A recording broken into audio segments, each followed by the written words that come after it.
When Miriam got out of the train into the darkness, she knew that there were woods all about her.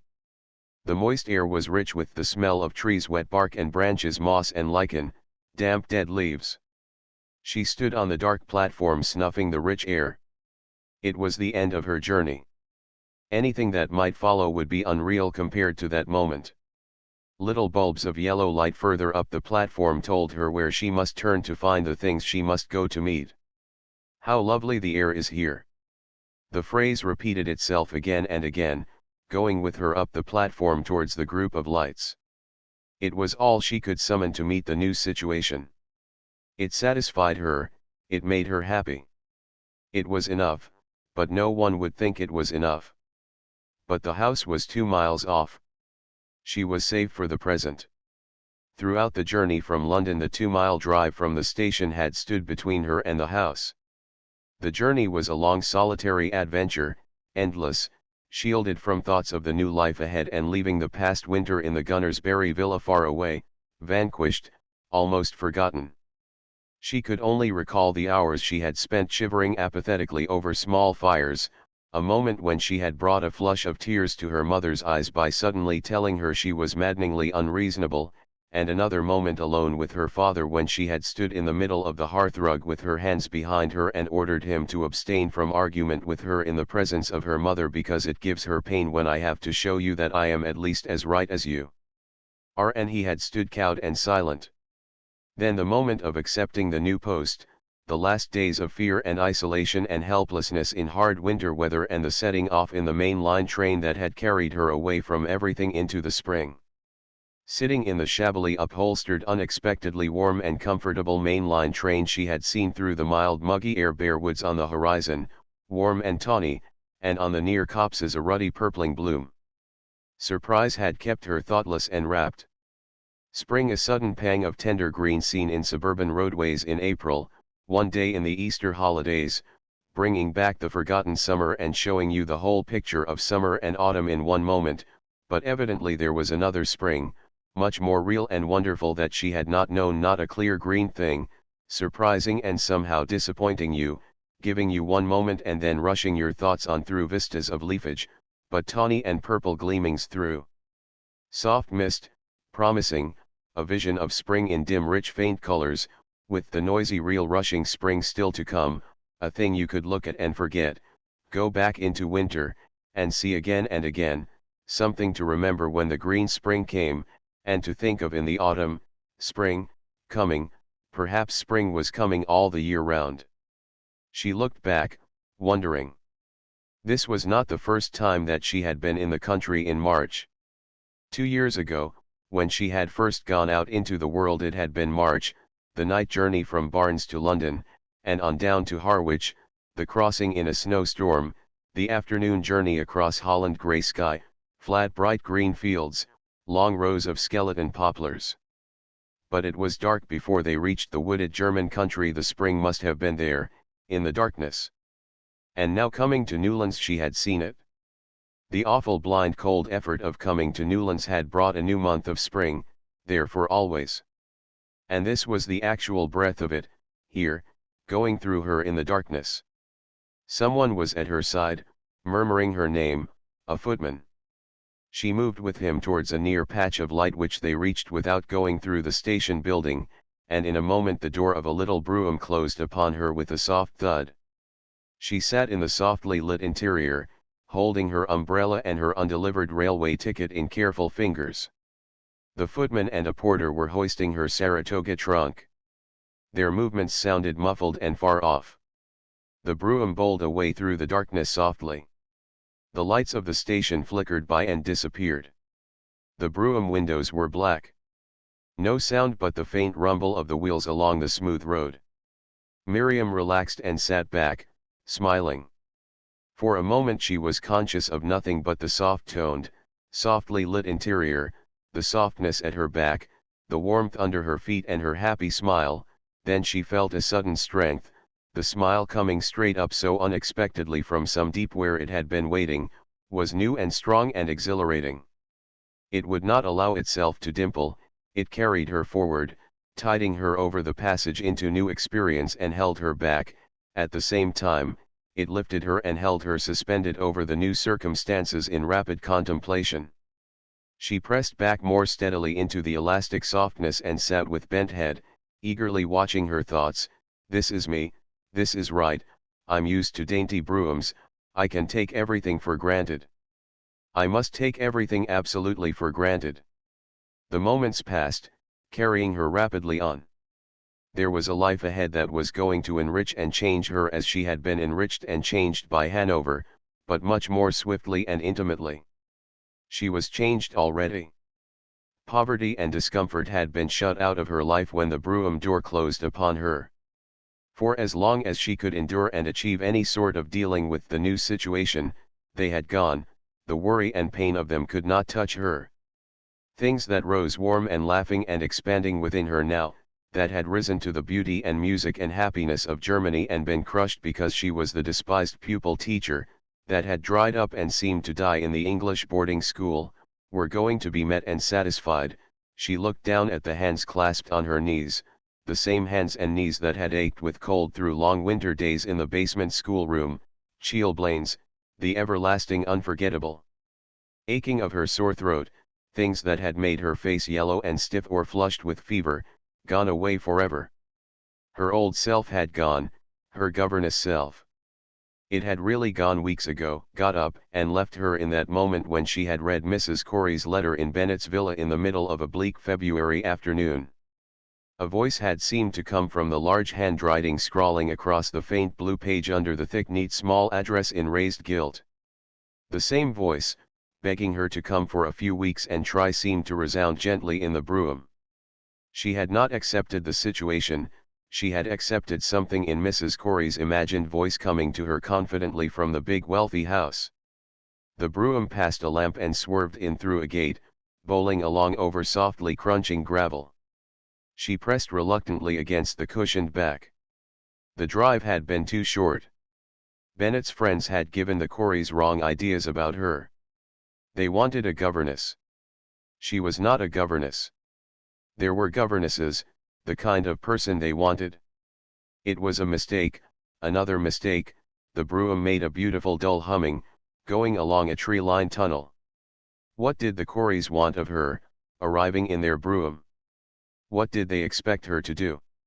As the footman opened the door of the brougham, a door far back in the dim porch was flung back, letting out a flood of light, and the swift figure of a parlour-maid who seized Miriam's Gladstone bag and the silver-mounted Banbury Park umbrella and led the way across the porch into the soft golden blaze. The Saratoga trunk had gone away with the brougham, and in a moment the door was closed and Miriam was standing, frightened and alone, in a firelit, lamplit, thickly carpeted enclosure within sound of a thin chalky voice saying "Ello, Ello." It seemed to come from above her. "Ello, Ello, Ello, Ello," it said busily, hurrying about somewhere above as she gazed about the terrifying hall.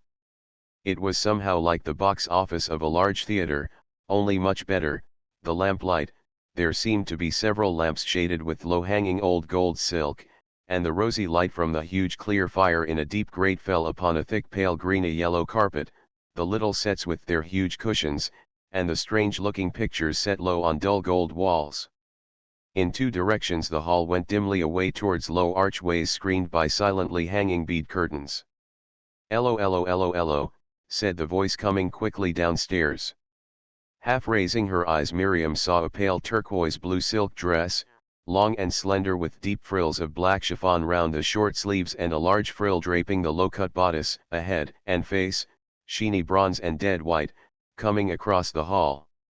"How-do, so glad you've come," said the voice, and two thin fingers and a small thin crushed handkerchief were pressed against her half-raised hand. "Are you famished? Deadly awful journey. I'm glad you're tall. Wiggerson'll take up your things. You must be starvin'. Don't change. There's only me. Don't be long. I shall tell them to put on the soup." Gently propelled towards the staircase, Miriam went mechanically up the wide shallow stairs towards the parlour-maid waiting at the top. Behind her she heard the swift fuffle of Mrs. Corey's dress, the swish of a bead curtain and the thin tuneless voice inaccurately humming in some large near room, "Jack's the boy for work, Jack's the boy for play." She followed the maid across the landing, walking swiftly, as Mrs. Corey had done, the same green carpet, but white walls up here, and again strange pictures hung low, on a level with your eyes, strange soft tones, crayons, pastels. What was the word? She was going to live with them, she would be able to look at them and everything up here, in the soft pink light. There were large lamps with rose-pink shades. The maid held back a pink silk curtain hanging across an alcove, and Miriam went through to the open door of her room. "Harris will bring up your trunk later, miss, if you like to leave your keys with me," said the maid behind her. "Oh yes," said Miriam carelessly, going on into the room. "Oh, I don't know where they are." "Oh, it doesn't matter, I'll manage." "Very good, miss," said Wiggerson politely, and came forward to close the bedroom door. Miriam flung off her outer things and faced herself in the mirror in her plain black hopsack dress with the apple green velveteen pipings about the tight bodice and the square box sleeves which filled the square mirror from side to side as she stood. "This dress is a nightmare in this room," she thought, puffing up her hair under her fringe net with a hat pin. "Never mind, I mustn't think about it," she added hurriedly, disconcerted for a moment by the frightened look in her eyes. The distant soft flat silvery swell of a little gong sent her hurrying to the mound of soft bath towel in the wide pale blue wash-hand basin. She found a bulging copper hot water jug, brilliantly polished, with a wicker-covered handle. The water hissed gently into the wide shallow basin, sending up a great cloud of comforting steam. Dare's soap, extraordinary. People like this being taken in by advertisements, awful stuff, full of free soda. Any transparent soap is bad for the skin, must be, in the nature of things, makes your skin feel tight. Perhaps they only use it for their hands. Advertisement will do anything, Pater said. Perhaps in houses like this Plunk, it certainly made a lovely hard ring falling into the basin where everything was warm and clean and fragrant. Even Dare's soap could not hurt you. The room behind her seemed to encourage the idea. But surely it couldn't be her room. It was a spare room. They had put her into it for her month on trial. Could it possibly be hers, just her room, if she stayed? The strange, beautiful long wide hang of the faintly patterny faintly blue curtains covering the whole of the window space, the firelight on them as she came into the room with Wiggerson, the table with a blotter. There had been a table by the door with a blotter, as Wiggerson spoke. She looked round, there it was, the blue-covered bed, the frilled pillows, high silky-looking bed curtains with some sort of little pattern on them, the huge clear fire, the big wicker chair. Miriam laughed over her strange hot wine, clear wine-flavored soup. Two things about soup besides taking it from the side of your spoon, which everybody knows you eat soup, and you tilt your plate away, not towards you, chum along, and eat your nice hot soup. Her secure, shy, contented laugh was all right as a response to Mrs. Corey, sitting at the head of the long table, a tall graceful bird, thin broad shoulders, with the broad black frill slipping from them, rather broad thin oval white face, wiry auburn Princess of Wales fringe coming down into a peak with hollow beaten-in temples each side of it, auburn coils shining as she moved her head, and the chalky lisping voice that said little things and laughed at them and went on without waiting for answers. But to herself the laugh meant much more than liking Mrs. Corey and holding her up and begging her to go on. It meant the large dark room, the dark invisible picture, the big pieces of strange dark furniture in gloomy corners, the huge screen near the door where the parlor maid came in and out, the table like an island under the dome of the low-hanging rose-shaded lamp, the table center thickly embroidered with beetles' wings, the little dishes stuck about, sweets, curiously crusted brown almonds, sheeny grey-green olives, the misty beaded glass of the finger bowls Venetian glass from that shop in Regent Street, the four various wine glasses at each right hand, one on a high thin stem, curved and fluted like a shallow tulip, filled with hock, and floating in the warmth amongst all these things the strange, exciting, dry sweet fragrance coming from the mass of mimosa, a forest of little powdery blossoms, little stiff grey the arms of railway signals at junctions, Japanese-looking leaves standing as if it were growing, in a shallow bowl under the rose-shaded lamp. Maillet's coming on Friday. The parlor maid set before Miriam a small shapely fish, with scales like mother of pearl and pink fins, lying in a curl of paper. Red mullet, she exclaimed to herself, how on earth do I know that it's red mullet? And those are olives, of course.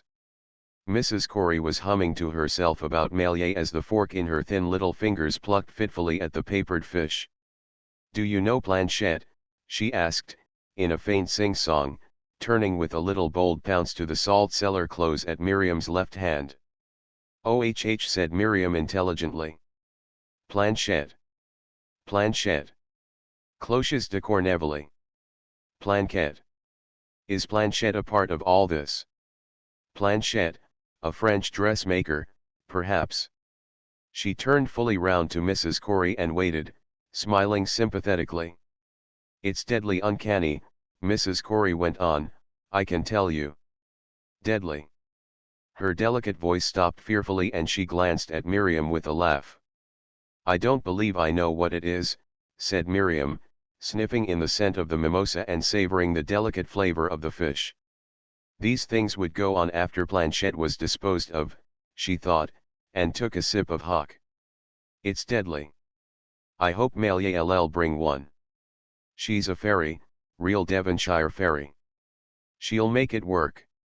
We'll have such fun. What is it? Said Miriam a little uneasily. A fairy and a planchette and fun silly laughter, some tiresome sort of game, a hoax. I tell you all about it, all, intoned Mrs. Corey provisionally, whilst the maid handed the tiny ready-cut saddle of lamb. Spinach. Ah, nicey spinach, you can leave us that, Stokes. Oh, you must have burgundy spin and burgundy, awful good, a thimbleful, half a glass, that's right. The clear dry hock had leapt to Miriam's brain and opened her eyes, the burgundy spread through her limbs, a warm silky tide. The green flavor of the spinach, tasting of earth, and yet as smooth as cream intoxicated her. Surely nothing could so delicately build up your strength as these small stubby slices of meat so tender that it seemed to crumble under your teeth. It's an awful thing. It whirls about and writes with a pencil. Writes. All sorts of things, said Mrs. Corey, with a little frightened laugh. Really? No nonsense. Names. Anything. Whatever you're thinking about. It's uncanny, I can tell you. It sounds most extraordinary, said Miriam, with a firm touch of scepticism. You wait. Oh, you wait, sang Mrs. Corey in a whisper. I shall find out, if you're not careful, I shall find out his name. Miriam blushed violently. Aha, beamed Mrs. Corey in a soft high monotone. I shall find out. We'll have such fun. Do you believe in it? Said Miriam, half irritably. You wait, young lady. Maillet'll be here on Friday day. The rich caramel, the nuts, and dessert, Mrs. Corey's approval of her refusal of port wine with her nuts, the curious, half-drowsy chill which fell upon the table, darkening and sharpening everything in the room as the broken brown nutshells increased upon their trellis-edged plates were under the spell of the strange woman. Mrs. Corey kept on talking about her, Maillet born in Devonshire, seeing fairies, having second sight, being seen one day staring into space by a sportsman, a fisherman, a sort of poet, who married her and brought her to London. Did Mrs. Corey really believe that she knew everything? I believe she's a changeling, laughed Mrs. Corey at last. Oh, it's cold. Chum long, let's go. We can't go into my little room, said Mrs. Corey, turning to Miriam with a little excited catch in her voice, as the bead curtain rattled gently into place behind them. It's been redone. Just ahead of them, beyond a mystery of palms to right and left, a door opened upon warm brilliance. Miriam heard the busy tranquil flickering of a fire. I see, she said eagerly. Why does she explain, she wondered, as they passed into the large clear room. How light it was, fairyland, light and fragrant and very warm. The light was high, creamy bulbs, high up, and creamy color everywhere, cream and gold stripes, stripy chairs of every shape, some of them with twisted gilt legs, curious oval pictures in soft halftones, women in hats, strange groups, all tilted forward like mirrors. Ugh, barracky, ain't it? I hate empty drawing rooms, said Mrs. Corey, sweeping swiftly about, pushing up great striped easy chairs towards the fire. Miriam stood in a dream, watching the little pale hands in the clear light, dead white fingers, rings, twinkling green and sea blue, and the thin cruel flash of tiny diamonds, harpy hands, dreadful and clever. One of the hands came upon her own and compelled her to drop into a large cushioned chair. Like him black, came the gay voice. Coffee cups tinkled on a little low table near Mrs. Corey's chair. I'm glad you're tall. Kummel. She doesn't know German pronunciation, thought Miriam complacently. I suppose I am, she said, accepting a transparent little cup and refusing the liqueur. Those strange eyes were blue with dark rings round the iris and there were fine deep wrinkles about the mouth and chin. She looked so picturesque sitting there, like something by an old master, but worn and tired. Why was she so happy if she thought so many things were deadly awful? How's Gabby Unstruther? Oh, you see, I don't know Mrs. Unstruther. They are patients of my future brother-in-law. It was all arranged by letter. About your comin' here, you mean? I say you'll never get engaged, will you? Promise. Miriam got up out of her deep chair and stood with her elbow on the low mantel staring into the fire. She heard phrases from Mrs. Unstruther's letter to Bennett as if they were being spoken by a tiresome grave voice. She dotes upon her children. What she really wants is someone to control her, read Shakespeare to her and get her into the air. Mrs. Corey did not want Shakespeare. That was quite clear. And it was quite clear that she wanted a plain dull woman she could count on, always there, in a black dress. She doted. Someone else, working for her, in her pay, would look after the children and do the hard work. The kiddies were terrifically sighted. Wanted to stay up. I hope you're strict, very strict, Et. I believe I'm supposed to understand discipline, said Miriam stiffly, gazing with weary eyes at the bars of the grate. We were in an awful fix before we heard about you. Poor old Bunnikin breakin' down. She adored them, their angels. But she hadn't the tiniest bit of a hold over them. Used to cry when they were naughty. You know. Poor old kiddies. Want them to be awfully clever. Work like a house afire. I know you're clever. Perhaps you won't stay with my little heathens. Do try and stay. I can see you've got just what they want. Strong-minded, eh? I'm an imbecile. So was poor old Bunnikin. Do you like kiddies? Oh, I'm very fond of children, said Miriam despairingly. She stared at the familiar bars. They were the bars of the old breakfast room grate at home, and the schoolroom bars at Banbury Park. There they were again, hard and black in the hard black grate in the midst of all this light and warmth and fragrance. Nothing had really changed. Black and hard. Someone's grate. She was alone again. Mrs. Corey would soon find out. I think children are so interesting, she said conversationally, struck by a feeling of originality in the remark. Perhaps children were interesting. Perhaps she would manage to find the children interesting. She glanced round at Mrs. Corey. Her squarish white face was worn. Her eyes and neck looked as though all the life and youth had been washed away from them by some long sorrow. Her smile was startling, absolute confidence and admiration, like mother. But she would find out if one were not really interested. That night Miriam roamed about her room from one to another of the faintly patterned blue hangings. Again and again she faced each one of them.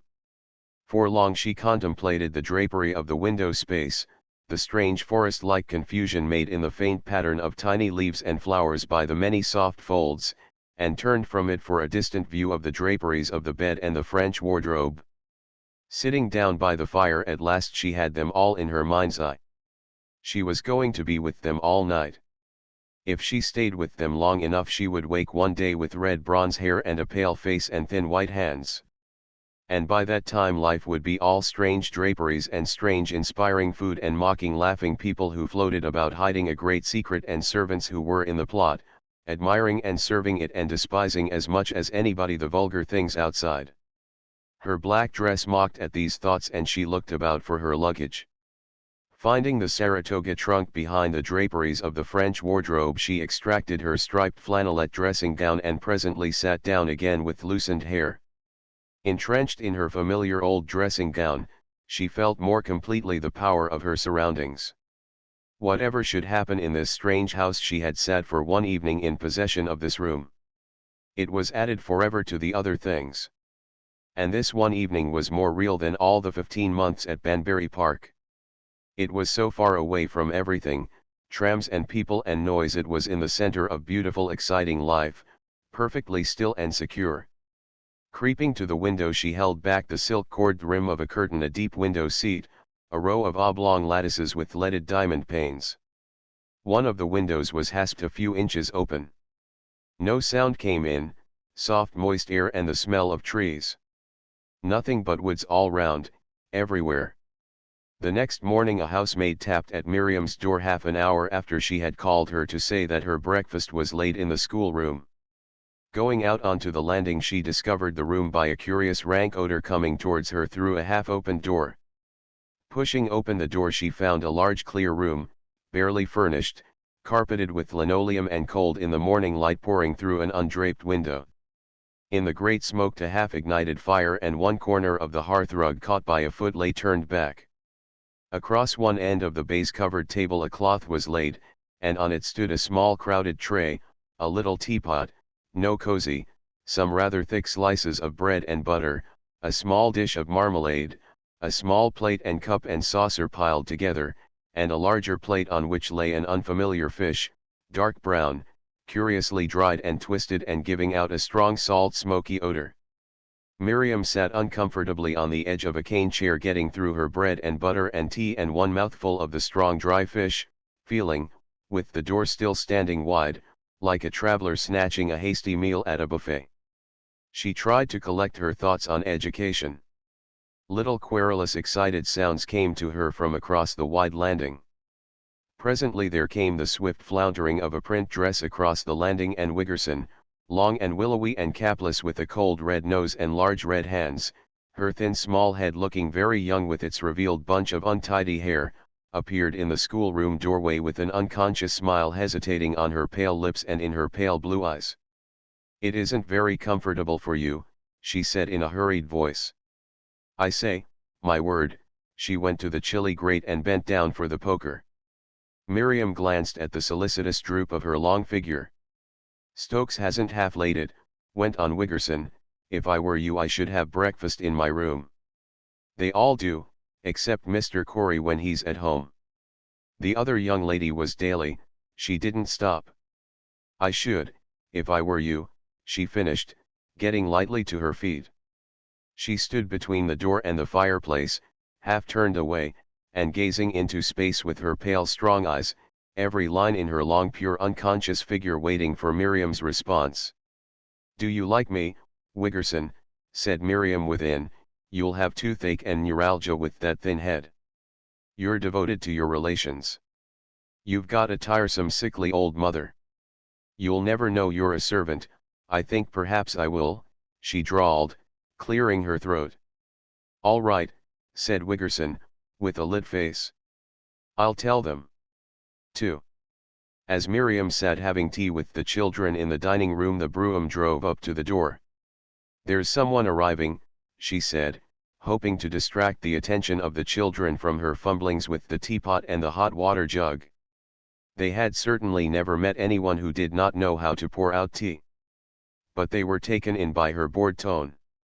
"It's only Joey," said Sybil, frowning tranquilly, her lively penetrating brown eyes fixed on the table just ahead of the small plate nearly covered by a mass of raspberry jam from which she ate with a teaspoon in the intervals of taking small bites from a thin piece of bread and butter held conveniently near her mouth as she sat with one elbow on the table. "She's always here." She looked across the table and met the soft brown eyes of the boy. They had been wandering absently about her square pale face and her short straggling red hair as she answered Miriam. "Gina Shalit," he said, lisping over the S and smiling meditatively. "Gino Ash," responded Sybil, and they both laughed drunkenly. "What I'm thinking," said the boy, putting a teaspoonful of jam into his teacup and speaking with a stammering difficulty that drew deep lines in his thin face, "what's worrying me is she'll have Rollo after tea instead of us. That's what I'm thinking." "Do you like Bays?" said Sybil, throwing a fleeting glance in the direction of Miriam. "Yes, I do, I think," said Miriam at random, patting her hair and wondering if the children had been to Weymouth. "Oh, boy." Sybil flung her arms tightly round her thin body and sat grinning at her brother. Her old blue and white striped overall, her sparse hair and the ugly large gap between her two large front teeth seemed to set her apart from her surroundings. For a moment it seemed to Miriam that the large quiet room looking through two high windows onto a stretch of tree-shaded lawn, the cheerful little spread of delicate white china at one end of the long table, the preserves and cakes, the cress sandwiches and thin bread and butter were all there for her appreciation alone, the children somehow profane and accidental, having no right to be there. But they had been in these surroundings, the girl for 12, the boy for 8 years. They had never known anything else.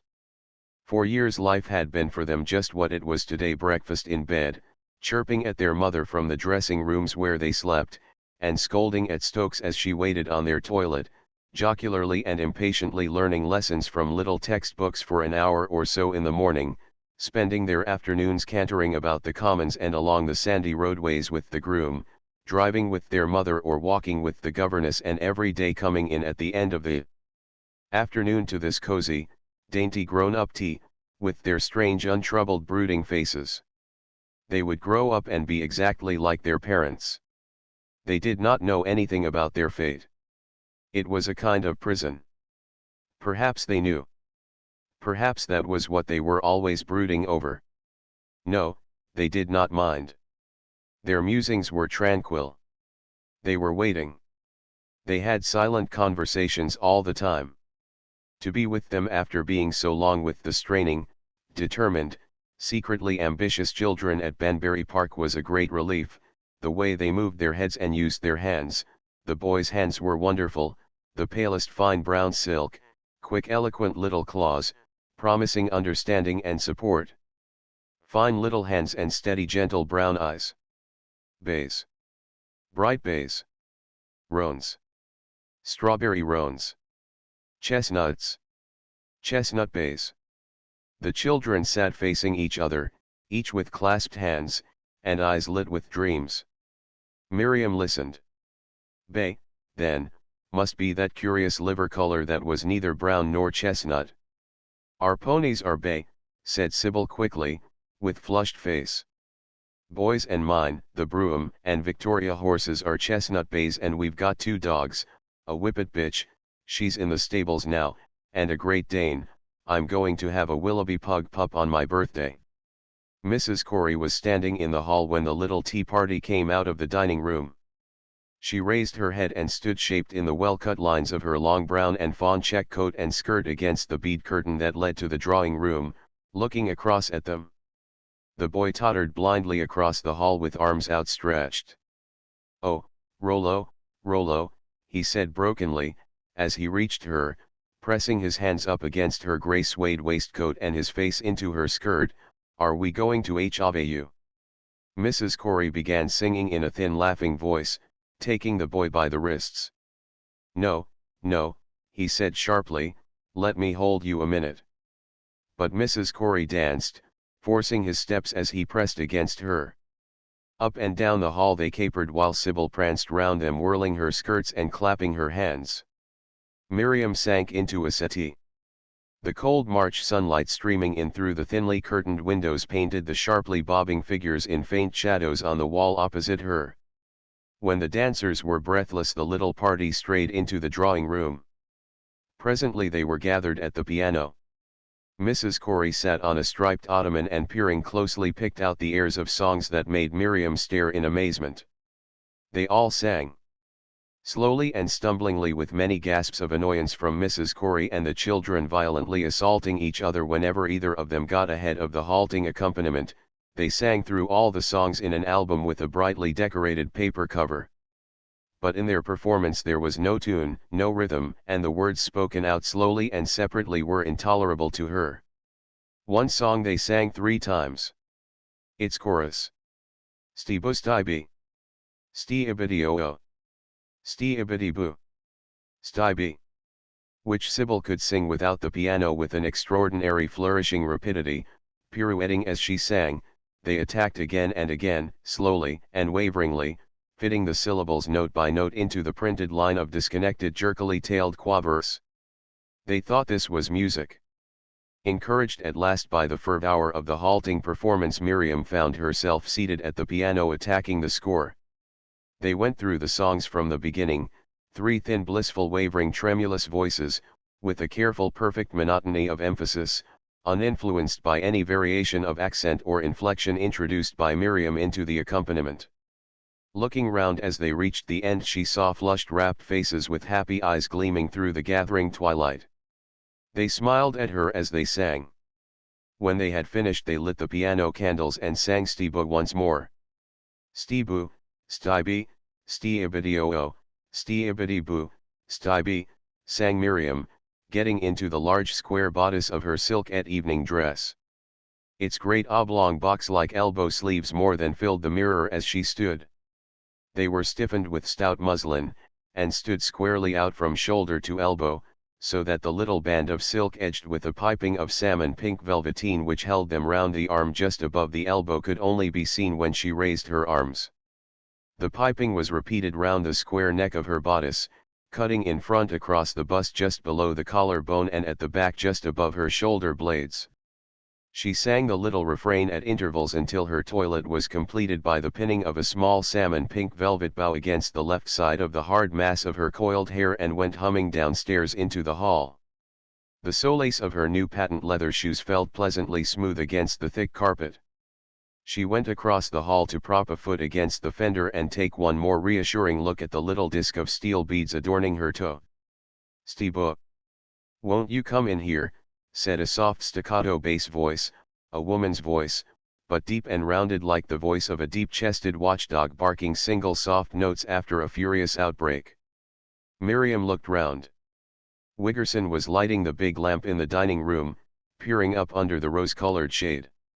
"In here," repeated the deep voice, smiling, and Miriam's eyes discovered that the small door set back between the dining room and the window on the left side of the hall door was open, showing part of a curious soft brown room, a solid brown leather-covered secret air, with a revolving chair between its pillars of drawers, set back in the bow of a small window, a little bronze lamp with a plain buff-colored shade standing near a pile of large volumes on the secret air, a piece of wall covered with a dark silky-looking brown paper shining in the glow of an invisible fire.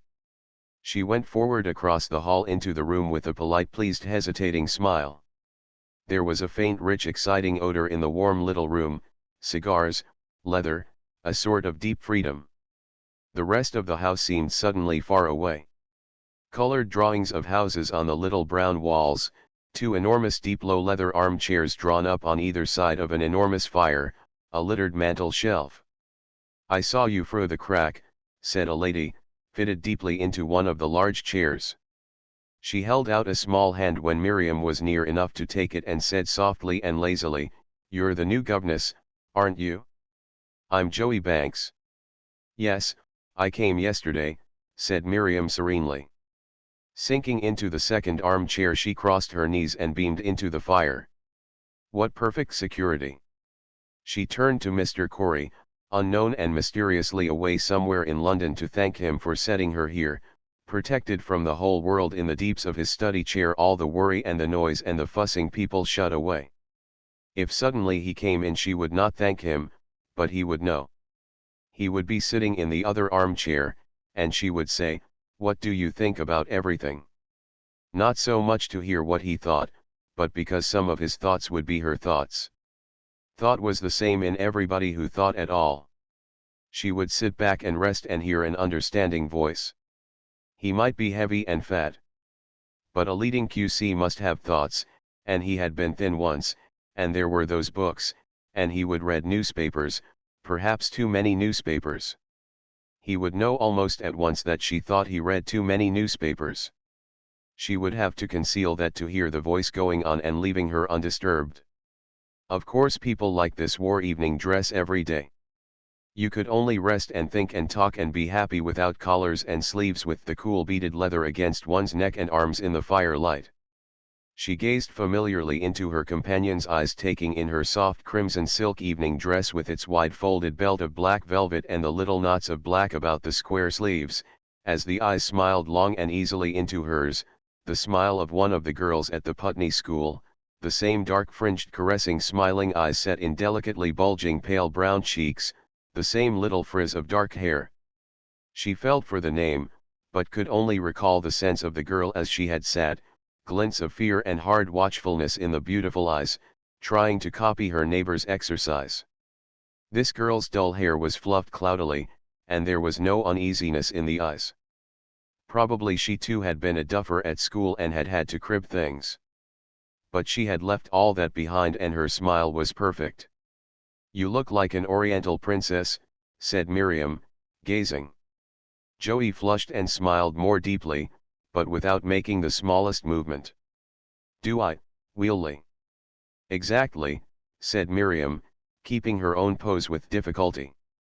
She knew she had flung up her head and spoken emphatically. But the girl was such a wonderful effect, she wanted her to be able to see herself.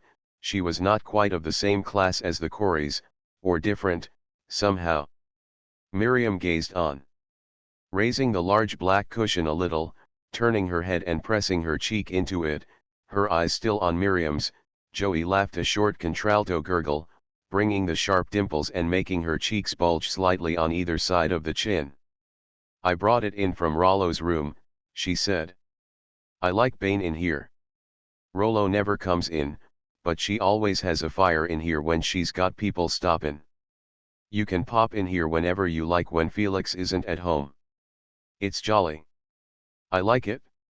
Miriam looked into the fire and thought. Joey, too, liked talking to Mr. Corey in his room when he was not there. He must be one of those charming sort of men, rather weak, who went on liking people. Joey was evidently an old friend of the family and still liked him. She evidently liked even to mention his name. He couldn't be really anything much, or perhaps Joey didn't really know him at all. Joey did not live there. She came and went. "Of course you haven't seen Felix yet, have you?" "No."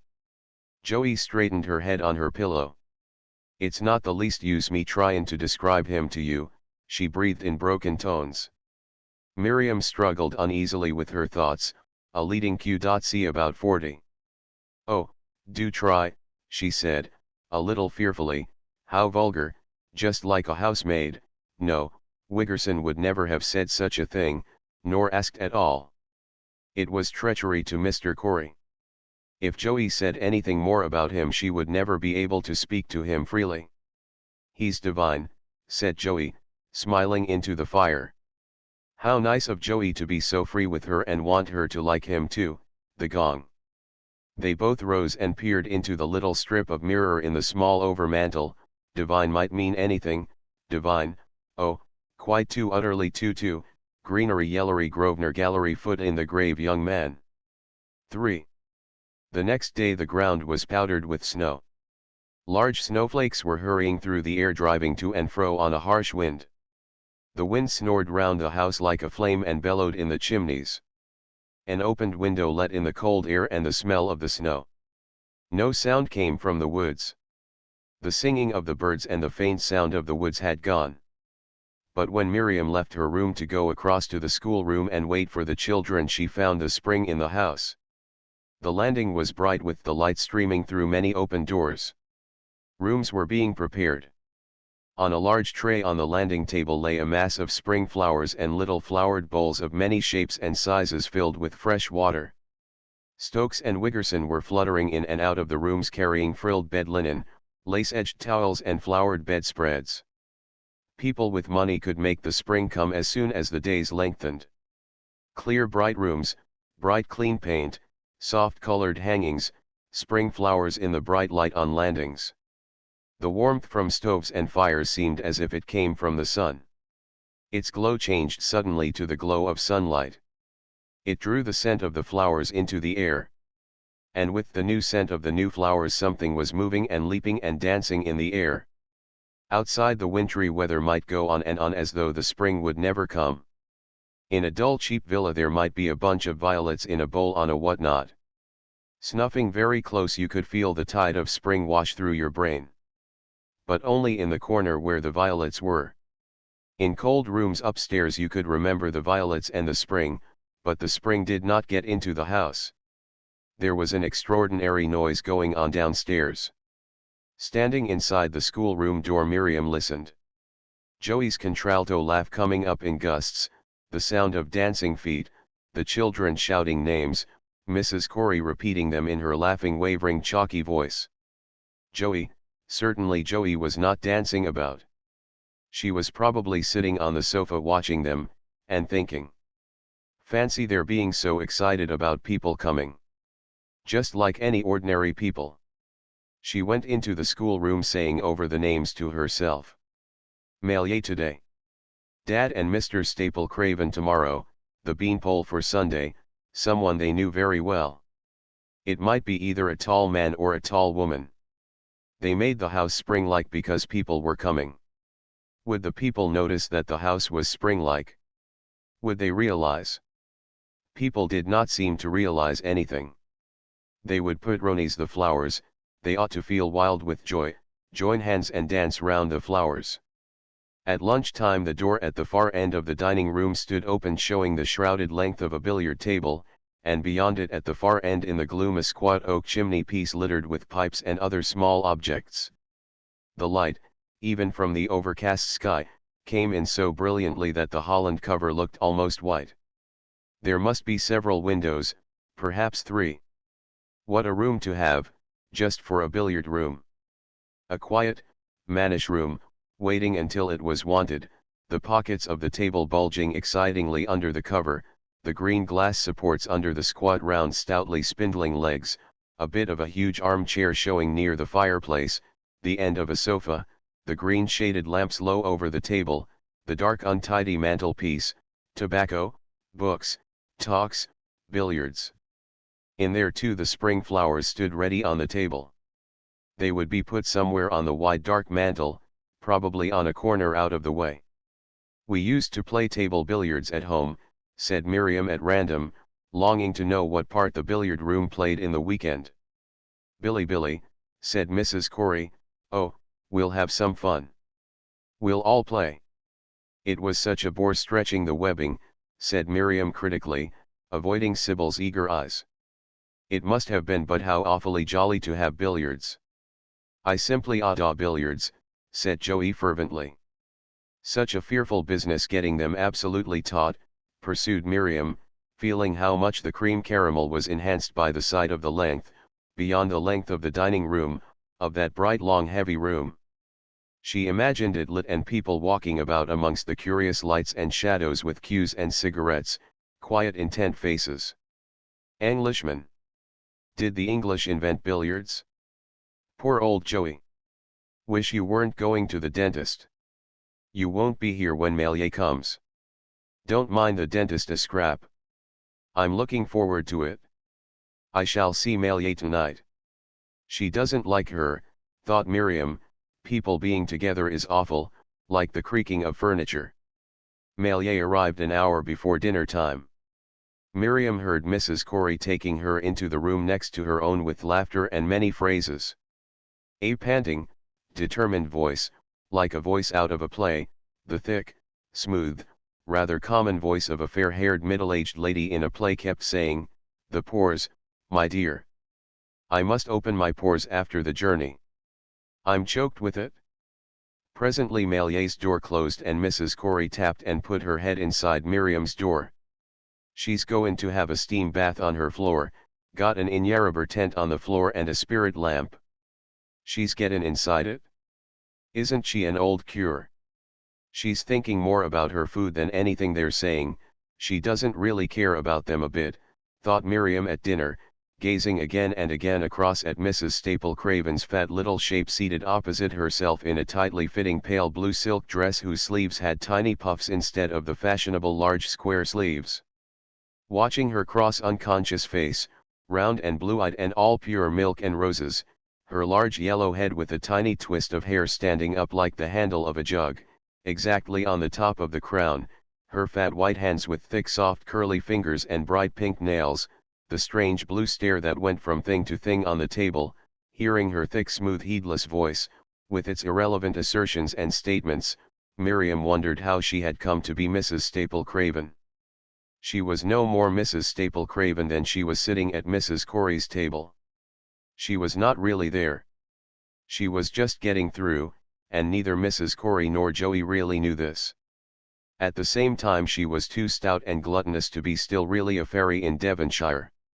Where was she? What did she think? She went on and on because she was afraid someone might ask her that. Although Joey had been to have her hair dyed and had not been to the dentist at all, she was not pretending nearly so much. She was a little ashamed. Why had she said she was going to the dentist and come back with sheeny bronzy hair, ashamed? She had been worrying about her looks. Perhaps she was more than 21. Nan Babington said no one need mind being 21 if they were engaged, but if not it was a frantic age to be. Joey was a poor worried thing, just like any other girl. When they were safely ensconced round the drawing-room fire, Mrs. Staple Craven sat very upright in her chair with her plump little hands on either arm and her eyes fixed on the blaze. Joey, pleading toothache, had said good night and gone away with her coffee. There was a moment's silence. "You'd never think I'd been fairly banged to death by the spirits last night," said Mrs. Staple Craven in a thick, flat, reproachful narrative tone. "It sounds like a housekeeper giving an order to a servant she knows won't obey her," thought Miriam, swishing more comfortably into her chair. If Mrs. Craven would talk there would be no need to do anything. "Aha," said Mrs. Craven, still looking at the fire, "something's pleasing Miss Henderson. Is she rejoicin'? Tell us about the spirits, Malier. I'm deadly keen." "Deadly. She mustn't be too delighted. I've told her she's not to get engaged." "Engaged?" inquired Mrs. Craven, of the fire. "She's promised," said Mrs. Corey, turning off the lights until only one heavily shaded lamp was left, throwing a rosy glow over Malier's compact form. "She won't, if she's not under the star, to be sure." "Oh, she mustn't think about stars. Why should she marry?" Miriam looked a little anxiously from one to the other. "You've shocked her, Julia," said Mrs. Staple Craven. "Never mind at all, my dear. You'll marry if you're under the star." "Star, star, beautiful star, a handsome one with 20,000 a year," sang Mrs. Corey. "I don't think a man has any right to be handsome," said Miriam desperately. She must manage to keep the topic going. These women were so terrible they filled her with fear. She must make them take back what they had said. "A handsome man's much handsomer than a pretty woman," said Mrs. Craven. "It's cash, cash, cash, that's what it is," chanted Mrs. Corey softly. "Oh, do you?" said Miriam. "I think a handsome man's generally so weak." Mrs. Craven stared into the fire. "You take the one who's got the ooftish, my friend," said Mrs. Corey.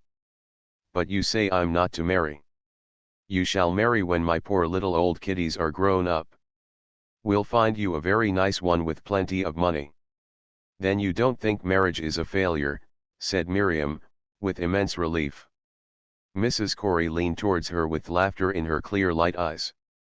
It seemed to fill the room. "Have some more coffee drink?" "No, thanks," said Miriam, shivering. Sing us something, she sings, Malay German songs.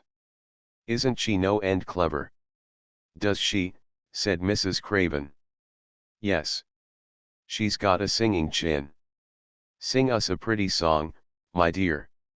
As she fluttered the leaves of her Schumann album, she saw Mrs. Craven sit back with closed eyes, and Mrs. Corey still sitting forward in her chair with her hands clasped on her knees, gazing with a sad white face into the flames.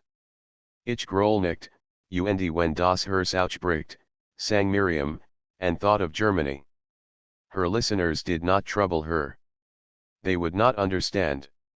No English person would quite understand the need, that the Germans understood so well, the need to admit the beauty of things, the need of the strange expression of music, making the beautiful things more beautiful, and of words when they were together in the beauty of the poems. Music and poetry told everything, whether you understood the music or the words. They put you in the mood that made things shine, then heartbreak or darkness did not matter. Things go on shining in the end. German landscapes and German sunshine and German towns were full of this knowledge. In England there was something besides, something hard. Menjious, ain't it, said Mrs. Corey, as she rose from the piano. If we lived aright we should all be singing, said Mrs. Craven, it's natural. You look a duck. Miriam stood still at the top of the stairs and looked down into the hall. Mrs. Staple Craven was standing under the largest lamp near the fireplace, looking up at a tall man in a long ulster. Grizzled hair and a long face with a long pointed grizzled beard. She was staring up at him with her eyes like saucers and her face pink, white, gold, like a full moon. How awful for him, he'd come down from town probably in a smoking carriage, talking, and there she was and he had to say something. I've just had my bath, said Mrs. Craven, without altering the angle of her gaze. You look a duck, said the tall man fussily, half turning away. Standing with his back to the couple, opening letters at the hall table, was a little man in a neat little overcoat with a silk hat tilted back on his head. His figure had a curious crooked, jaunty appearance, the shoulders a little crooked and the little legs slightly bent. It's Mr. Corey, mused Miriam, moving backwards as he turned and went swiftly out, banging the front door behind him. He looks like a jockey. She got herself back into her room until the hall should be clear. He's gone down to the stables. She listened to the quick, jerky little footsteps crunching along the gravel outside her window. Soon after, the quick little steps sounded on the stairs and the children shouted from their rooms. A door was opened and shut, and for 5 minutes there was a babble of voices. Then the steps came out again and went away down the passage leading off the landing to the bathroom and a little spare room at the further end. They passed the bathroom and the door of the little room was opened and shut and locked. Everything was silent in the house, but from the room next to hers came the sounds of Mr. Craven plunging quickly about and blowing and clearing his throat. She had not heard him come up. When at last she came downstairs, she found the whole party standing talking in the hall. The second gong was drowning the terrible voices, leaving nothing but gesticulating figures. Presently Mr. Staple Craven was standing before her with Mrs. Corey, and her hand was powerfully wrung and released with a fussy, emphatic handshake, cancelling the first impression. Mr. Craven made some remark in a high voice, lost by Miriam as Mr. Corey came across to her from talking to Joey under a lamp and took her hand. "Let me introduce your host," he said, keeping her hand and placing it on his arm as he turned towards the dining room, "and take you in to dinner." Miriam went across the hall past the servants waiting on either side of the dining room door and down the long room with her hand on the soft coat sleeve of a neat little dinner jacket, and her footsteps led by the firm, disconnected, jumpy footsteps of the little figure at her side. There was a vague crowd of people coming along behind. "Come on, everybody," Mrs. Corey had pealed delicately, and Mrs. Craven had said in a thick, smooth, explanatory voice, "Of course she's the greatest stranger." The table was set with replicas of the little groups of Venetian wine and finger glasses and fine silver and cutlery that had accompanied Miriam's first sense of dining, and when she found herself seated at Mr. Corey's left hand opposite Mrs. Craven, with Joey away on her left, facing Mr. Craven and Mrs. Corey now far away from her at the door end of the table, It seemed as if these things had been got together only for the use of the men. Why were women there? Why did men and women dine together? She would have liked to sit there and watch and listen, but not to dine, not to be seen dining by Mr. Corey. It was extraordinary, this muddle of men and women with nothing in common. The men must hate it. She knew he did not have such thoughts. All the decanters stood in a little group between him and the great bowl of flaring purple and crimson anemones that stood in the center of the table, and the way in which he said when her soup came, "Have some, Moselle," and filled her glass, compelled her to feel welcome to share the ritual of the feast. She sat with bent head wrapped and protected, hearing nothing as the voices sounded about the table but the clear, sweet, narrow, rather drawling tones of Mr. Corey's voice. She could hear it talking to men, on race courses, talking in clubs, laughing richly, rather drunkenly, at improper stories in club smoking rooms, dining, talking and lunching, dining, talking every day, and sitting there now, wonderfully, giving her security. She knew with perfect certainty that nothing painful or disagreeable or embarrassing could come near her in his presence. But he knew nothing about her, much less than Wiggerson knew. Joey felt the same, of course. But Joey was laughing and talking in her deep voice and making eyes. No, it was not the same. Joey was not happy. These people sitting at his table were supposed to be friends. But they knew nothing about him. He made little quiet mocking jokes and laughed and kept things going. The Staple Cravens knew nothing at all about him. Mrs. Staple Craven did not care for anybody. She looked about and always spoke as if she were answering an accusation that nobody had made, a dressmaker persuading you to have something and talking on and on in fat tones to prevent your asking the price. Mr. Craven only cared for himself. He was weak and pompous and fussy with a silly, elaborate, chivalrous manner. There was a stillness round the table. Miriam felt that it centered in her and was somehow her fault. Never mind. She had successfully got through whitebait and a quail. She would write home about the quails and whitebait and the guests and say nothing about her own silence. Mr. Staple Craven is a poet. Give Maillet some more drink, Percy, said Mrs. Corey. It's all wrong you two sit in together.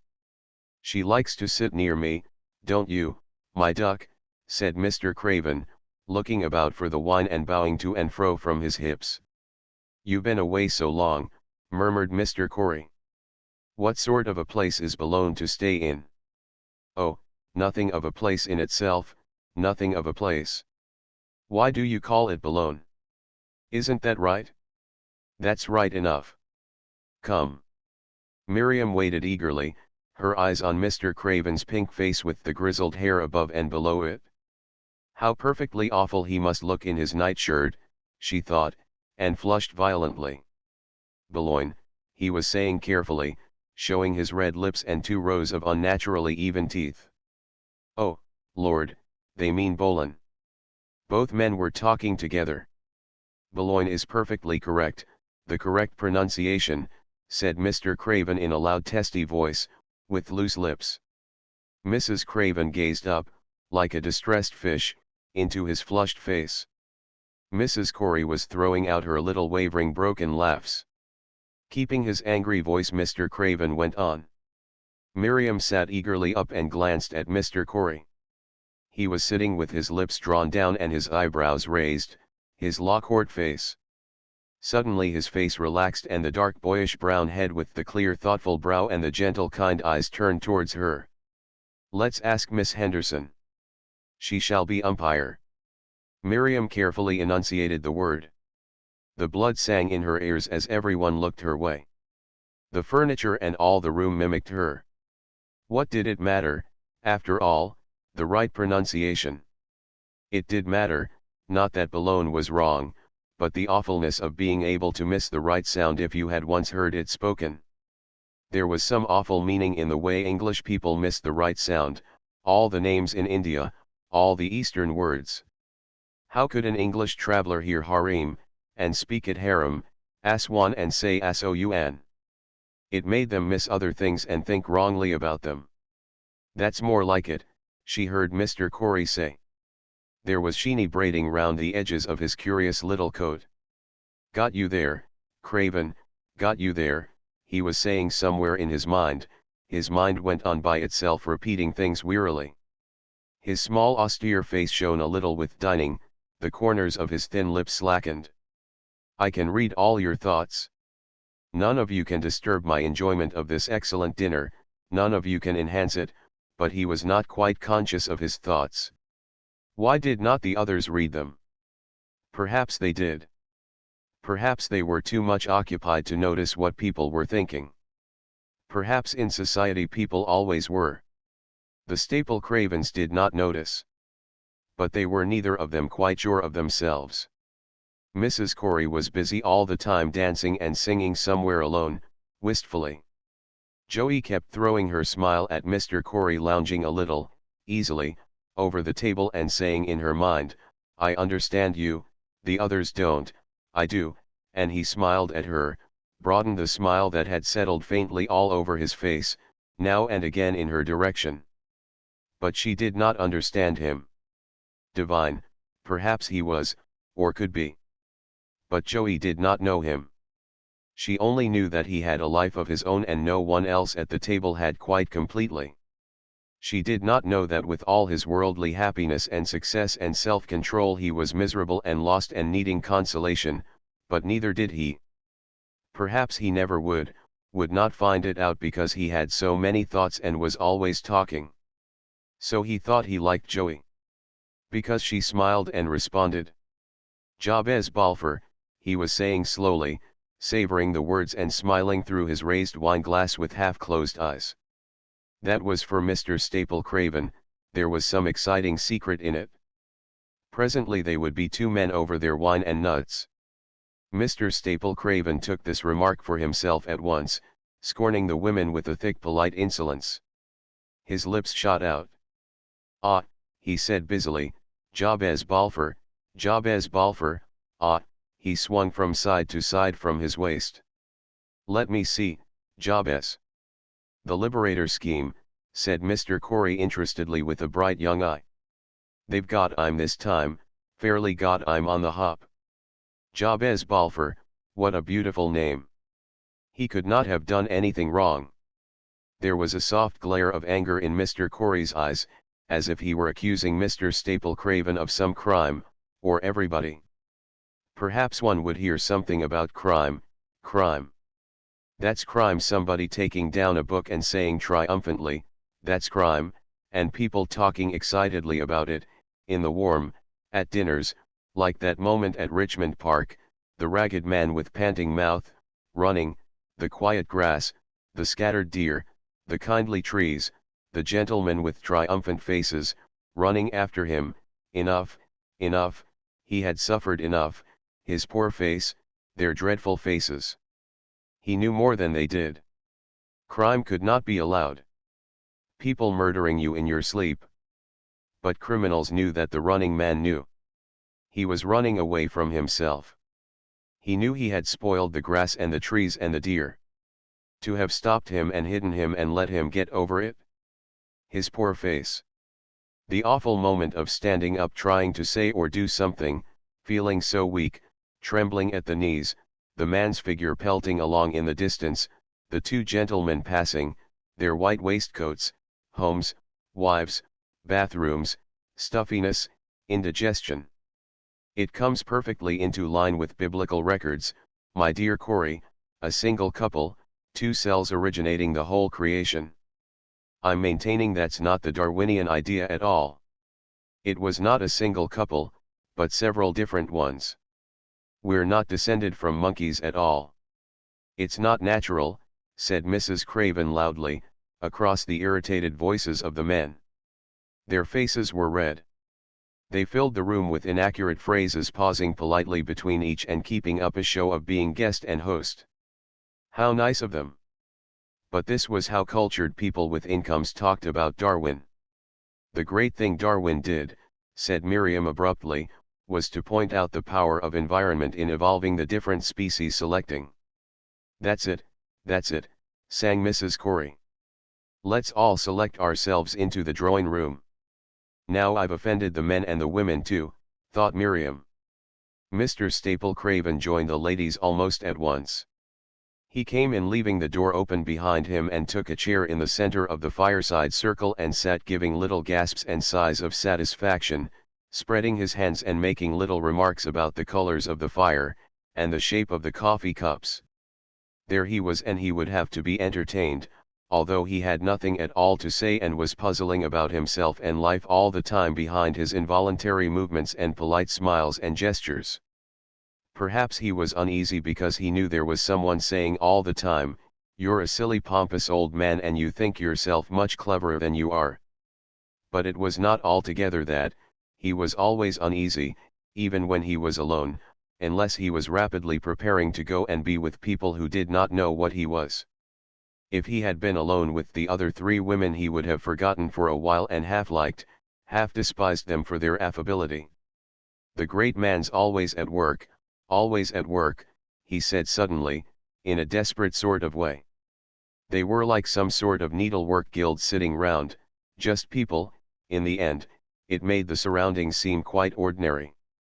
The room fell to pieces, one could imagine it being turned out, or all the things being sold up and dispersed.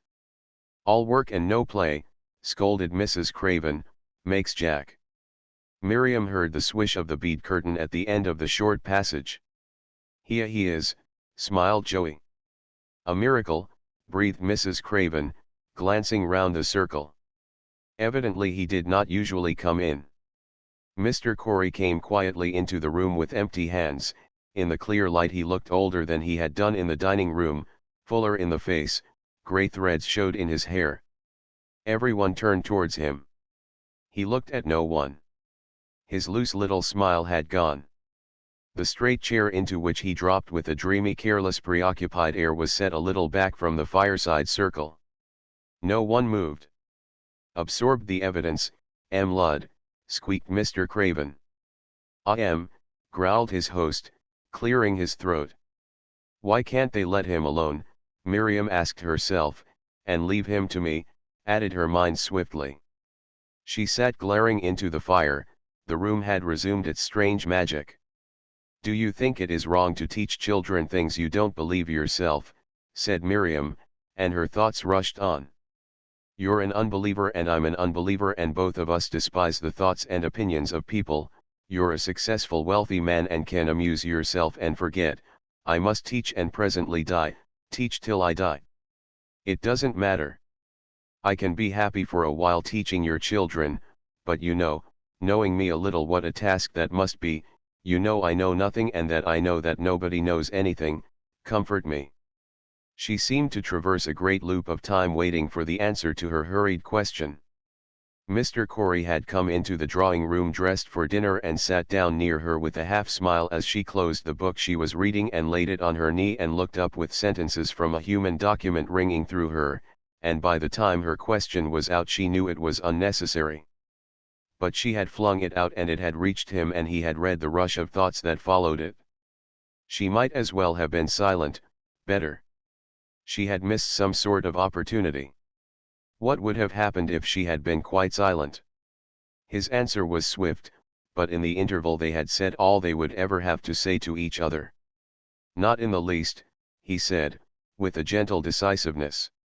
She flashed thanks at him and sighed her relief. He did not mind about religion. But how far did he understand? She had made him think she was earnest about the teaching children something. He would be very serious about their being decently turned out. She was utterly incapable of turning them out for the lives they would have to lead. She envied and pitied and despised those lives. Envied the ease and despised the ignorance, the awful cruel struggle of society that they were growing up for: no joy, a career and sport for the boy, clubs, the weary dyspeptic life of the blasé man, and for the girl lonely, cold, hard, bitter, everlasting social life. She envied the ease. Mr. Corey must know she envied the ease. Did he know that she tried to hide her incapacity in order to go on sharing the beauty and ease? "It is so difficult," she pursued helplessly, and saw him wonder why she went on with the subject and try to read the title of her book. She did not mean to tell him that. That would lead them away, just nowhere. If only she could tell him everything and get him to understand. But that would mean admitting that she was letting the children's education slide, and he was sitting there, confidently, so beautifully dressed for dinner, paying her £40 a year not to let the children's education slide. It's an opportunity, he's come in here, and sat down to talk to me. I ought to tell him, I'm cheating. But he had looked for the title of her book, and would have talked, about anything, if she could have talked. He had a little air of deference, quiet kind indulgent deference. His neat little shoulders, bent as he sat turned towards her, were kind. I'm too young, she cried in her mind. If only she could say aloud, I'm too young, I can't do it, and leave everything to him. Or leave the children out altogether and talk to him, man to man, about the book. She could not do that. Everything she said would hurt her, poisoned by the hidden sore of her incapability to do anything for his children. He ought to send them to school. But they would not go to a school where anything real was taught. Science, strange things about India and Ireland, the aesthetic movement, Ruskin, making things beautiful. How far away all that seemed, that sacred life of her old school forgotten.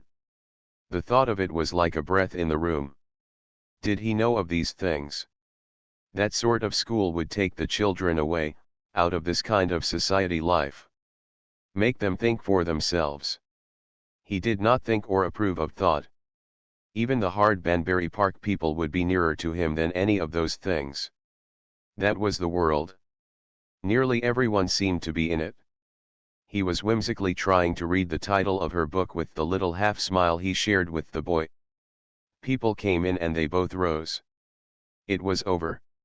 She sank back miserably into the offering of the moment, retiring into a lamplit corner with her book, enclosing herself in its promise.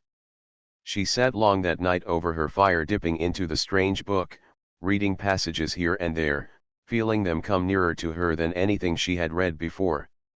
She knew at once that she did not want to read the book through, that it was what people called a tragedy, that the author had deliberately made it a tragedy, something black and twisted and painful came to her out of every page, but seriously to read it right through and be excited about the tragic story seemed silly and pitiful. The thought of Mrs. Corey and Joey doing this annoyed her, and impatiently she wanted to tell them that there was nothing in it, nothing in the things the author wanted to make them believe, that was fraud, humbug, they missed everything. They could not see through it, they read through to the happy ending or the sad ending and took it all seriously. She struggled in thought to discover why it was she felt that these people did not read books and that she herself did. She felt that she could look at the end, and read here and there a little and know something they did not know. People thought it was silly, almost wrong to look at the end of a book. But if it spoiled a book, there was something wrong about the book. If it was finished and the interest gone when you know who married who, what was the good of reading at all? It was a sort of trick, a sell. Like a puzzle that was no more fun when you had found it out. There was something more in books than that, even Rosa Nachet Carey and Mrs. Hungerford, something that came to you out of the book, any bit of it, a page, even a sentence, and the stronger the author was the more came. That was why Ouida put those others in the shade, not because her books were improper. It was herself somehow. Then you read books to find the author. That was it.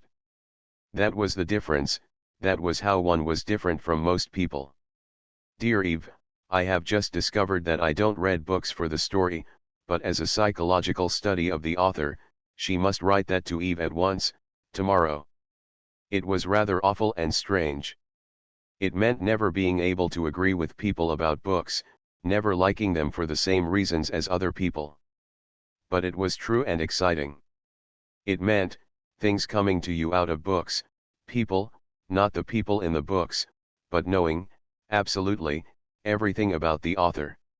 She clung to the volume in her hand with a sense of wealth.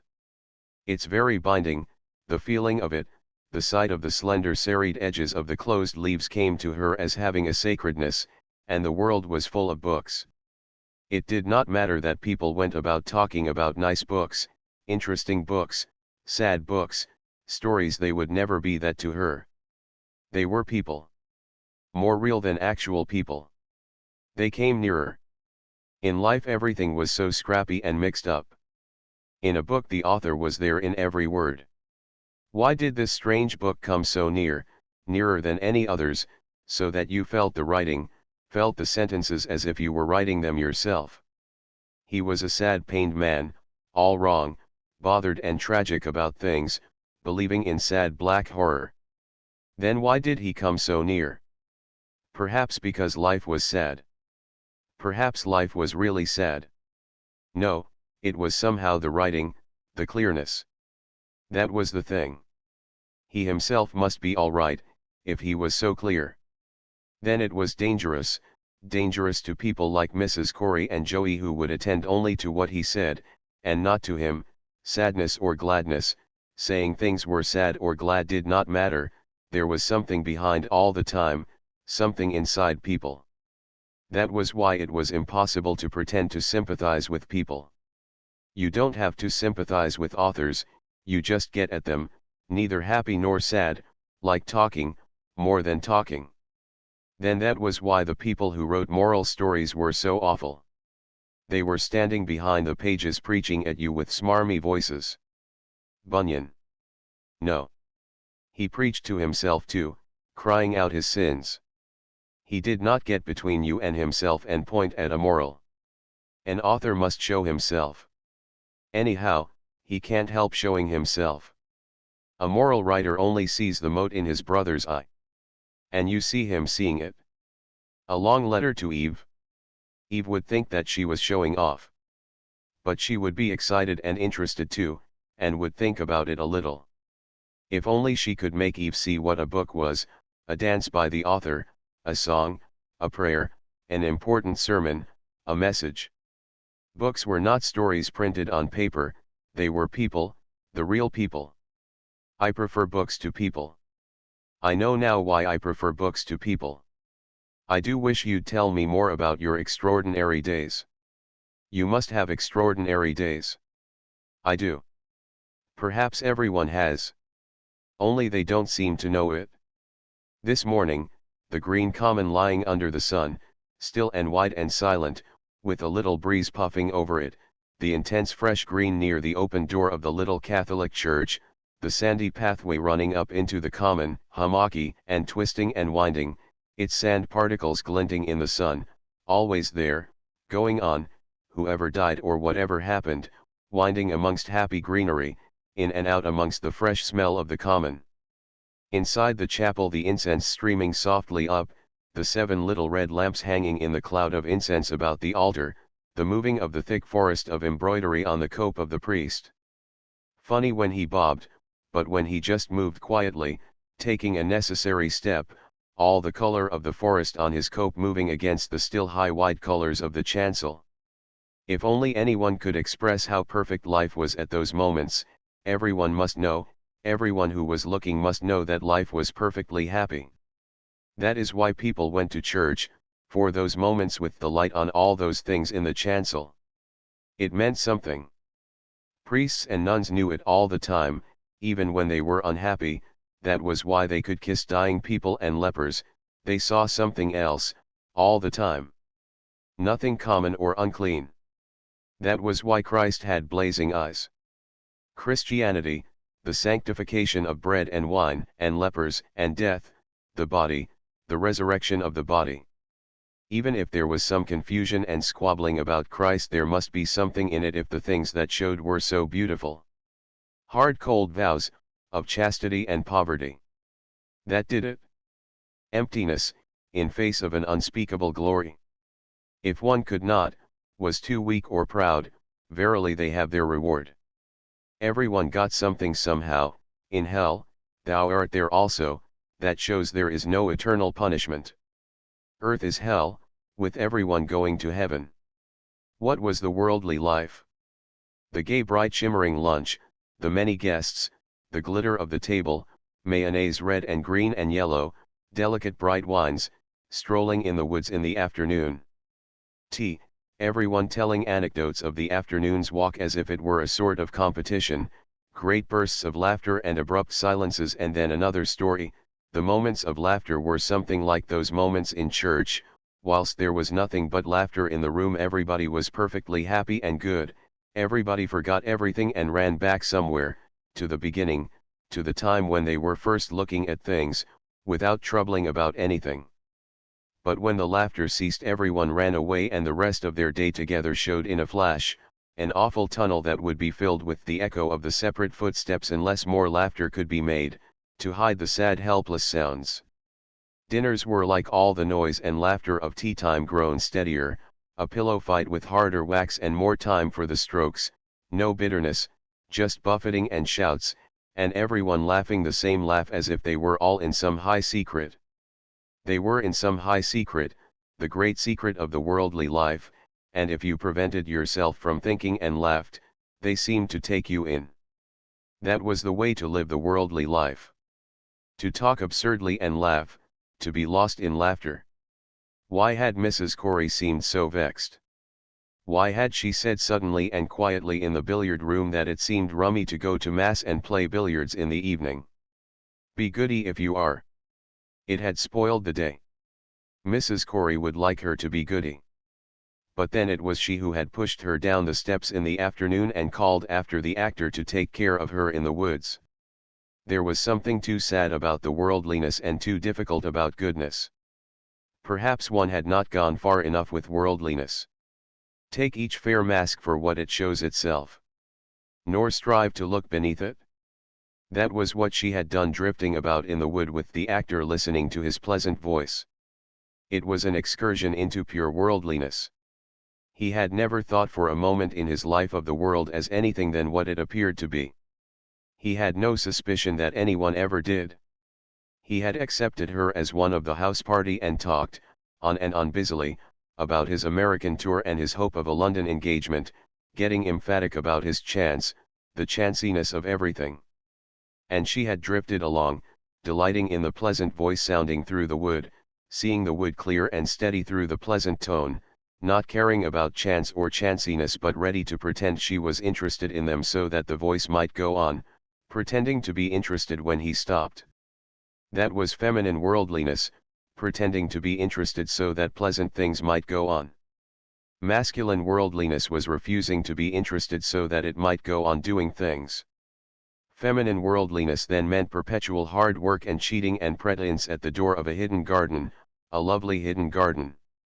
Masculine worldliness meant never being really there, always talking about things that had happened or making plans for things that might happen. There was nothing that could happen that was not in some way the same as anything else. Nobody was ever quite there, realizing. 4. During her second week of giving the children their morning's lessons, Miriam saw finally that it was impossible and would always be impossible to make their 2 hours of application anything but an irrelevant interval in their lives. They came into the schoolroom with languid reluctance, dreamily indolent from breakfast in bed, fragrant from warm baths. They made no resistance. She sat with the appointed tasks clearly in mind, holding on to the certainty that they were to be done as the only means of getting through the morning. The excitement of taking up everything afresh with her was over and beyond occasional moments of brightness when she tried to impress a fact or lift them over a difficulty with a jest and they would exchange their glance of secret delight, their curious conspirators' glance of some great certainty shared. They went through their tasks with well-bred preoccupation, sighing deeply now and again and sometimes groaning, with clenched hands pressed between their knees. Their accustomed life of events was close round them, in the garden just beyond the undraped window, on the mat outside the schoolroom door, where at any moment a footstep crossing the landing might fall softly and pause, when their heads would go up in tense listening. "Rollo," they would say, waiting for the turning of the handle, holding themselves in for the subdued shoutings they would utter when Mrs. Corey appeared standing in the doorway with a finger on her lips. "Happy," she would breathe, "working like nigger boys." Unless Miriam looked gravely detached she would glide in blushing, and passionately caress them. When this happened, sighs and groanings filled the time that remained. Their nearest approach to open rebellion included a tacit appeal to her as a fellow sufferer to throw up the stupid game. It was quite clear that they did not blame her for their sufferings, and they were so much prepared to do the decent thing that her experiment of reading to them regularly at some convenient half-hour each day from a book of adventures or fairy tale, not only reconciled them to endure the morning's ordeal, but filled them with a gratitude that astonished her and the beginnings of a personal regard for her that shook her heart. During the readings they would lose their air of well-bred detachment and would come near. They would be relaxed and silent, the girl with bent head and brooding defiant curiously smiling and frowning face, the boy gazing at the reader, rapturous. She would sometimes feel against each arm the pressure of a head. She had felt instinctively and at once that she could not use their lesson hours as opportunities for talking at large on general ideas as she had done with the children in the Banbury Park School. Those children, the children of tradesmen most of them, could be allowed to take up the beginnings of ideas, ideals, the sense of modern reforms. They could be allowed to discuss anything from any point of view and take up attitudes and have opinions. The opportunity for discussion and for encouraging a definite attitude towards life was much greater in this quiet room with only the two children, but it would have been mean, Miriam felt, to take advantage of this opportunity, to be anything but strictly neutral and wary of generalizations. It would have been so easy. Probably a really conscientious woman would have done it, have influenced them, given the girl a bias in the direction of some life of devotion, hospital nursing or slum missionary work, and have filled the boy with ideas as to the essential superiority of radicals. Their minds were so soft and untouched. It ended in a conspiracy. They all sat masquerading, and finished their morning exhausted and relieved. The children knew the lessons tortured her and made her ill at ease, and they were puzzled without disapproving. Through it all she felt their gratitude to her for not being simple, like Bunnikin. There was to be another weekend. Again there would be the sense of being a visitor amongst other visitors.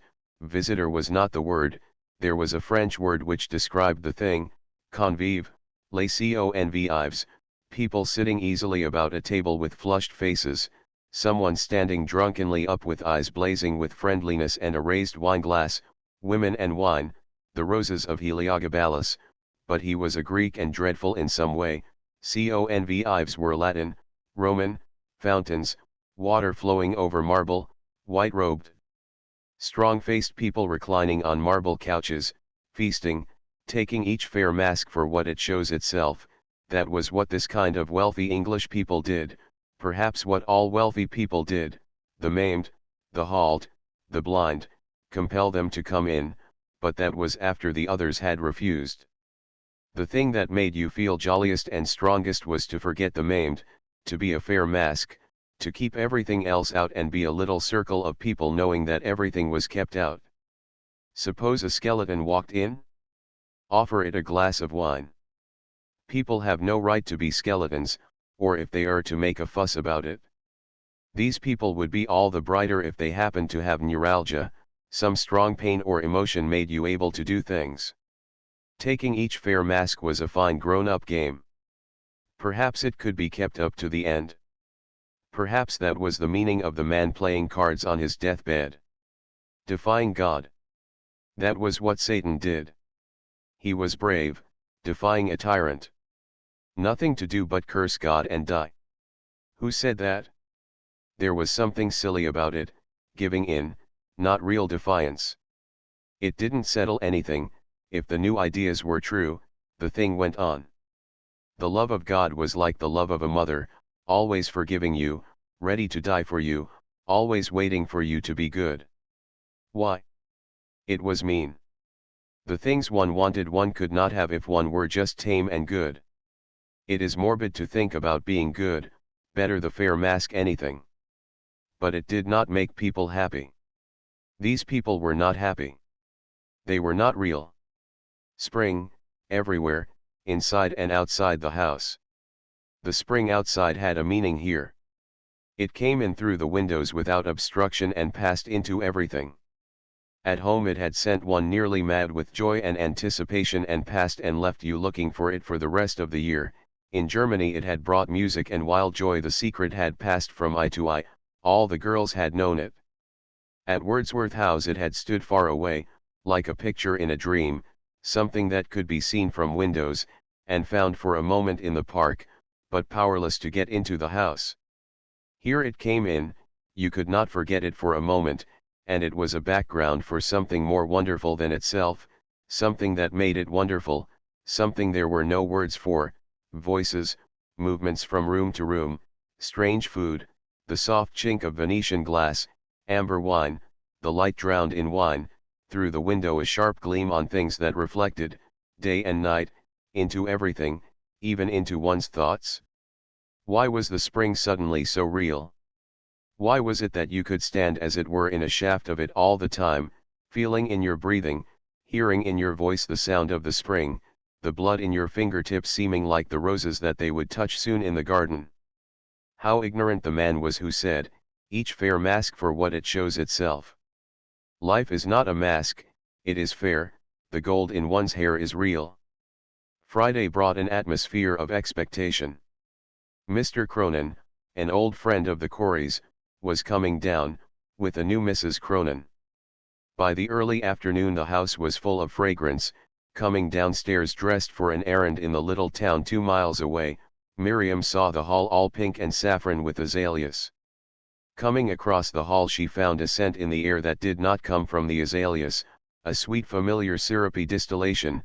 The blaze of childhood's garden was round her again, bright magic flowers in the sunlight, magic flowers, still there, nearer to her than ever in this happy house. She could almost hear the humming of the bees, and flung back the bead curtain with unseeing eyes, half expecting some doorway to open on the remembered garden. The scent was overpowering, the drawing room was cool and silent with closed windows and drawn blinds. Bowls of roses stood in every available place. She tiptoed about in the room gathering their scent. As she opened the hall door Mrs. Corey's voice startled her from the dining room. Going into the dining room she found her with a flushed face and excited eyes and the children dancing round her. Another tin. One more tin, they exclaimed, plucking at Miriam. From the billiard room came the smell of fresh varnish. Wiggerson was on her knees near the door. She's done some stupid thing, thought Miriam, looking at Mrs. Corey's excited, unconscious face with sudden anxiety, some womanish overdoing it, wanting to do too much and spoiling everything. She felt as if she were representing Mr. Corey. Will it be dry in time? She asked, half angrily, scarcely knowing what she said, and in the midst of Mrs. Corey's apologetic petition that she would bring a tin of oak stain back with her. Lordy, don't you think so, whispered Mrs. Corey, only half dismayed.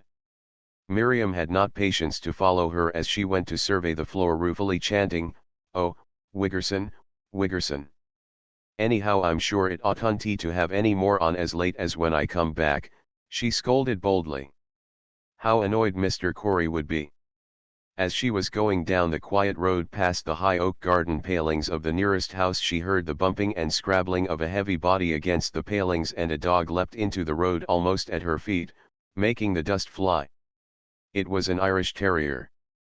It smiled and barked a little, waiting, looking up into her face and up and down the road. It thought it knew me, she pondered, it mistook me for someone else. She patted its head and went forward thinking of the joyful scrabbling, its headlong determination.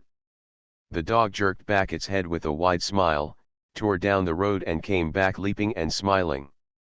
Something disappeared from the vista of the roadway as the dog rushed along it, nosing after scents, looking round now and again rushing back to greet her. It brought back the sense of the house and the strange gay life she had just left to go on her errand to the little unknown town. It wore a smart collar, it belonged to that life. People in it were never alone, when they went out there was always a dog with them. It thinks I'm one of them. But it liked the wild. When they came out onto the common it rushed up a sandy pathway and disappeared amongst the gorse bushes. For a while Miriam hoped it would come back and kept looking about for it, then she gave it up and went ahead with the commons drifting slowly by on either side. She wished that the action of walking were not so jerky, that the expanses on either side might pass more smoothly and easily by. That's why people drive, she thought. You can only really see the country when you are not moving yourself. Standing still for a moment, she looked across the open stretch to her left and smiled at it and went on again, walking more quickly. The soft beauty that had retreated to the horizon when the dog was with her was spreading back again across the whole expanse and coming towards her. She hurried on, singing softly at random, "Scorn such a foe, though I could fell thee at a blow, though I could fail thee at a blow, people walking and thinking and fussing, people driving." Somewhere in Victoria's were always coming along the road. To them it was a sort of suburb, quite ordinary, the bit near home. But it was big enough to be full of waves and waves of something real, something cool and true and unchanging. Had anybody seen it? Did the people who lived there know it? Did anybody know this strange thing? She almost ran. "My commons," she said. "I know how beautiful you are, if only I knew whether you know that I know." I know, she said, "I shan't forget you. True, true till death, bear it, O wind, on thy lightning breath." The sun was very warm. Before she reached the end of the long road the sandy pathways were beginning to glare. There was the river and the little bridge and the first shop just beyond it, where her purchase was to be made. Its woodwork was very bright white, it had a seaside look. She stood still on the slight ascent of the bridge, mopping her face and preparing to represent Mrs. Corey in the shop. Scrambling up the shallow bank from the common came the yellow dog. "Oh, hooray, you duck," she breathed, patting the warm stubbly head and listening to his breathless snortings. A piano organ broke into loud music in the little street. It was not a mysterious little town, there was nothing of the village about it. The white-framed windows held things you would see in a Regent Street confectioner's. It was a special shop for the kind of people who lived here. Miriam felt for her 3 and 6 and asked for her pound of coffee creams with a bored air, wishing she knew the dog's name so that she could claim him familiarly. She contented herself with telling him to lie down in an angry whisper repeatedly, as the creams were being weighed. He stood panting and gazing at her, wagging his stump. "Ullo, Bushy," said the shopwoman languidly. The dog faced round, panting more loudly. "There you are, Bush," she said, as the scales balanced, and flung the dog a chocolate wafer which he caught with a snap. Miriam gazed vaguely at the unfamiliar spectacle, angrily feeling that the shopwoman was observing her. "You're not going to take him through the town," said the shopwoman severely. "Oh, no," said Miriam nervously. "He's the worst fighter in the parish, they never bring him into the town unless it's the groom sometimes." "Thank you," said Miriam, taking her bag of coffee creams. "Dogs are a nuisance, aren't they?" she added, in an emphatically sympathetic tone, getting away through the swing door, almost hating the yellow body that squeezed through at her side and stood eagerly facing towards the marketplace, waiting for her movements. She hurried up over the bridge, calling to the dog without looking round, listening fearfully for sounds of conflict with a brown collie she had caught sight of standing with head high and ears pricked, 20 yards down the street. The piano organ jingled angrily. The dog came thoughtfully trotting over the bridge and ambled off across the common safe. He might have been killed, or killed another dog, how cruel dogs were, without knowing better. She looked to the common, asking consolation for her beating heart. The bag of creams was safe and heavy in her hand. The dog had gone, the little town was behind, it had hurt her, it was spoiled, she would never like it. It had done nothing but remind her that she was a helpless, dingy little governess. She toiled along, feeling dreadfully tired. The sounds of her boot soles on the firm, sand-powdered road mocked her, telling her she must go on. If she could be quite sure of finding a kind woman, not a hard-featured woman with black and grey hair, like the shopwoman, but kind, knowing and understanding everything, in a large print apron with her sleeves rolled up to the elbows, living in a large cottage with a family, who would look at her and smile a quiet, short, certain smile, as if she had been waiting for her, and take her in and let her help and stay there forever. She would put down the bag of coffee creams on the edge of the common and go straight across it to her, but there would not be a woman like that here. All that the women round here would think about her would be to wonder which of the families she belonged to.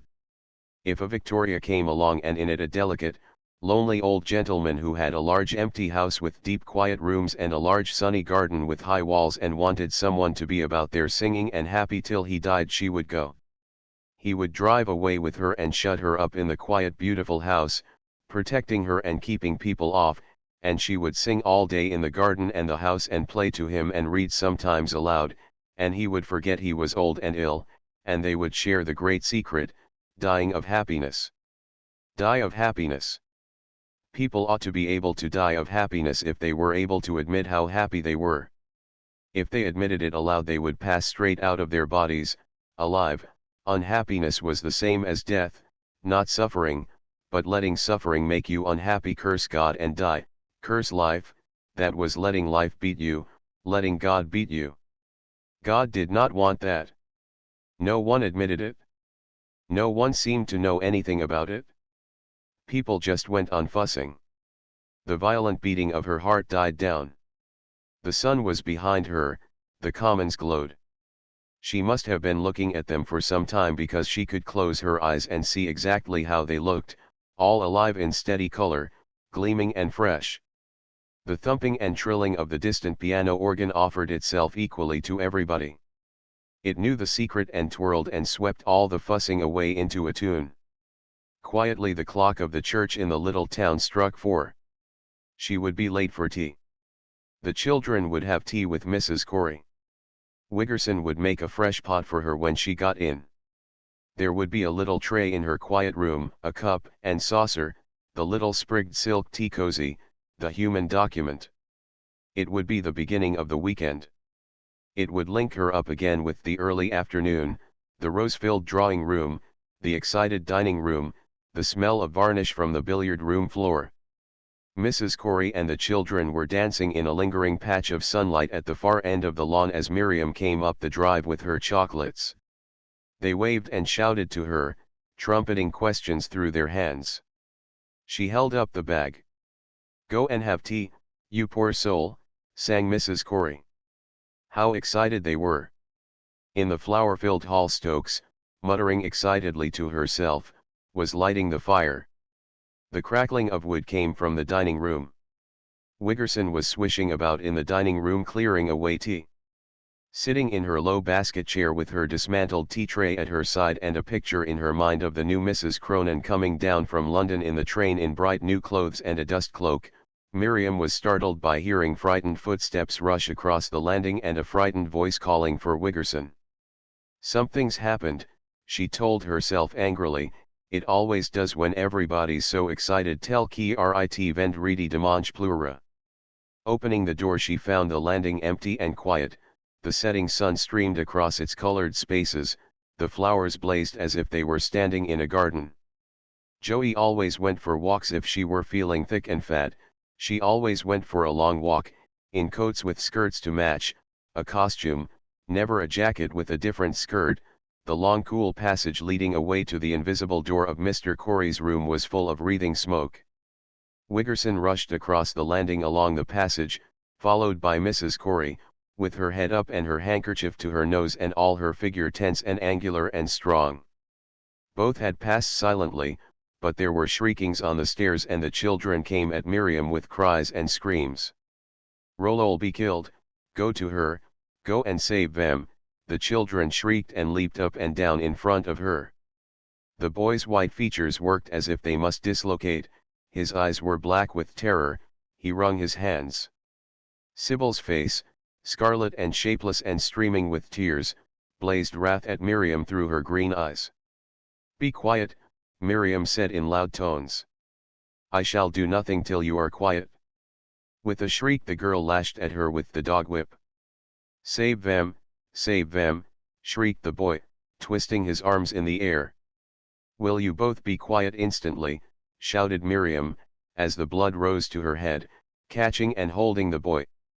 Both children howled and choked, Sybil flung herself forward howling, and Miriam felt her teeth in her wrist. The smoke came pouring out of the little hidden room, coiling itself against the air of the passage like some fascinating silent inevitable grimace. Wiggerson's figure flying through it stirred it strangely, but it closed behind her and billowed horribly out towards Mrs. Corey standing just clear of its advance with her handkerchief pressed to her face, quiet, not calling to Wiggerson, waiting where she had disappeared. Miriam could not move. Sybil's body hung fastened to her own with entwining limbs. A fight in the jungle, a tiger flung fixed like a leech against the breast of a screaming elephant, the boy had the whip and was slashing at her legs through her thin dress and uttering piercing shrieks. "Stokes is an idiot," said Mrs. Corey, going gaily downstairs with the two exhausted white-faced children followed by Wiggerson flitting along with bloodshot blinking eyes. Stokes, sullenly brooding, lighting Mr. Corey's fire without putting back the register. What was it that made Stokes sullen and brooding so that the accident had happened and the smoke had come? Stokes had seen something, someone, like the fearful oncoming curving stare of the smoke. Mrs. Corey and Wiggerson did not brood like that. They laughed and wept and snatched things out of danger. They had thin faces. Mrs. Corey was alone, like an aspen shaking its leaves in windless air. She knew she was alone. Wiggerson was making her toilet in the spring sunset. Miriam saw all that time Wiggerson's tall body hurtling about in her small pantry, quickly selecting and packing things on a tray, her eyes glancing swiftly downwards as her foot caught, the swift bending of her body, the rip as she tore the braiding from her skirt, her intent face as she threw it from her and swept sinuously upright, her undisturbed hands once more at their swift work.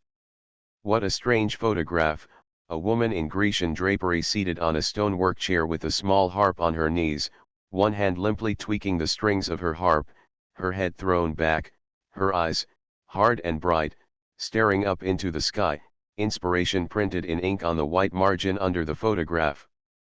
It was an Englishwoman, a large stiff square body, a coil of carefully crimped hair and a curled fringe, pretending. There were people who would say, "What a pretty photograph," and mean it, the draperies and the attitude.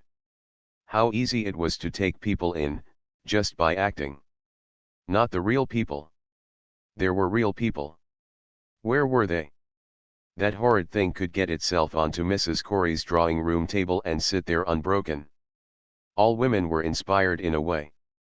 It was true enough. But it was a secret. Men ought not to be told. They must find it out for themselves. To dress up and try to make it something to attract somebody. She was not a woman, she was a woman, oh, curse it all. But men liked actresses. They liked being fooled. Miriam looked closely at the photograph with hatred in her eyes. Why not the stone steps and the chair and the sense of sunlight, sunlit air? That would be enough. You get in the way of the air, you thing, she muttered, and the woman's helpless unconscious sandaled feet reproached her.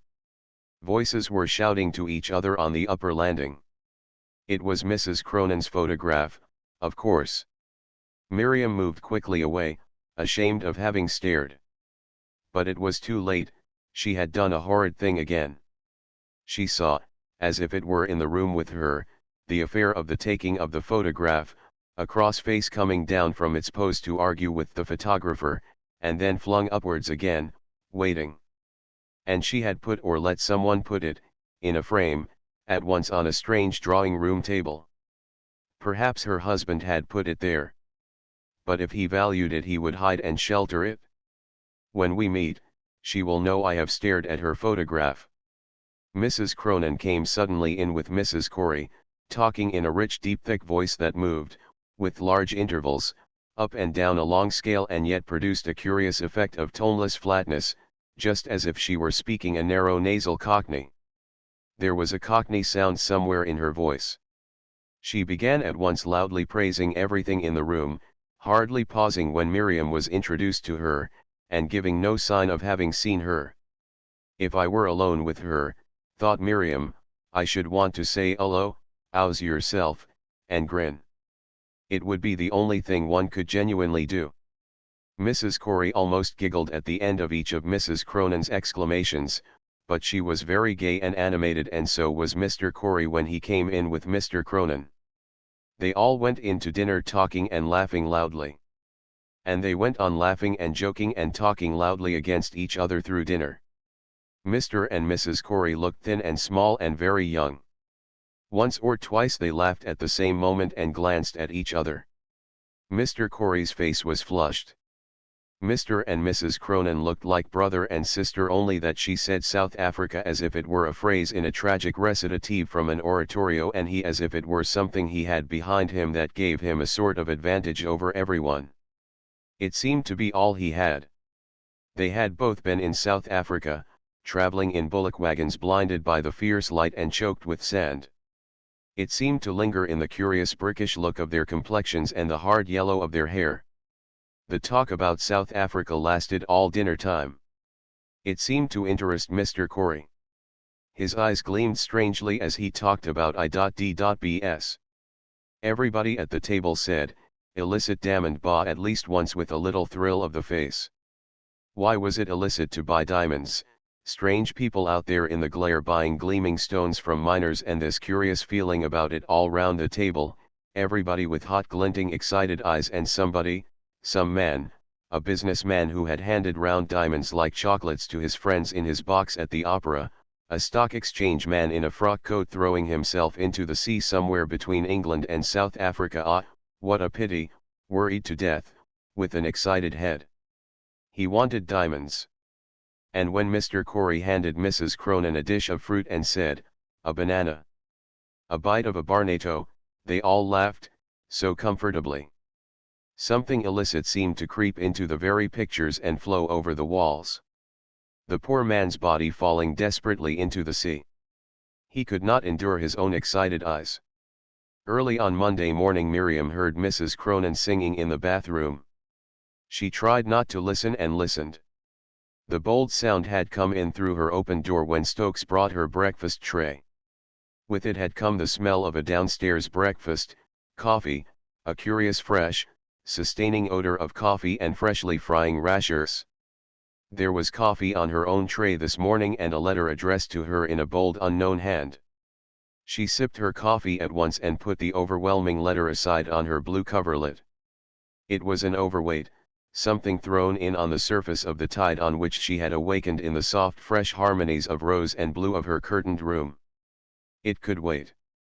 It had come out of the world for her, but she felt independent of it. It did not disturb her. Its overwhelming quality was in the fact that she had called it to her out of the world.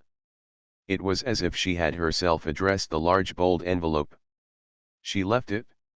Her sipped coffee steered her into the tide of the downstairs life. There was breakfast downstairs, steaming coffee and entree dishes for Mr. Corey and the Cronins, and they were all going off by the early train. "Say si bone," sang Mrs. Cronin in a deep baritone, as Miriam drank her coffee, "de con fo Andre enon, do yux by sirs." She sang it out through the quiet upstairs rooms. She met with it the bustle of preparation downstairs. It was a world she lived in that made her able to carry off these things without being disturbed by them, a rosy secret world in which she lived secure. A richness at the heart of things. She was there. She possessed it with her large strong brick red and rose white frame and her strong yellow hair. Did she, really? At any rate she wanted to suggest that she did, that secret richness was the heart of things.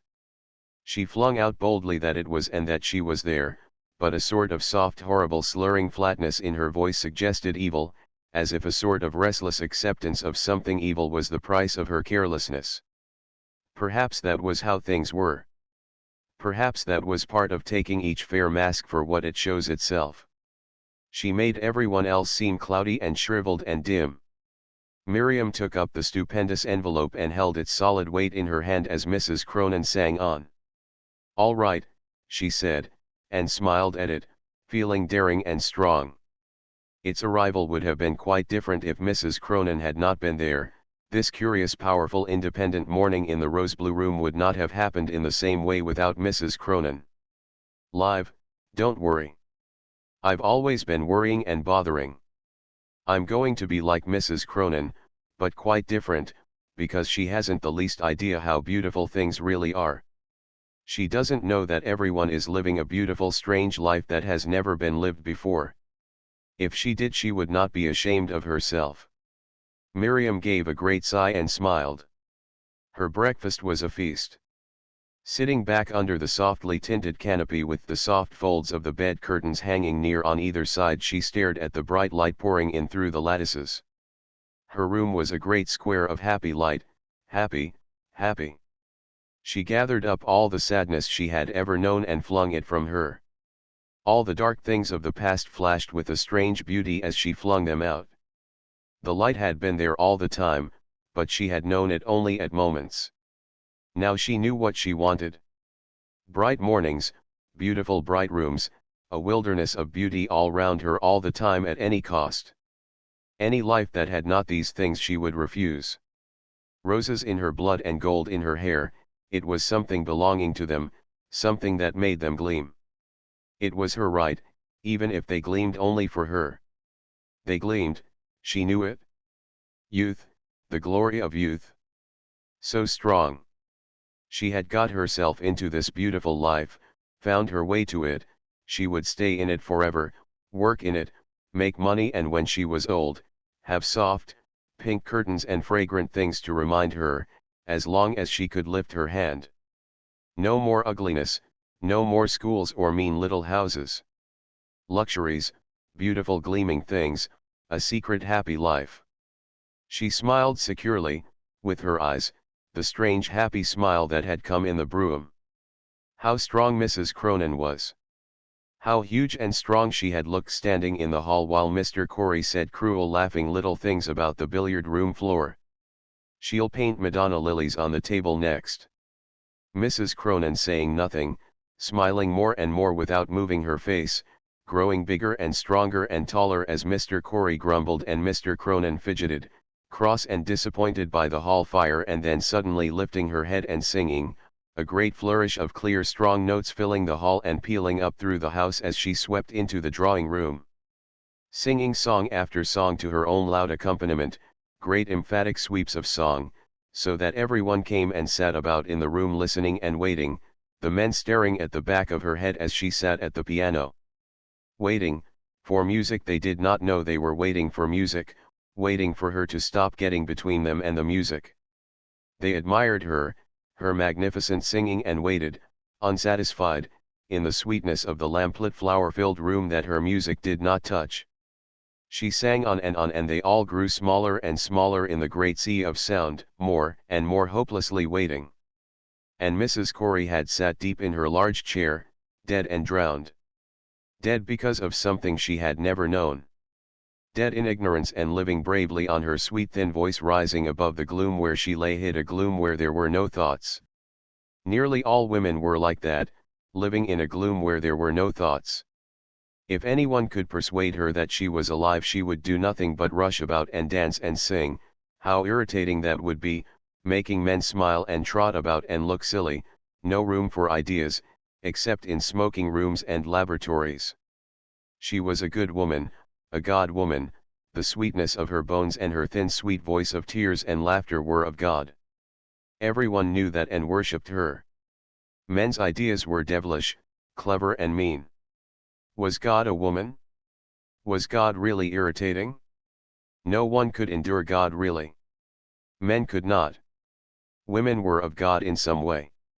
That is what men could never forgive, the superiority of women. Perhaps I can't stand women because I'm a sort of horrid man. Mrs. Cronin was a sort of man too. She was not perplexed. But she was a woman too, because she was not mean and petty and fussy as men are, sitting tall and square at the piano with the square tall form of her husband standing ready to turn the pages, her strong baritone voice rolling out, "Ai me moi, car ton charmest étrange, etjeta me." Recalling the song as she sat back in the alcove of her bed motionless, keeping the brightness of her room at its first intensity, Miriam remembered that it had brought her a moment when the flower-filled drawing room had seemed to be lit, from within herself, a sudden light that had kept her very still and made the bowls of roses blaze with deepening colors. In her mind she had seen garden beyond garden of roses, sunlit, brighter and brighter, and had made a rapturous prayer. She remembered the words. God, I'm not afraid of you. Look at the gardens, and something had smiled through the lit gardens exultantly, and Mrs. Cronin's voice had raged through the room like a storm, "Ai me moi," and Mr. Corey's eyes were strange and hard with shadows. He knew, in some strange way men knew there were gardens everywhere, not always visible. Women did not seem to know. The letter on her tray was a sort of response to her prayer. V. It was quite a long letter signed with a large bob set crosswise. It began by asking her advice about a wedding present for Harriet and ended with the suggestion that she should meet him and help him to make a suitable selection. It was written from the British Chess Club, to her, because Bob Grevelly wanted to see her. Harriet's wedding present was only an excuse.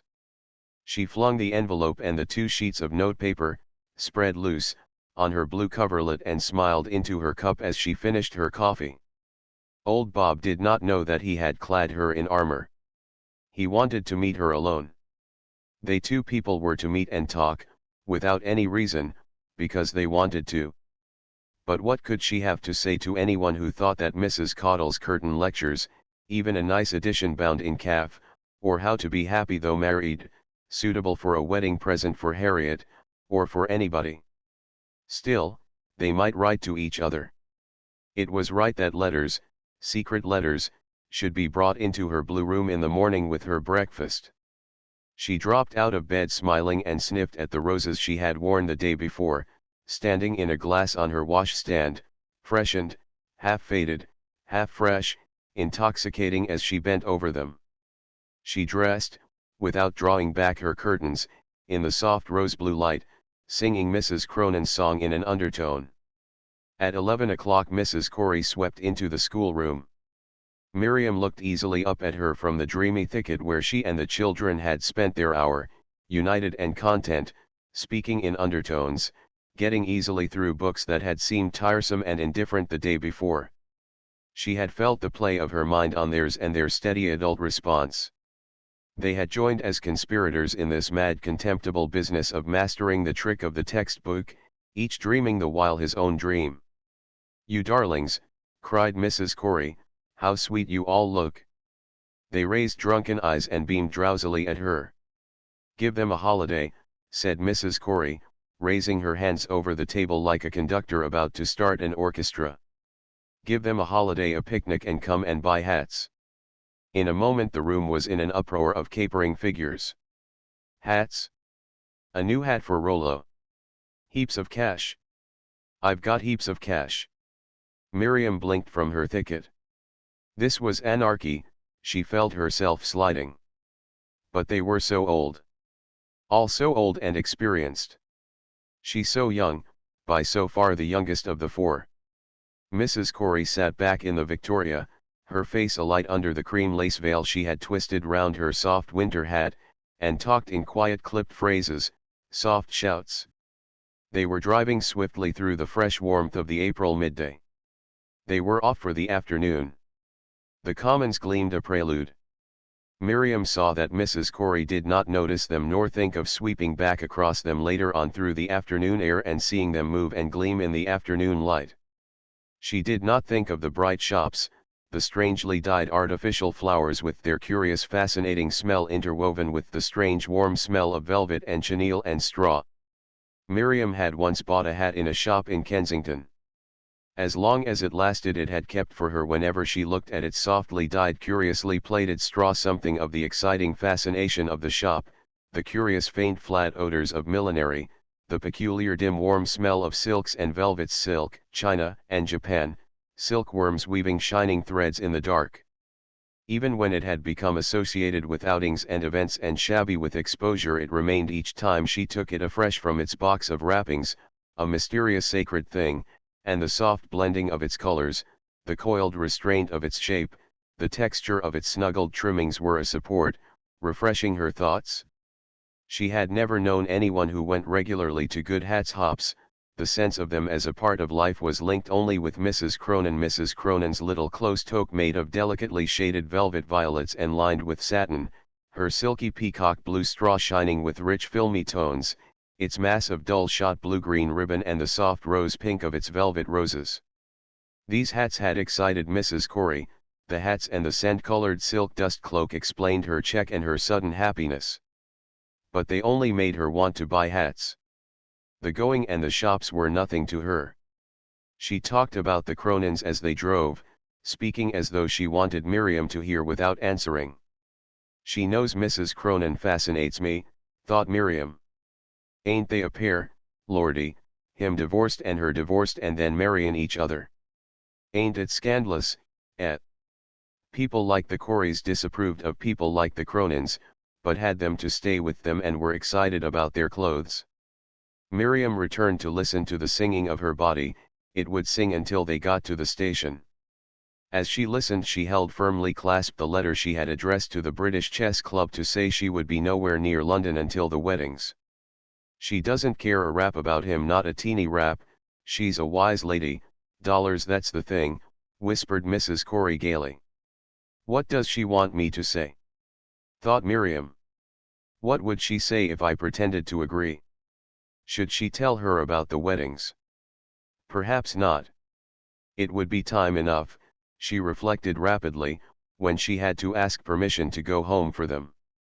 Mrs. Corey had not asked her a single question about things at home, and if she were to say, "We used to live in a big house and my father lost nearly all his money and we live now in a tiny villa and two of my sisters are to be married," it would break into this strange easy new life. It would break the charm and not bring her any nearer to Mrs. Corey. And Mrs. Corey would not really understand about the home troubles. Mrs. Corey had always been lonely and sad, inside. She had been an orphan, but brought up by a wealthy uncle and always living in wealth, and now she seemed to think about nothing but the children and the house and the garden, hating theaters and dances and never going to them or paying visits or seeing the wonder of anything. She would only say, "Don't you marry yourself off, young lady, marriage is a fraud. You wait for a wealthy one." Whatever one said to her, whatever joy one showed her would lead to that. But the two weddings hovered about the commons. They were a great possession. Nothing to worry about in them. Gerald and Bennett, who had managed everything since the smash, would manage them. Sarah and Harriet would be married from the little villa and would be Mrs. Brodie and Mrs. Duquesne just like anybody else. So safe. And she herself, free, getting interesting letters, going up to town with Mrs. Corey, no worry, spring hats and the commons and garden waiting for them. She was sure she did not want to see the commons overburdened by the idea of her own wedding. Two was enough for the present. Of course, someday someone, somewhere, wonderful and different from everyone else. Cash, no, not business and cigars and offices, the city, horrible bloated men with shapeless figures, horrible chemists' shops advertising pick-me UPS, a cottage a cottage. Why did people laugh at love in a cottage? The outsides of cottages were the best part, everyone said. They were dark inside, but why not? A lamp, and outside the garden and the light. She's had all kinds of operations, mused Mrs. Corey. Really? Deadly awful. In nursing homes. She'll never have any kiddies. Were there cold shadows on everything, everywhere? She turned a pleading face to Mrs. Corey. They were driving into the station yard. It's true, true, true, laughed Mrs. Corey. She doesn't care, she doesn't want any. They're all like that, that sort. Miriam mused intensely. She felt Mrs. Cronin ought to be there to answer. She had some secret Mrs. Corey did not possess. Mrs. Corey looked suddenly small and mild and funny. Why did she think it dreadful that Mrs. Cronin should have no children? There was nothing wonderful in having children. It was better to sing. She was perfectly sure that she herself did not want children. Superior women don't marry, she said, sir she said, poor, or women, but that meant blue stockings. I don't want a silly hat, said Mrs. Corey, as their hansom drew up in bright sunlight outside a milliner's at the southern end of Regent Street. Let's buy a real lovely teapot or a Bartolozzi or something. What fun to go home with something real nice. Eh. A real beauty Dresden teapot, she chanted, floating into the dimness of the shop where large hats standing on long straight stands flared softly like blossoms in the twilight. She swept about in her flowing lace-trimmed twine-colored overcoat on the green velvet carpet, or stood ruthlessly trying on a hat, pressing its wire frame to fit her head, crushing her fingers into tuck tulle, talking and trying, and discarding until the collection was exhausted. Miriam sat angry and admiring, wondering at the subdued helplessness of the satin-clad assistant, sorry for the discarded hats lying carelessly about, their glory dimmed. All the hats, whatever their shape or color, seemed to her to decorate the bronze head and the twine-colored coat. The little toques gave slenderness and willowy height, and the large flowered ribboned hats, the moment a veil draped the boniness of the face made, Miriam felt, an entrancing picturesqueness. With each hat Mrs. Corey addressed the large mirror, calling herself a freak, a sketch, a nightmare, a real fogey. The process seemed endless, and Miriam sat at last scourging herself with angry questions. Why doesn't she decide, she found herself repeating almost aloud, her hot tired eyes turning for relief to the soft guipure tussore curtain screening the lower part of the window, what kind of hat she really wants, and then look at the few most like it and perhaps have one altered. It's so awfully silly not to have a plan. She'll go on simply forever. But the soft curtain running so evenly along its smooth clean brass rod was restful, and plan or no plan the trouble would presently come to an end, and there would be no discomforts to face when it was over, no vulgar bun shops, no struggling onto a penny bus with your ride perhaps spoiled by a dreadful neighbor, but Regent Street in the bright sun, a handsome, a smart obliging driver with a buttonhole, skimming along to tea somewhere, the first-class journey home, the carriage at the station. The Green Commons.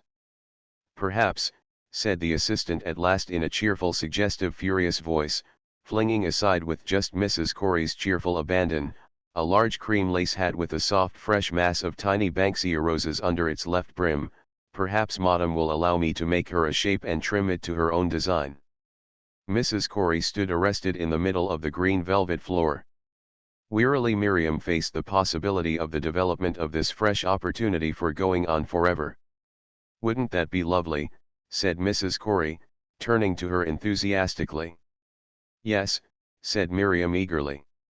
Both women were facing her, and she felt that anything would be better than their united contemplation of her brown stuff dress with its square sleeves and her brown straw hat with black ribbon and its yellow paper buttercups. Can't be did though, said Mrs. Corey in a cold level voice, turning swiftly back to the hats massed in a confused heap on the mahogany slab. Standing over them and tweaking at one and another as she spoke, she made a quiet little speech, indicating that such and such might do for the garden and such others for driving, some dozen altogether she finally ordered to be sent at once to an address in Brook Street where she would make her final selection whilst the messenger waited. Have you got the address all right? She wound up. So kind of you. Come along, you poor thing, you look worn out, she cried to Miriam, without looking at her as she swept from the shop. She waved her sunshade at a passing hansom, and as it drew sharply up with an exciting clatter near the curb she grasped Miriam's arm. Shall we try Perrins? It's only 3 doors up. Miriam glanced along and caught a glimpse of another hat shop. Do you really want to? She suggested reluctantly. No. No. Not a bit, old spoil sport. Chum Yong, jump in, laughed Mrs. Corey. Oh, if you really want to, began Miriam, but Mrs. Corey, singing out the address to the driver, was putting her into the cab and showing her how to make an easy passage for the one who gets last into a hansom by slipping into the near corner. Her appreciation of this little maneuver helped her over her contrition, and she responded with gay insincerity to Mrs. Corey's assurance of the fun they would have over the hats at Mrs. Cronin's. Tea at Mrs. Cronin's then. How strange and alarming, but she felt too tired to sustain a tete-a-tete at a smart tea shop.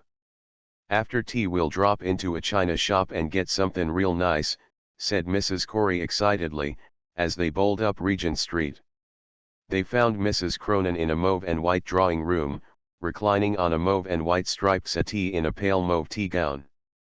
On a large low table a frail mauve tea service stood ready, and Mrs. Cronin rose tall to welcome them, dropping onto the mauve carpet a little volume bound in pale green velvet.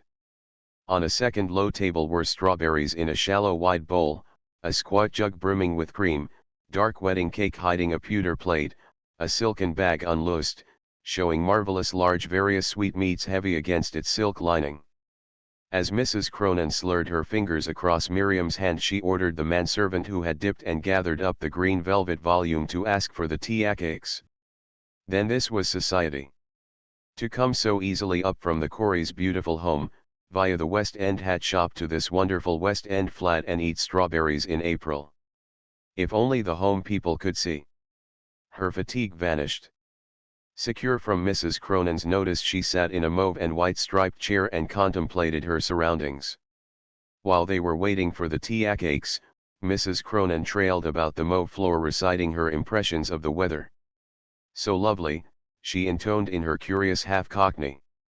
"I almost went out. But I haven't. I haven't stirred. It is lovely inside on this sort of spring day, the light." She paused and swept about. There is something about her, thought Miriam. It's true, the light inside on a clear spring day. I never thought of that. It is somehow spring in here in the middle of London in some real way. Her blood leaped and sang as it had done driving across the commons, but even more sweetly and keenly. It wouldn't be, in a dingy room, even in the country. It's in essence something you feel in the right surroundings. What chances these people have! They get the most out of everything. Get everything in advance and over again. They can go into the country any minute as well as have clear light rooms. Nothing is ever grubby. And London there, all round, London. London was a soft, sea-like sound, a sound shutting in the spring. The spring gleamed and thrilled through everything in the pure bright room. She hoped Mrs. Cronin would say no more about the light. Light, light, light. As the manservant brewed the tea and the silver teapot shone in the light as he moved it, silver and strange black splashes of light caught and moving in the room. Drawing off her gloves, she felt as if she could touch the flowing light. Flowing in out of the dawn, moving and flowing and brooding and changing all day, in rooms. Mrs. Cronin was back on her settee, sitting upright in her mauve gown, all strong soft curves. "That play of Wilde's," she said. Miriam shook at the name. "You ought not to miss it. He has such genius." Wilde. Wilde, a play in the spring, someone named Wilde. Wild Spring. That was genius. There was something in the name. "Never go to the theater, never, never, never," Mrs. Corey was saying, "too much of a bore. Genius, genius is an infinite capacity for taking pains." Capacity. A silly definition, like a proverb made up by somebody who wanted to explain. Wild, wild. Spring. Genius. The little feast was over and Mrs. Cronin was puffing at a cigarette when the hats were announced. As the fine incense reached her, Miriam regretted that she had not confessed to being a smoker. The suggestion of tobacco brought the charm of the afternoon to its height. When the magic of the scented cloud drew her eyes to Mrs. Cronin's face, it was almost intolerable in its keenness. She gazed, wondering whether Mrs. Cronin felt so nearly wild with happiness as she did herself. "Life, what are you? What is life?" she almost said aloud.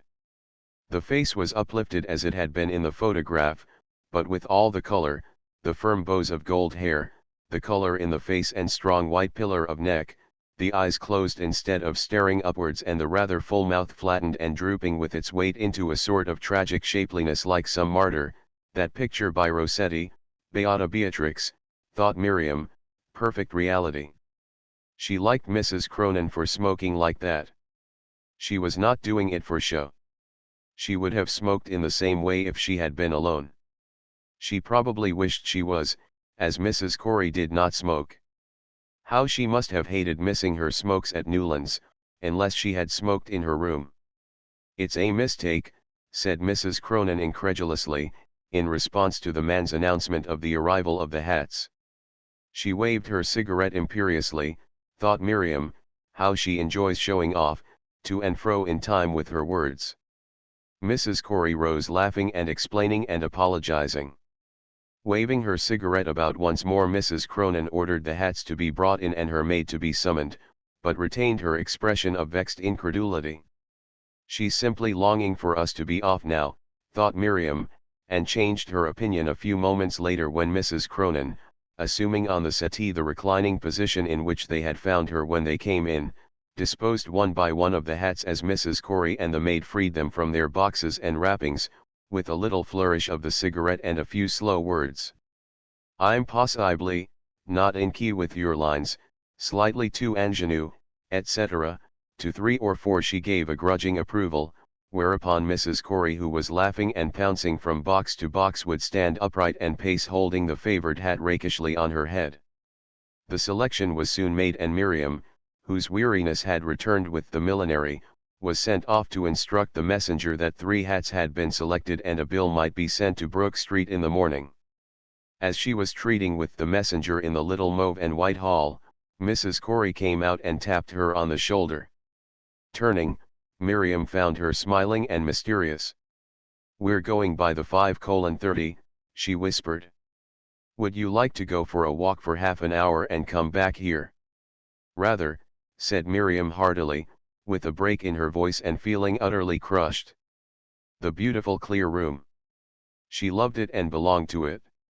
She was turned out. All right, smiled Mrs. Corey encouragingly and disappeared. Under the eyes of the messenger and the servants who were coming out of the boudoir laden with hat boxes, she got herself out through the door. 6.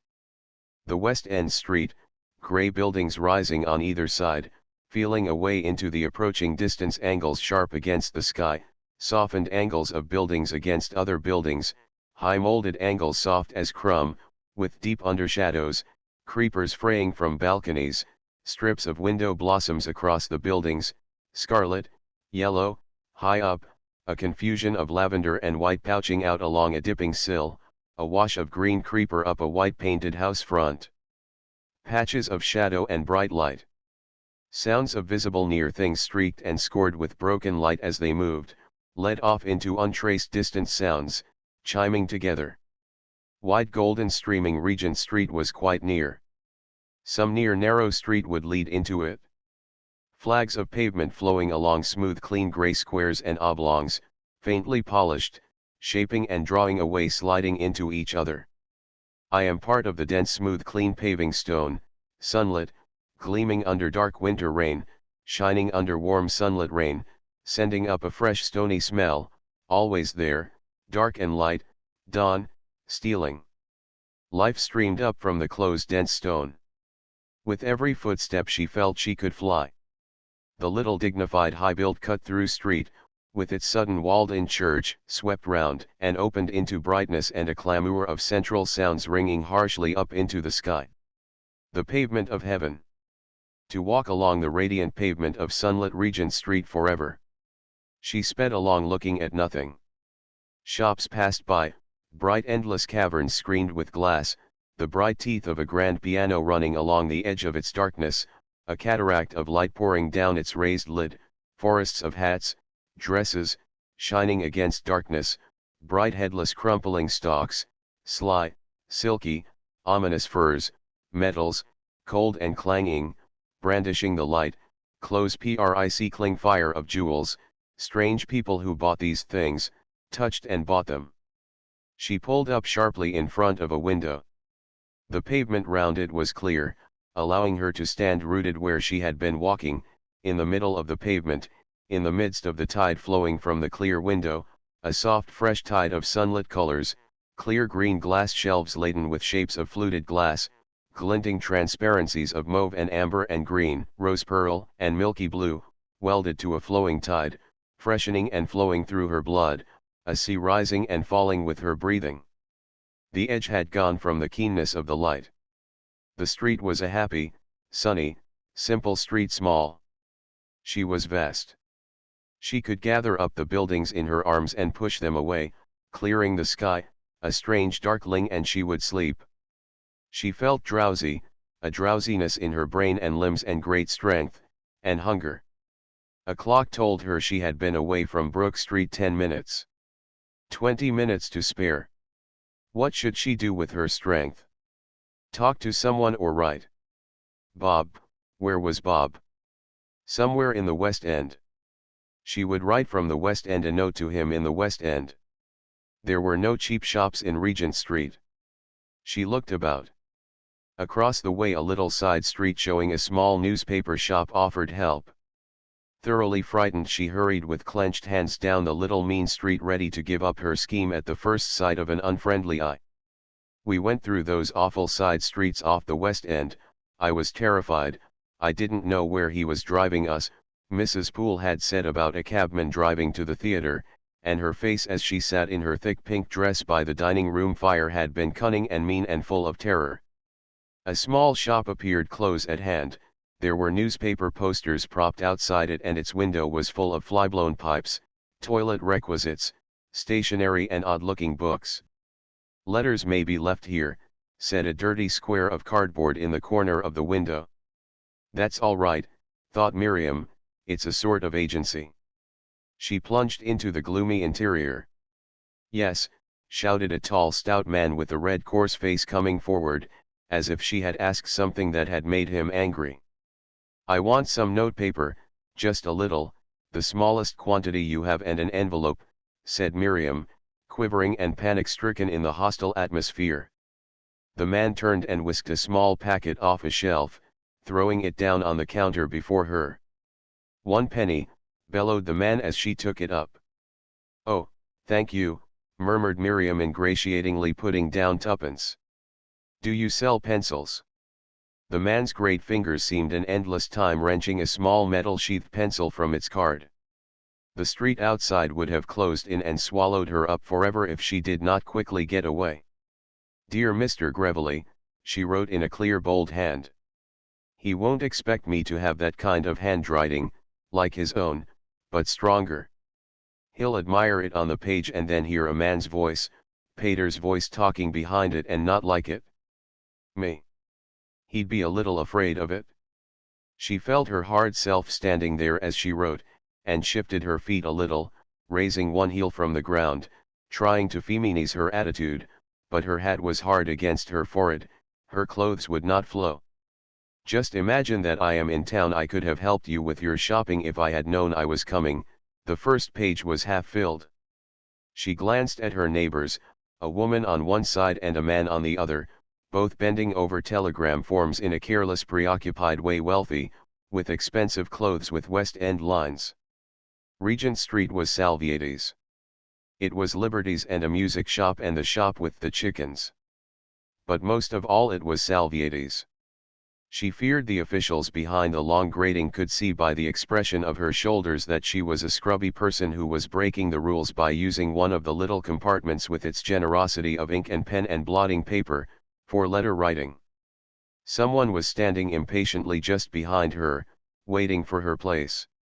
Telly est lavi, she concluded with a flourish, yours sincerely, and addressed the envelope in almost illegible scrawls.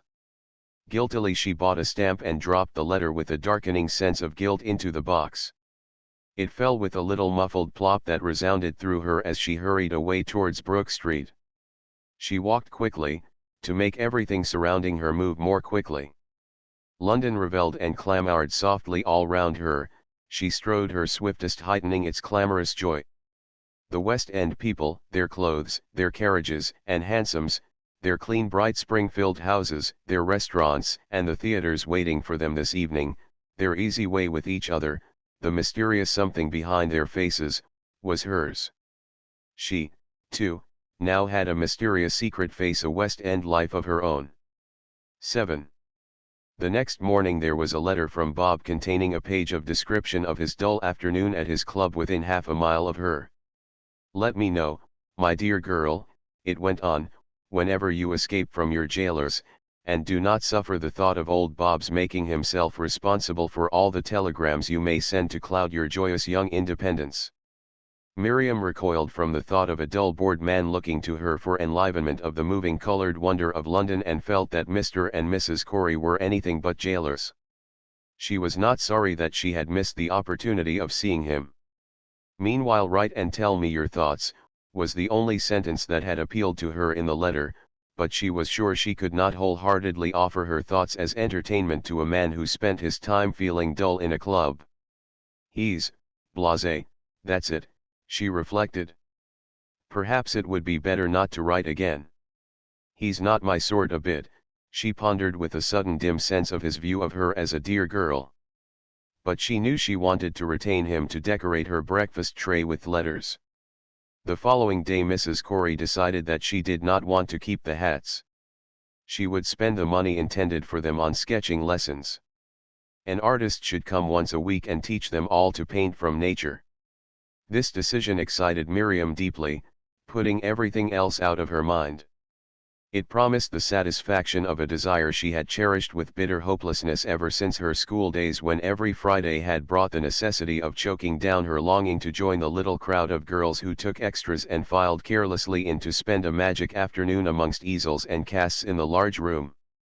The old longing came leaping back higher than it had ever done before, making a curious eager smoldering in her chest as Mrs. Corey talked.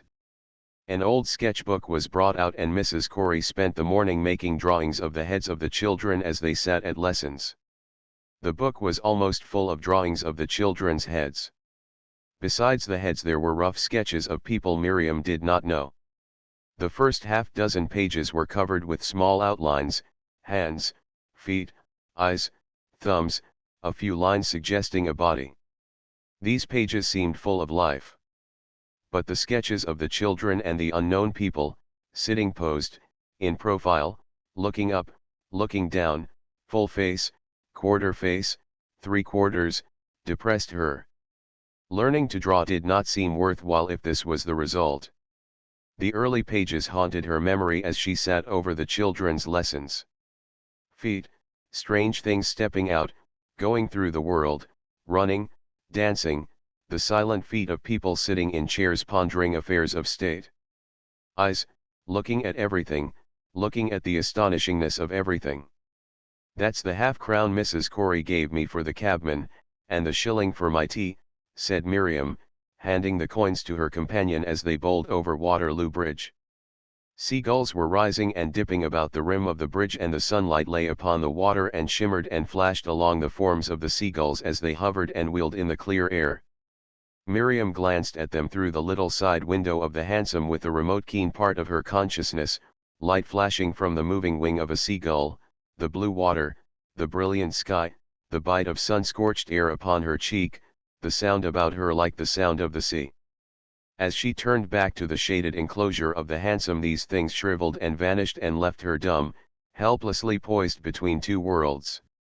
This shabby part of London and the seaside bridge could make no terms with the man at her side, his soft grey suit, his soft grey felt hat, the graceful crook of his crossed knees, his gleaming spats, the glitter of the light upon patent leather shoes. He was gazing out ahead, with the look with which he had looked across Australia in his gold-digging days, weary until he got back to the West End, not talking because the cab made such a noise crossing the bridge. It was stupid of her to peer out of her window and get away to her own world like that. Nothing that we can ever say to each other can possibly interest us, she reflected. Why am I here? Her coins reassured her. Don't think about pence, dear girl, he said, in a voice that quavered a little against the noise of the cab, when you're with old Bob. Without looking at her, he gently closed her hand over the money. All right, she shouted. We'll see, later on. The cab swept round into a street and the noise abated. When we've dropped those famous hats and rung the bell and run away, we'll go on to Bumpus's and choose our book, he said, as if asserting themselves and their errand against the confusion through which they were driving.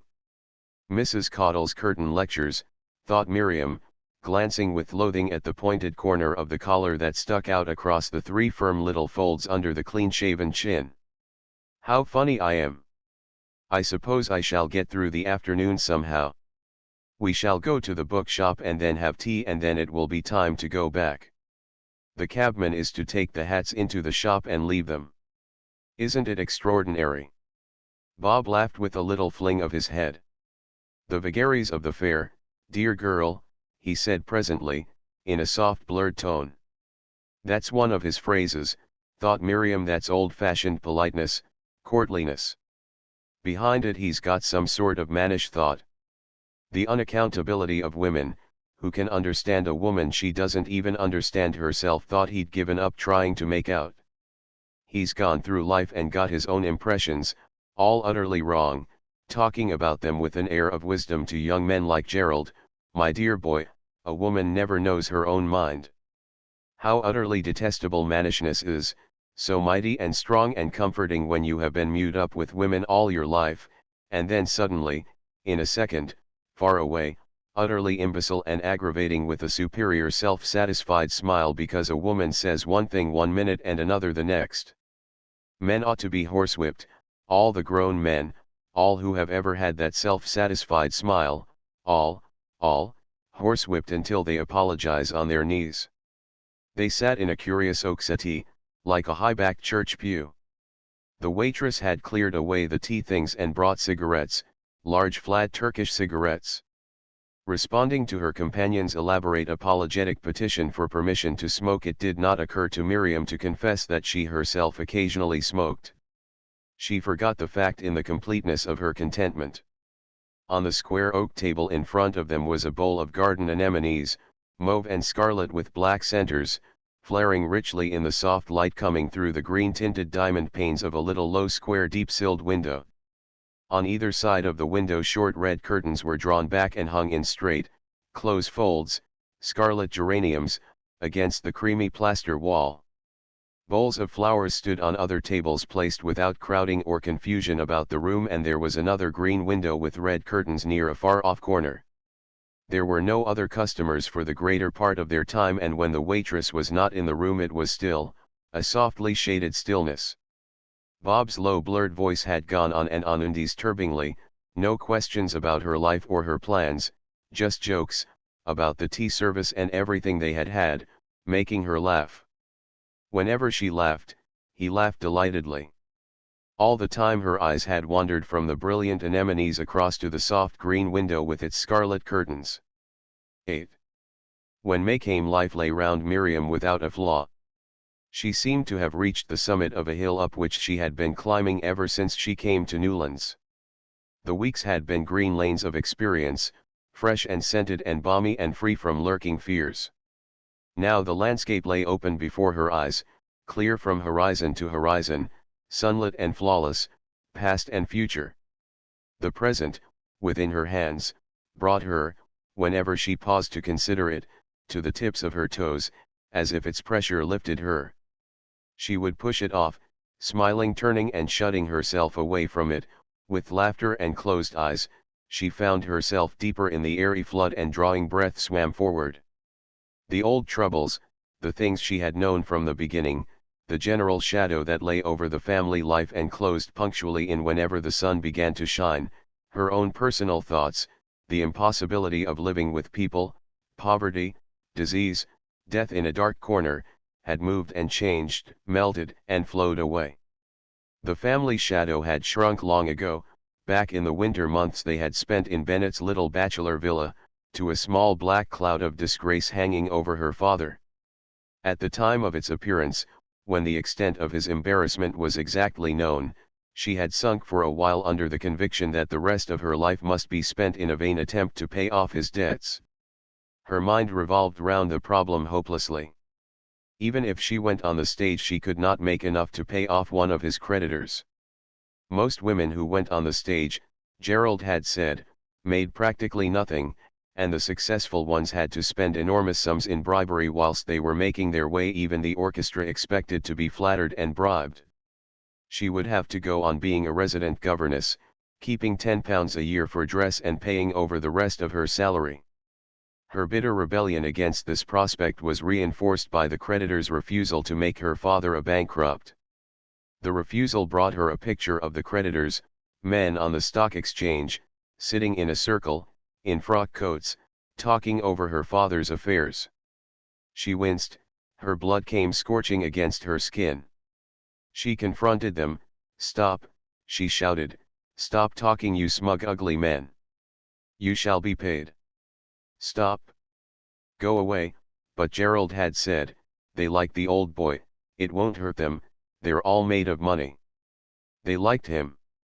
They would be kind. What right had they to be kind? They would be kind to her too. They would smile at her plan of restitution and put it on one side. And yet secretly she knew that each one of them would like to be paid and was vexed and angry at losing money just as she was angry at having to sacrifice her life to them. She would not sacrifice her life, but if ever she found herself wealthy she would find out their names and pay them secretly. Probably that would be never. Disgrace closed round her, stifling. It's us, we're doomed, she thought, feeling the stigma of her family in her flesh. If I go on after this, holding up my head, I shall be a liar and a cheat. It will show in my face and in my walk, always. She bowed her head. I want to live, murmured something. I want to live, even if I slink through life. I will. I don't care inside. I shall always have myself to be with. Something that was not touched, that sang far away down inside the gloom, that cared nothing for the creditors and could get away down and down into the twilight far away from the everlasting accusations of humanity. The disgrace sat only in the muscles of her face, in her muscles, the stuff of her that had defied and fought and been laughed at and beaten. It would not get deeper. Deeper down was something cool and fresh, endless, an endless garden. In happiness it came up and made everything in the world into a garden. Sorrow blotted it over, but it was always there, waiting and looking on. It had looked on in Germany and had loved the music and the words and the happiness of the German girls and at Banbury Park, giving her no peace until she got away. And now it had come to the surface and was with her all the time. Away in the distance, filling in the horizon, was the home life. Beyond the horizon, gone away forever into some outer darkness, were her old ideas of trouble, disease, and death. Once they had been always quite near at hand, always ready to strike, laying cold hands on everything. They would return, but they would be changed. No need to fear them any more. She had seen them change. And when at last they came back, when there was nothing else left in front of her, they would still be changing. Get along, old ghosts, she said, and they seemed friendly and smiling. Her father and mother, whose failure and death she had foreseen as a child with sudden bitter tears, were going on now step by step towards these ghostly things in the small bright lamplit villa in Gunnersbury. She had watched them there during the winter months before she came to Newlands. They had some secret together and did not feel the darkness. Their eyes were careless and bright. Startled, she had heard them laugh together as they talked in their room. Often their eyes were preoccupied, as if they were looking at a picture. She had laughed aloud at the thought whenever there had been any excuse, and they had always looked at her when she laughed her loud laugh. Had they understood? Did they know that it was themselves laughing in her? Families ought to laugh together whenever there was any excuse. She felt that her own grown-up laughter was the end of all the dreadful years. And 3 weeks ahead were the 2 weddings. The letters from home gleamed with descriptions of the increasing store of presents and new-made clothing. Miriam felt that they were her own. She would see them all at the last best moment when they were complete. She would have all that and all her pride in the outgoing lives of Sarah and Harriet that were like 2 sunlit streams. And meanwhile here within her hands was Newlands. 3 weeks of days and nights of untroubled beauty. Interminable. The roses were in bud. Every day she managed to visit them at least once, running out alone into the garden at twilight and coming back rich with the sense of the twilit green garden and the increasing stripes of color between the tight shining green sheaths. There had been no more talk of painting lessons. The idea had died in Mrs. Corey's mind the day after it had been born, and a strange interest, something dreadful that was happening in London, had taken its place. It seemed to absorb her completely and to spread a strange curious excitement throughout the house. She sent a servant every afternoon up to the station for an evening newspaper. The pink papers disappeared, but she was perpetually making allusions to their strange secret in a way that told Miriam she wanted to impart it and that irritated without really arousing her interest. She felt that anything that was being fussed over in pink evening papers was probably really nothing at all. She could not believe that anything that had such a strange effect on Mrs. Corey could really interest her. But she longed to know exactly what the mysterious thing was. If it was simply a divorce case, Mrs. Corey would have told her about it, dropping out the whole story abstractedly in one of her little shock sentences and immediately going on to speak of something else. She did not want to hear anything more about divorce. All her interested curiosity in divorced people had been dispersed by her contact with the Cronins. They had both been divorced and their lives were broken and muddly and they were not sure of themselves. Mrs. Cronin was strong and alone. But she was alone and would always be. If it were a murder, everybody would talk about it openly. It must be something worse than a murder or a divorce. She felt she must know, must make Mrs. Corey tell her, and knew at the same time that she did not want to be distracted from the pure solid glory of the weeks by sharing a horrible secret. The thing kept Mrs. Corey occupied and interested and left her free to live undisturbed. It was a barrier between them. And yet, something that a human being had done that was worse than a murder or a divorce. "Is it a divorce?" she said suddenly and insincerely one afternoon, coming upon Mrs. Corey scanning the newly arrived newspaper in the garden. "Lordy, no," laughed Mrs. Corey self-consciously, scrumpling the paper under her arm. "What is it?" said Miriam, shaking and flushing. Don't tell me," cried her mind, "don't mention it, you don't know yourself what it is." "Nobody knows what anything is." "I couldn't tell you," cried Mrs. Corey. "Why not?" laughed Miriam. "It's too awful," giggled Mrs. Corey. "Oh, you must tell me now you've begun." "It's the most awful thing there is." "It's like the Bible," said Mrs. Corey, and fled into the house. Little cities burning and flaring in a great plain until everything was consumed. Everything beginning again clean. Would London be visited by destruction? Humanity was as bad now as in Bible days. It made one feel cold and sick. In the midst of the beauty and happiness of England, awful things, the worst things there were. What awful faces those people must have. It would be dreadful to see them. At the weekend the house seemed full of little groups of conspirators, talking in corners, full of secret glee, someone describing a room, drawn curtains and candlelight at midday, wonderful, and laughing. Why did they laugh? A candlelit room in the midst of bright day, wonderful, like a shrine. The low-toned talk went on, in Mr. Corey's little study behind a half-closed door, in corners of the hall. Names were mentioned, the name of the man who wrote the plays, Mrs. Cronin's genius. Miriam could only recall when she was alone that it was a woodland springtime name. It comforted her to think that this name was concerned in the horrible mystery. Her sympathies veered vaguely out towards the patch of disgrace in London and her interest died down. The general preoccupation and excitement seemed to destroy her link with the household. As soon as the children's tea was over she felt herself free. A strange tall woman came to stay in the house, trailing about in long jeweled dresses with a slight limp. Miss Tower, Mrs. Corey called her Jane. But the name did not belong to her. Miriam could not think of any name that would belong to her, talking to Mrs. Corey at lunch with amused eyes and expressionless, small fine features of some illness that was going to kill her in 8 or 10 years, of her friends, talking about her men friends as if they were boys to be cried over. "Why don't you marry him?" Mrs. Corey would say of one or another. How happy the man would be, thought Miriam, gazing into the strange eyes and daring her to marry anyone and alter the eyes. Miss Tower spoke to her now and again as if she had known her all her life.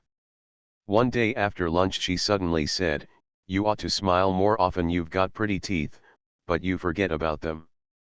"Don't forget about them," and one evening she came into her room just as she was beginning to undress and stood by the fire and said, "Your evening dresses are all wrong. You should have them cut higher, above the collarbone or much lower. Don't forget."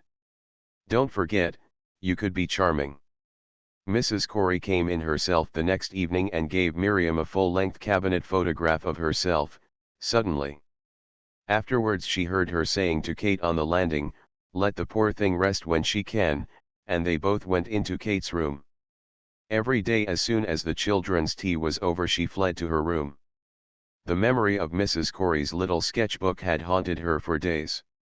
She had bought a block and brushes, a small box of paints and a book on painting in watercolors. For days she painted, secure in the feeling of Mrs. Corey and Kate occupied with each other. She filled sheet after sheet with swift efforts to recall Brighton sky's sunset, the red mass of the sun, the profile of the cliffs, the sky clear or full of heavy cloud, the darkness of the afternoon sea streaked by a path of gold, bird specks, above the cliffs, above the sea. The painting was thick and confused, the objects blurred and ran into each other, the image of each recalled object came close before her eyes, shaking her with its sharp reality. Her heart and hand shook as she contemplated it, and her body thrilled as she swept her brushes about. She found herself breathing heavily and deeply, sure each time of registering what she saw, sweeping rapidly on until the filled paper confronted her, a confused mass of shapeless images, leaving her angry and cold. Each day what she had done the day before thrilled her afresh and drove her on, and the time she spent in contemplation and hope became the heart of the days as April wore on. On the last day of Jin Tower's visit, Miriam came in from the garden upon Mrs. Corey sitting in the hall with her guest. Jin was going and was sorry that she was going. But Miriam saw that her gladness was as great as her sorrow. It always would be. Whatever happened to her? Mrs. Corey was sitting at her side bent from the waist with her arms stretched out and hands clasped beyond her knees. Miriam was amazed to see how much Mrs. Corey had been talking, and that she was treating Jin's departure as if it were a small crisis. There was a touch of soft heat and fussiness in the air. Mrs. Corey's features were discomposed. They both glanced at her as she came across the hall and she smiled, awkwardly and half-paused. Her mind was turned towards her vision of a great cliff in profile against a still sky with a deep sea brimming to its feet in a placid afterglow, the garden with its lawn and trees, its bushiness and its buttons of bright rosebuds had seemed small and troubled and talkative in comparison. In her slight pause she offered them her vision, but knew as she went on upstairs that her attitude had said, "I am the paid governess. You must not talk to me as you would to each other, I am an inferior and can never be an intimate." She was glad that Jin had left off coming to her room. She did not want intimacy with anyone if it meant that strained fussiness in the hall. Meeting Mrs. Corey later on the landing she asked with a sudden sense of inspiration whether she might have her meal in her room, adding in an insincere effort at explanation that she wanted to do some reading up for the children. Mrs. Corey agreed with an alacrity that gave her a vision of possible freedom ahead and a shock of apprehension. Perhaps she had not succeeded even so far as she thought in living the Newlands social life. She spent the evening writing to Eve, asking her if she remembered sea scenes at Weymouth and Brighton, pushing on and on weighed down by a sense of the urgency of finding out whether to Eve the registration and the recalling of her impressions was a thing that she must either do or lose hold of some essential thing. She felt that Eve would somehow admire her own stormy emphasis but would not really understand how much it meant to her. She remembered Eve's comparison of the country round the Greens house to Leader landscapes pictures, and how delightful it had seemed to her that she had such things all round her to look at. But her thoughts of the great brow and downward sweep of cliff and the sea coming up to it was not a picture, it was a thing. Her cheeks flared as she searched for a word. It was an experience, perhaps the most important thing in life far and away from any glad mask, a thing belonging to that strange inner life and independent of everybody. Perhaps it was a betrayal, a sort of fat noisy gossiping to speak of it even to Eve. "You'll think I'm mad," she concluded, "but I'm not." When the letter was finished the Newlands life seemed very remote. She was alone in a strange, luxurious room that did not belong to her, lit by a hard electric light that had been put there by some hard-working mechanic to whom the house was just a house with electric fittings. She felt a touch of the half-numb half-feverish stupor that had been her daily mood at Banbury Park. She would go on teaching the Corey children, but her evenings in future would be divided between unsuccessful efforts to put down her flaming or peaceful sunset scenes and to explain their importance to Eve. 9.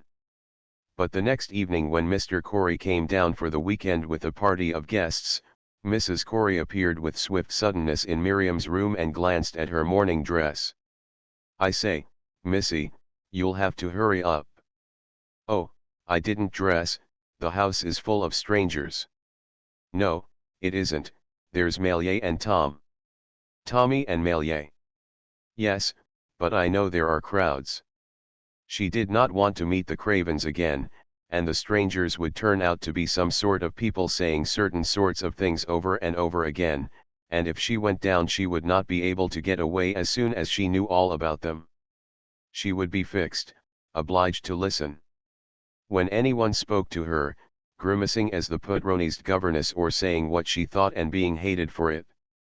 "Crowds," she repeated, as Mrs. Corey placed a large lump in the center of the blaze. "They had her here, in this beautiful room, and looked after her comfort as if she were a guest. Nonsensey nonsense. You must come down and see the fun." Miriam glanced at her empty table. In the drawer hidden underneath the table cover were her block and paints. Presently she could, if she held firm, be alone, in a grey space inside this alien room, cold and lonely and with the beginning of something, dark painful beginning of something that could not come if people were there. Downstairs, warmth and revelry. "You must come down and see the fun," said Mrs. Corey, getting up from the fire and trailing across the room with bent head. A nun in amber satin, thought Miriam, surveying her back. "Want you to come down," said Mrs. Corey plaintively from the door. Cold air came in from the landing, the warmth of the room stirred to a strange vitality, the light glowed clearer within its ruby globe. The silvery clatter of entree dishes came up from the hall.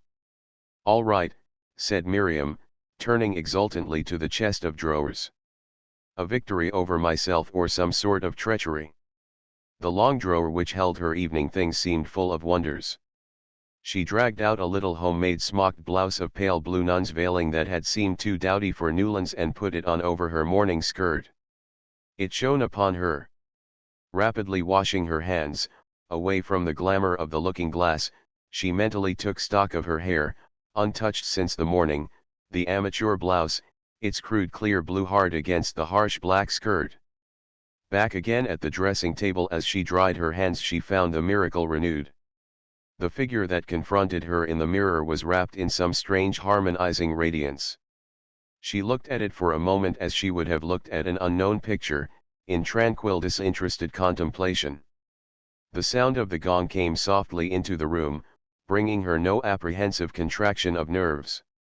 She wove its lingering note into the imagined tinkling of an old melody from a wooden musical box.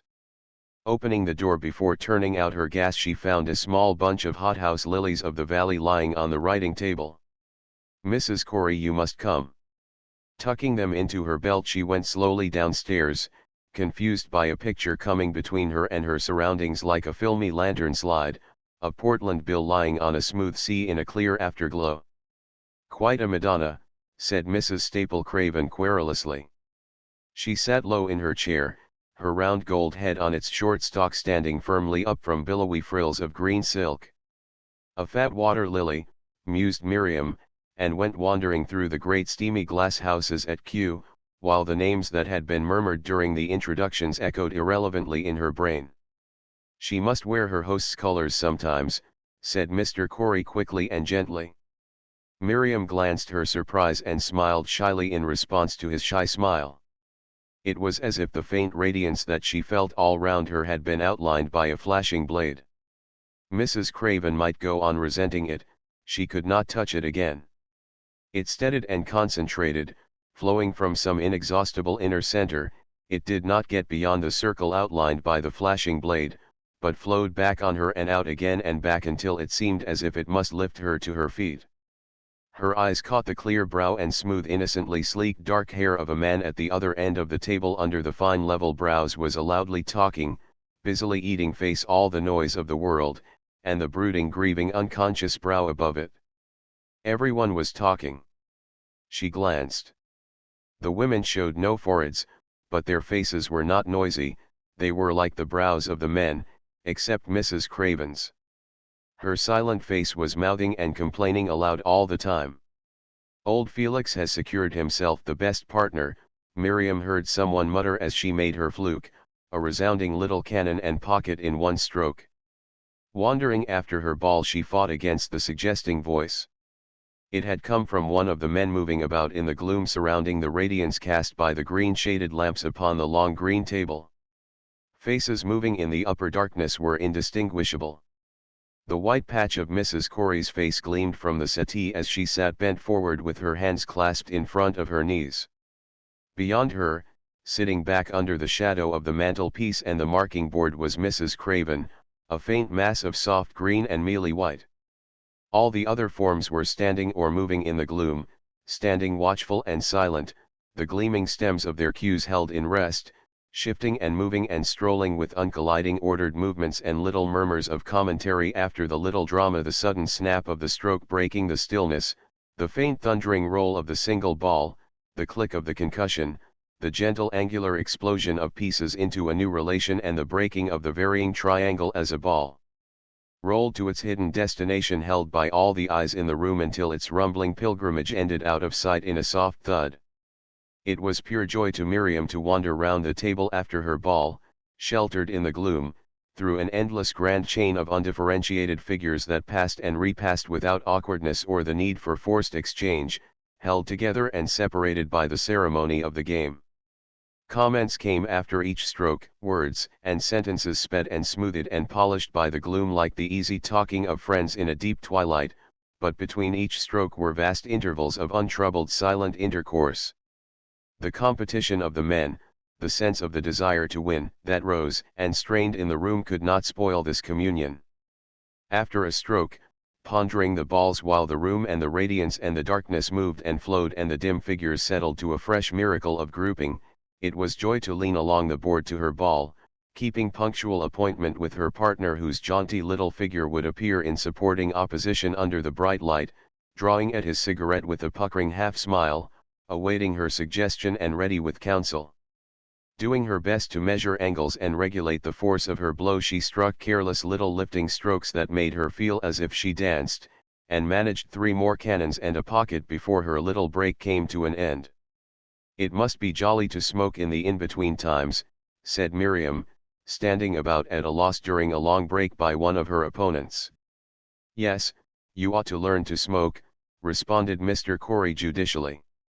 The quiet smile, the serene offer of companionship, the whole room troubled with the sense of the two parties, the men with whom she was linked in the joyous forward-going strife of the game and the women on the sofa, suddenly grown monstrous in their opposition of clothes and kindliness and the fuss of distracting personal insincerities of voice and speech, attempting to judge and condemn the roomful of quiet players, shouting aloud to her that she was a fool to be drawn into talking to men seriously on their own level, a fool to parade about as if she really enjoyed their silly game.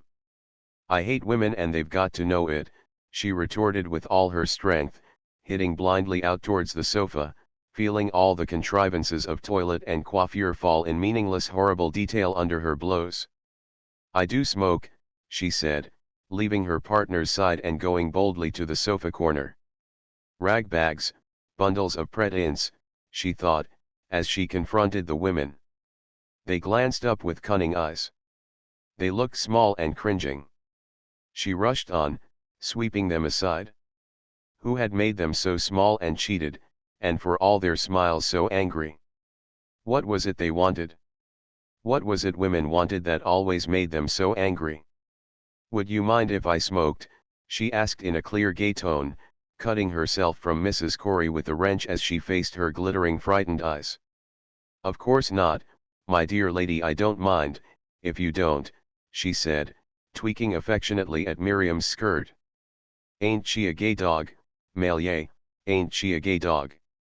"It's a pleasure to see you smoke," murmured Mr. Corey fervently, "you're the first woman I've seen smoke con amore." Contemplating the little screwed-up appreciative smile on the features of her partner, bunched to the lighting of his own cigarette, Miriam discharged a double stream of smoke violently through her nostrils, breaking out at last a public defiance of the Freemasonry of women. I suppose I'm a new woman, I've said I am now, anyhow, she reflected, wondering in the background of her determination how she would reconcile the role with her work as a children's governess. I'm not in their crowd, anyhow, I despise their silly secret, she pursued, feeling out ahead towards some lonely solution of her difficulty that seemed to come shapelessly towards her, but surely the happy weariness of conquest gave her a sense of some unknown strength in her. For the rest of the evening the group in the sofa corner presented her a frontage of fawning and flattery. Coming down with the children to lunch the next day, Miriam found the room dark and chill in the bright midday. It was as if it were empty. But if it had been empty it would have been beautiful in the still light and tranquil. There was a dark cruel tide in the room, she sought in vain for a foothold. A loud busy voice was talking from Mr. Corey's place at the head of the table. Mr. Staple Craven, busy with cold words to hide the truth. He paused as the nursery trio came in and settled at the table, and then shouted softly and suddenly at Mrs. Corey, "What's Corey having?" "Biscuits," chirped Mrs. Corey eagerly, "biscuits and Sally in the study." She sat forward, gathering herself to disperse the gloom. But Mrs. Craven's deep voice drowned her unspoken gaieties. "Ah, he's not gone away," thought Miriam rapidly, "he's in the house." "Best thing for biliousness," gonged Mrs. Craven, and Mr. Craven busily resumed. "It's only the fisherman who knows anything, anything whatever about the silver stream." "Necessarily. Necessarily. It is the concentration, the absorption of the passion that enables him to see. The fisherman, the poet tantamount, exchangeable terms. Fishing is, indeed one might say." The men of the party were devouring their food with the air of people just about to separate to fulfill urgent engagements. They bent and gobbled busily and cast smoldering glances about the table, as if with their eyes they would suggest important mysteries brooding above their animated muzzles. Miriam's stricken eyes sought their foreheads for relief. Smooth brows and neatly brushed hair above, but the smooth motionless brows were ramparts of hate, pure murderous hate. "That's men," she said, with a sudden flash of certainty, "that's men as they are, when they are opposed, when they are real. All the rest is prétense." Her thoughts flashed forward to a final clear issue of opposition, with a husband. Just a cold blank hating forehead and neatly brushed hair above it. If a man doesn't understand or doesn't agree, he's just a blank bony conceitedly thinking, absolutely condemning forehead, a face below, going on eating and going off somewhere. Men are all hard angry bones, always thinking something, only one thing at a time, and unless that is agreed to, they murder. My husband shan't kill me. I'll shatter his conceited brow, make him see, 2 sides to every question, a million sides, no questions, only sides, always changing. Men argue, think they prove things, their foreheads recover cool and calm. Damn them all men.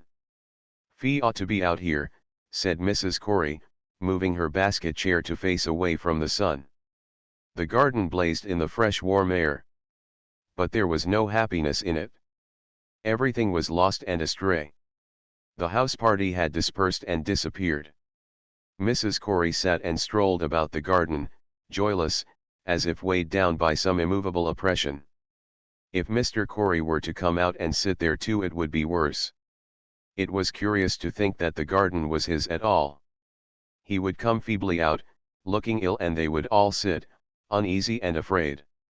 But Mrs. Corey wanted him to come out, knew he ought to be there. It was she who had thought of it. It was intolerable to think of his coming. Yet he had been crazy mad about her for 5 years. 5 years, and then this. Whose fault was it? His or hers? Or was marriage always like that? Perhaps that was why she and Mrs. Craven had laughed when they were asked whether marriage was a failure. Mrs. Craven had no children. Nothing to think about but stars and spirits and her food and baths and little silk dresses, and Mr. Craven treated her as if she were a child he had got tired of petting. She did not even go fishing with him. She was lying down in her room and tea would be taken up to her. At least she thought of herself and seemed to enjoy life. But she was getting fatter and fatter. Mrs. Corey did not want anything for herself, except for the fun of getting things. She cared only for the children, and when they grew up they would have nothing to talk to her about. Sybil would have thoughts behind her ugly strong face. She would tell them to no one. The boy would adore her, until his wife whom he would adore came between them. So there was nothing for women in marriage and children. Because they had no thoughts. Their husbands grew to hate them because they had no thoughts. But if a woman had thoughts, a man would not be silly about her for 5 years. And Mrs. Corey had her garden. She would always have that, when he was not there. If you were to go and ask him, said Mrs. Corey, brushing out her dress with her hands, he'd come out. Me, said Miriam in amazement.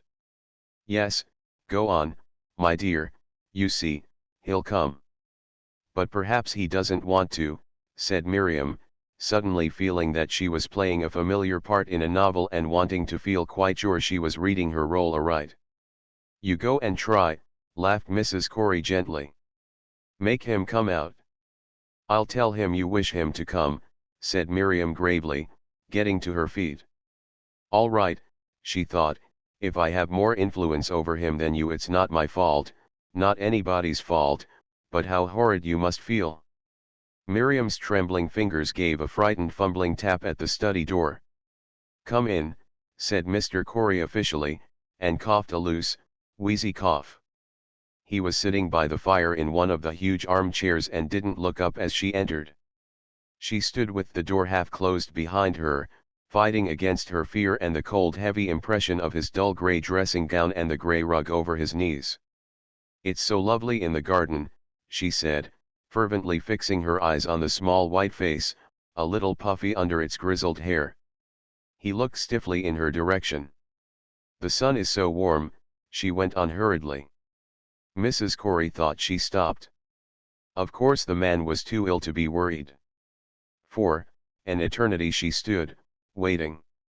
Mr. Corey coughed his little cough and turned again to the fire. If only she could sit down in the other chair, saying nothing, and just be there. He looked so unspeakably desolate. He hated being there, not able to play or work. I hate being ill, she said at last, it always seems such waste of time.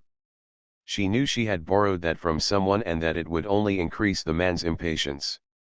I always have to act and play parts, she thought angrily and called impatiently to her everyday vision of him to dispel the obstructive figure in the armchair.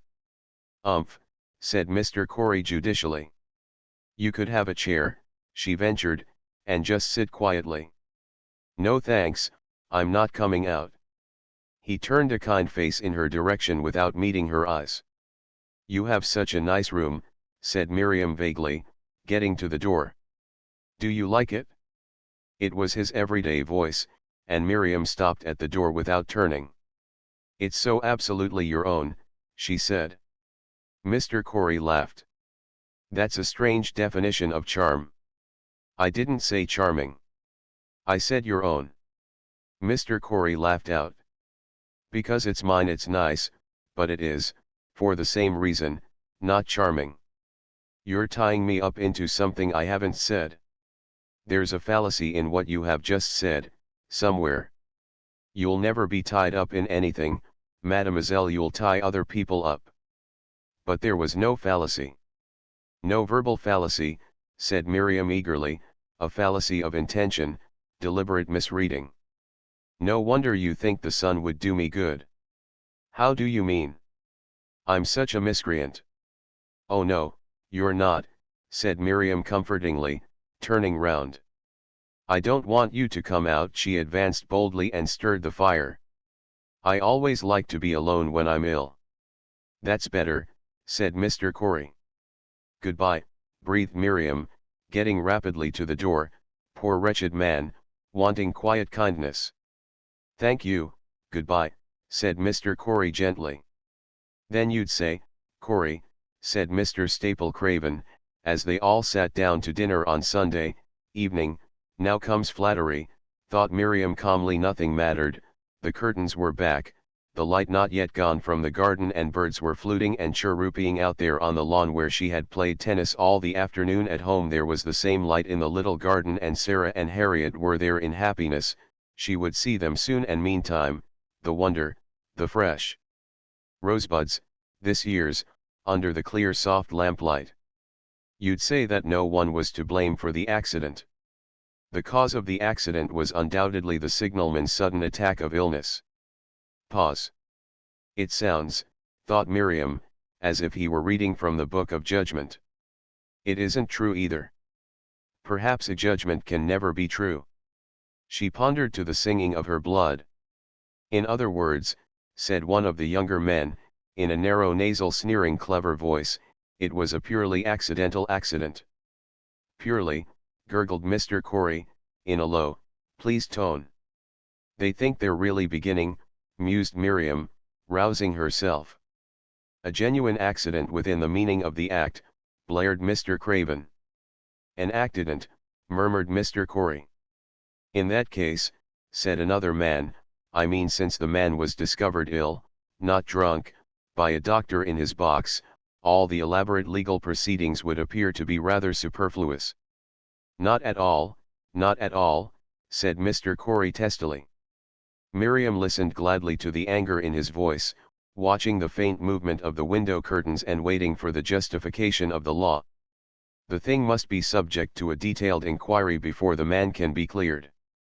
He might have felt ill before he took up his duties. You'd hardly get him to admit that. Lawyers can get people to admit anything, said Mr. Craven cheerfully, and broke the silence that followed his sally by a hooting monotonous recitative which he delivered, swaying right and left from his hips, that is to say they by beneficently pursuing unexpected, quite unexpected bypaths suddenly confront their examines with the truth. It's quite a good point to suggest that the chap felt ill earlier in the day. That's one of the things you'd have to find out. You'd have, at any rate, to know all the circumstances of the seizure. Indigestible food, said Miriam, or badly cooked food. Ah, said Mr. Corey, his face clearing, that's an excellent refinement. In that case the cause of the accident would be the cook. Mr. Corey laughed delightedly. I don't say that because I'm interested, but because I wanted to take sides with him, thought Miriam. The others know that and resent it, and now I'm interested. Perhaps, she said, feeling anxiously about the incriminated cook, the real cause then would be a fault in her upbringing. I mean, he may have lately married a young woman whose mother had not taught her cooking. Oh, you can't go back further than the cook, said Mr. Corey finally. But the cause, she persisted, in a low, anxious voice, is the sum total of all the circumstances. No, said Mr. Corey impenetrably, with a hard face, you can't take the thing back into the mists of the past. He dropped her and took up a lead coming from a man at the other end of the table. Oh, thought Miriam coldly, appraising him with a glance, the slightly hollow temples, the small skull, a little flattened, the lack of height in the straight forehead. Why had she not noticed that before? The general stinginess of the head balancing the soft keen eyes and whimsical mouth. That's you can't look at anything from the point of view of life as a whole. She shivered and drew away from the whole spectacle and pageant of Newland's life. It all had this behind it, a man, able to do and decide things, who looked about like a ferret for small clever things, causes, immediate near causes that appeared to explain, and explained nothing and had nothing to do with anything. Her hot brain whirled back. Sine Alman, in bad little houses with bad cooking tin foods they're a link. They bring all sorts of things into their signal boxes. They ought to bring the fewest possible dangerous things. Something ought to be done. Lawyers were quite happy, pleased with themselves if they made some one person guilty put their finger on him. Can't go back into the mists of the past. You didn't understand, you're not capable of understanding any real movements of thought. I always knew it. You think in propositions. Can't go back. Of course you can go back, and round and up and everywhere. Things as a whole, you understand nothing. We've done. That's you. Mr. Corey a leading QC heavens. In that moment Miriam felt that she left Newlands forever. She glanced at Mrs. Corey and Mrs. Craven, bright beautiful colored birds, fading slowly year by year in the stifling atmosphere, the hard brutal laughing complacent atmosphere of men's minds, staring at things, ignorantly, knowing everything in an irritating way and yet ignorant. Coming home at 10 o'clock in the morning, Miriam found the little villa standing quiet and empty in the sunshine. The sound of her coming down the empty tree-lined roadway had brought no face to either of the open windows. She stood on the short fresh grass in the small front garden looking up at the empty quiet windows. During her absence the dark winter villa had changed. It had become home. The little red brick facade glowed as she looked up at it. It belonged to her family. All through the spring weather they had been living behind the small bright house front. It was they who had set those windows open and left them standing open to the spring air. They had gone out, of course, all of them, to be busy about the weddings. But inside was a place for her, things ready, a bed prepared where she would lie tonight in the darkness. The sun would come up tomorrow and be again on this green grass. She could come out on the grass in the morning. The sounds of her knocking and ringing echoed through the house with a summery resonance. All the inside doors were standing open. Footsteps came and the door opened upon Mary. She had forgotten Mary and stood looking at her. Mary stood in her lilac print dress and little mob cap, filling the doorway in the full sunlight. She had shone through all the years in the gray basement kitchens at Barnes. Miriam had never before seen her face to face in the sunlight, her tawny red Somersetshire hair, the tawny freckles on the soft rose of her face, the red in her shy warm eyes. They both stood gazing. The strong sweet curve of Mary's bony chin moved her thoughtful mouth. "How nice you do look, Miss Murray." Miriam took her by the arm and trundled her into the house. They moved into the little dining room filled with a blaze of sunlight and smelling of leather and tobacco and fresh brown paper and string, and into the dim small drawing room at the back.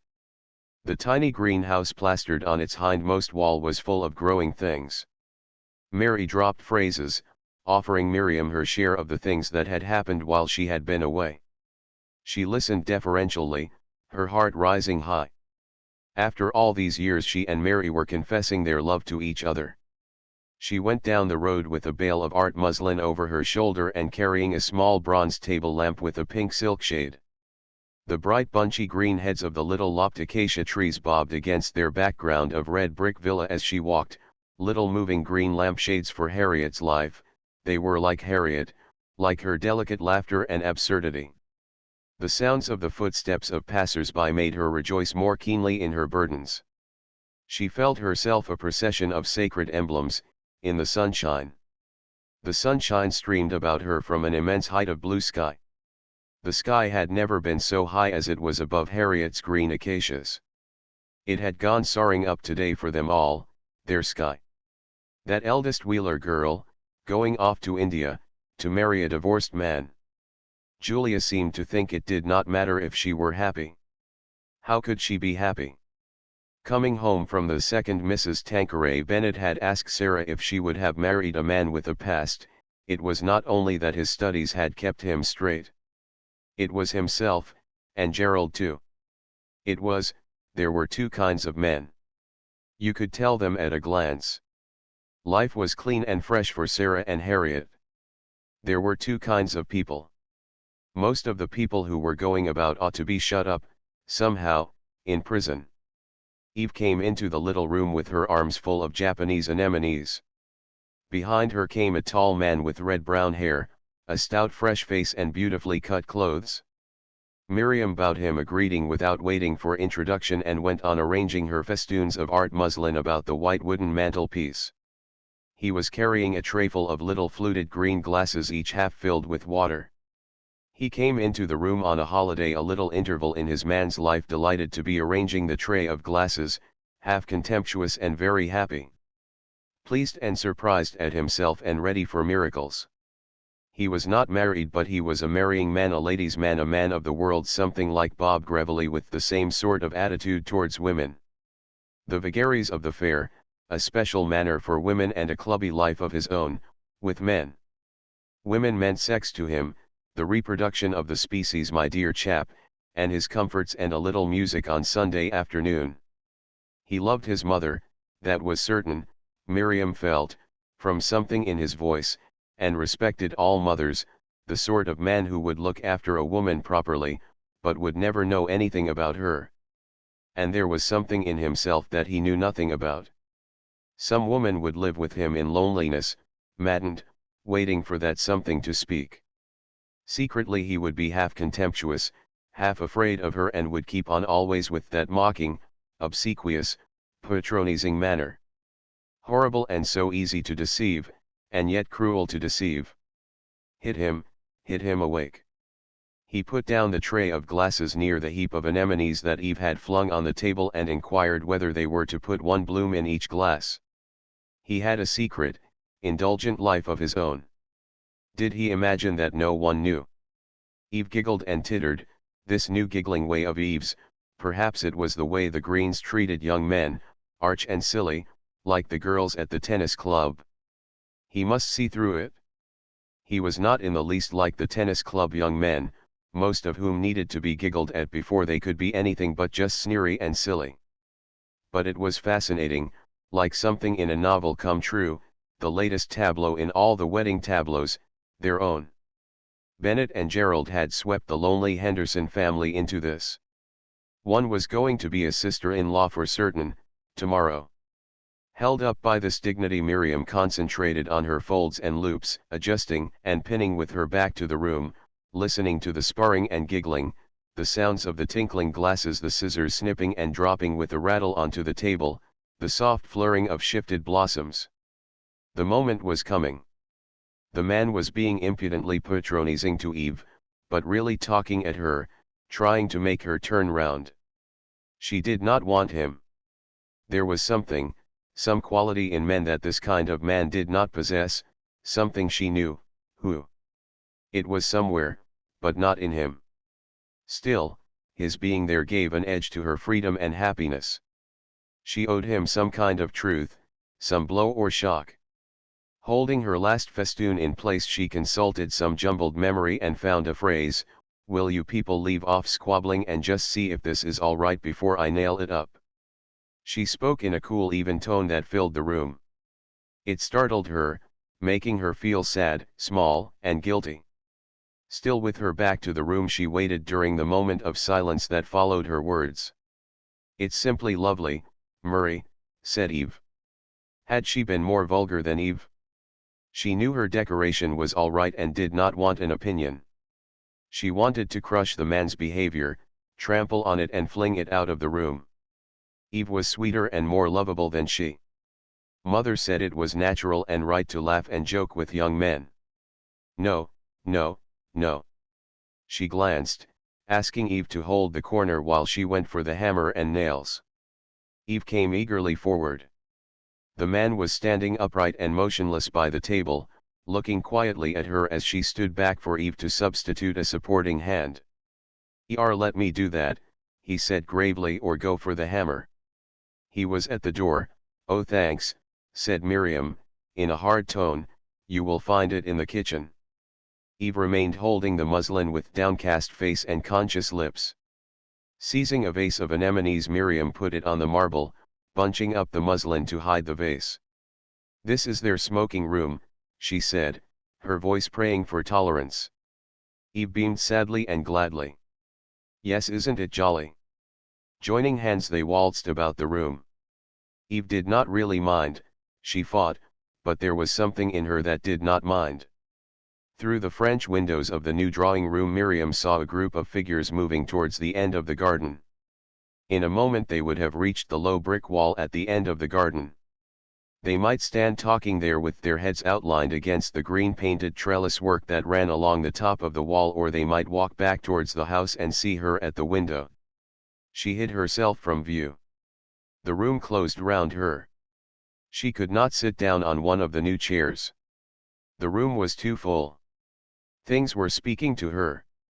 Their challenge had sent her to the window when she came into the room. It had made her feel like a trespasser. Now she was caught. She stood breathing in curious odors, faint odors of new wood and fresh upholstery, and the strange strong subdued emanation coming from the black grand piano, a mingling of the smell of aromatic wood with the hard raw bitter tang of metal and the muffled woolly pungency of new felting. The whole of the floor space up to the edge of the skirting was filled by a soft thick rich carpet of clear green with a border and centerpiece of large soft fresh pink full-blown roses. Standing about on it were a set of little delicate shiny black chairs, with seats covered with silken stripings of pink and green, two great padded easy chairs, deep cushioned and low-seated, and three little polished black tables of different shapes. A black overmantel with shelves and side brackets, holding fluted white bowls framed a long strip of deeply beveled mirror. The wooden mantelpiece was draped at the sides like the high French windows with soft straight hanging green silk curtains. At the windows long creamy net curtains hung, pulled in narrow straight folds just within the silk ones. The walls swept up dimly striped with rose and green, the green misty and changeful, glossy or dull as you moved. And on the widest spaced wall dreadful presences, two long narrow dark framed pictures, safe and far off and dreamy in shop windows, but now, shut in here, suddenly full of sad heavy dreadful meaning. A girl, listening to the words she had waited for, not seeing the youth who is gazing at her, not even thinking of him, but seeing suddenly everything opening far far away, and leaving him, going on alone, to things he will never see, joining the lonely women of the past, feeling her old self still there, wanting everyone to know that she was still there, and cut off, forever. There was something ahead, but she could not take him with her. He would see it now and again, in her face, but would never understand. And the other picture, the girl grown into a woman, just married, her face veiled forever, her eyes closed, sinking into the tide, his strong frame near her the only reality, blindly trying to get back to him across the tide of separation. Their child will come throwing even the support of him off and away, making her monstrous, and then born into life between them, forever, drawing them together, showing they were separate, between them, forever. There was no getting away from that. The strange strong crude odors breathing quietly out from the open lid of the new piano seemed to support them, to make them more mockingly inexorable. The smell of the piano would go on being there while inexorable things happened. Voices were sounding in the garden. Hanging on either side of the mantelpiece were two more pictures, square green garden scenes. There was relief in the deeps of the gardens and in under the huge spreading trees that nearly filled the sky. There were tiresome people fussing in the foreground. Marcus Stone people having scenes not noticing the garden, getting in the way of the garden.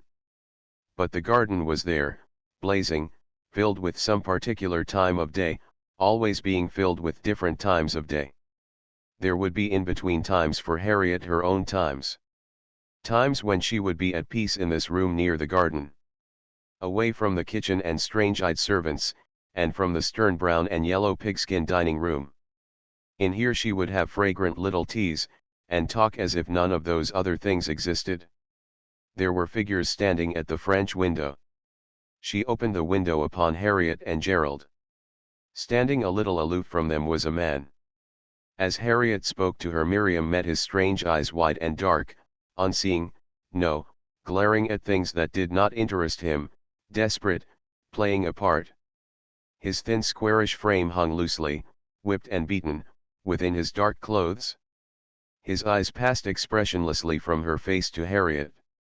A great gust of laughter sounded from the open kitchen window away to the left, screened by a trellis over which the lavish trailings of a creeper made a bright green curtain. It was Bennett's voice. He had just accomplished something or other. "Hullo," said Harriet. The strange man was holding his lower lip in with his teeth, as if in horror or pain. They stood in a row on the gravel.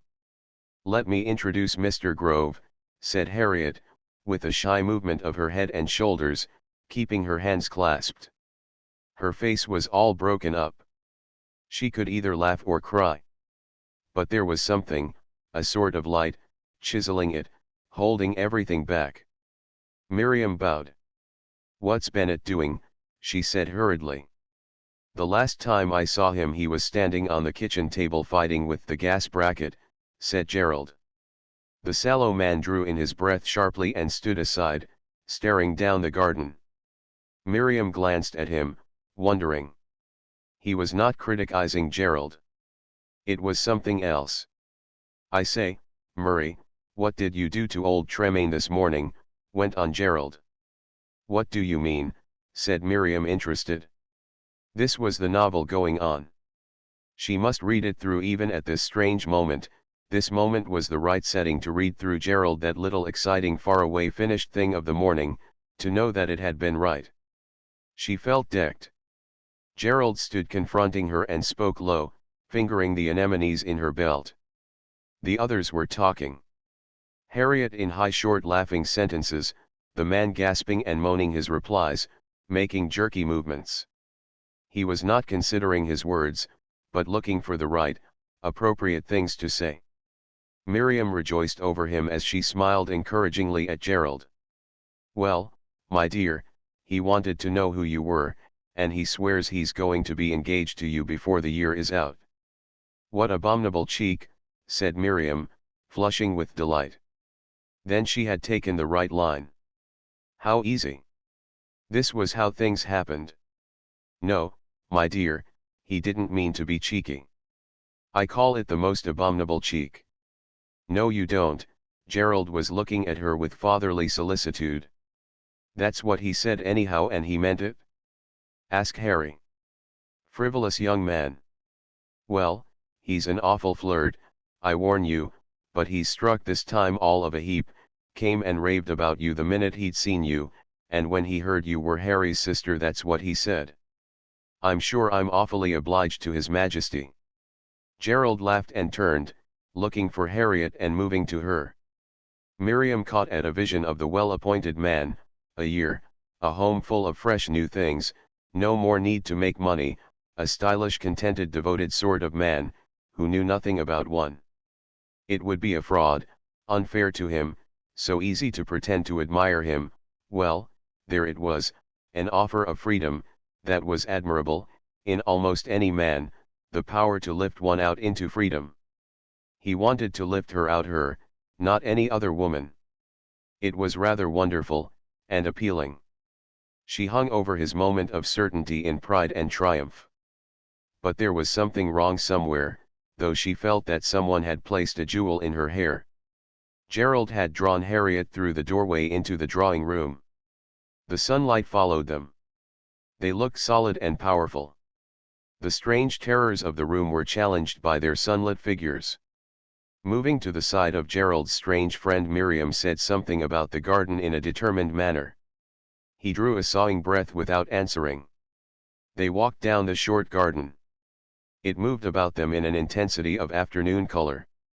He did not know it was there was something between him and the little colored garden.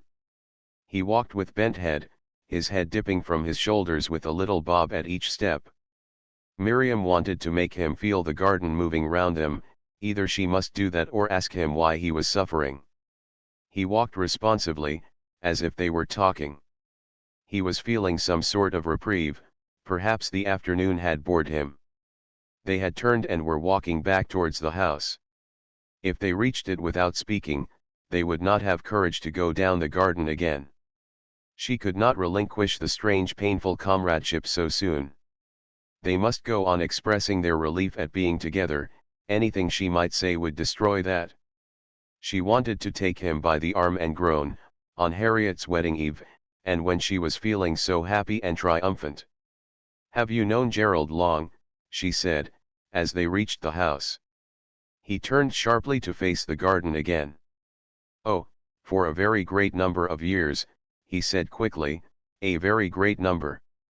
His voice was the voice of the ritualistic curate at All Saints. He sighed impatiently. What was it he was waiting for her to say?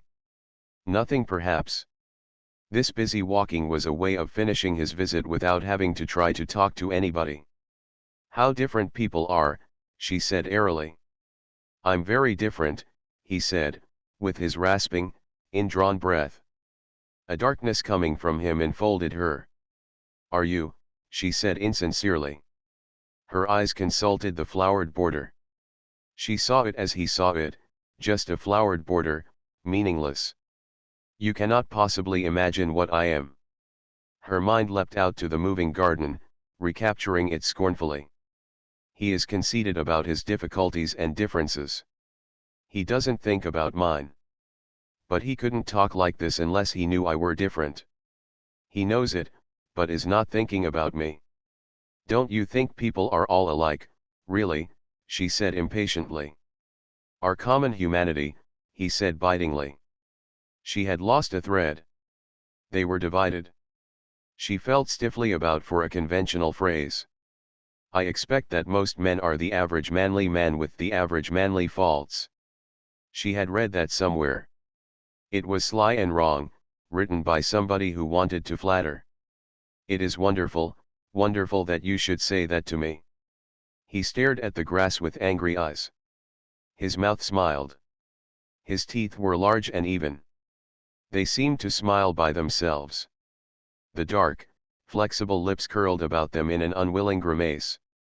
"He's in some horrible pit," thought Miriam, shrinking from the sight of the desolate garden. "What are you going to do in life?" she said suddenly. During the long silent interval she had felt a growing longing to hurt him in some way. If I had my will, I should escape from the world." "What would you do?" "I should join a brotherhood." "Oh. That is the life I should choose. Do you see how unfair everything is?" If a woman joins an order she must confess to a man." "Yes," he said indifferently. "I can't carry out my wish, I can't carry out my dearest wish." "You have a dearest wish, that is a good deal."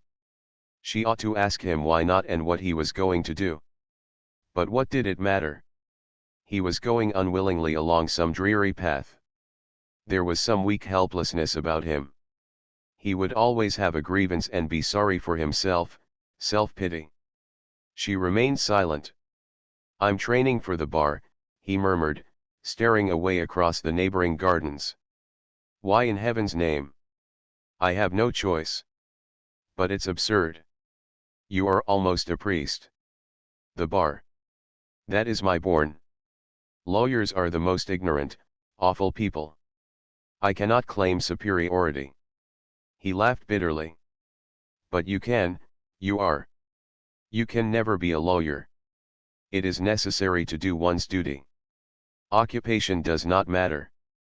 "There you are, you're a Jesuit already," said Miriam angrily, seeing the figure at her side shrouded in a habit, wrapped in tranquility, pacing along a cloister, lost to her. But if he stayed in the world and became a lawyer he would be equally lost to her. "I have been mad," he muttered, "a madman. Nothing but the cloister can give me peace, nothing but the cloister. I don't know. It seems like running away. Running towards. Can't you be at peace now, in this garden?" ran her thoughts.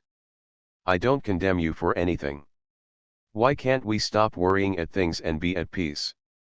If I were beautiful I could make you be at peace perhaps.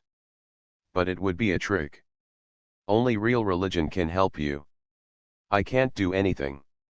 You are religious. I must keep still and quiet. If some cleansing fire could come and consume them both, flaring into the garden and consuming them both, together. Neither of them were wanted in the world. No one would ever want either of them. Then why could they not want each other? He did not wish it. Salvation. He wanted salvation for himself.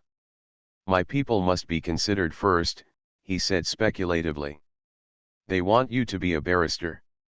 That's the last reason in the world that would affect me." He glanced at her with far-off speculative eyes, his upper lip drawn terribly back from his teeth. "He is thinking I am a hard, unfeminine, ill-bred woman. I do it as an atonement."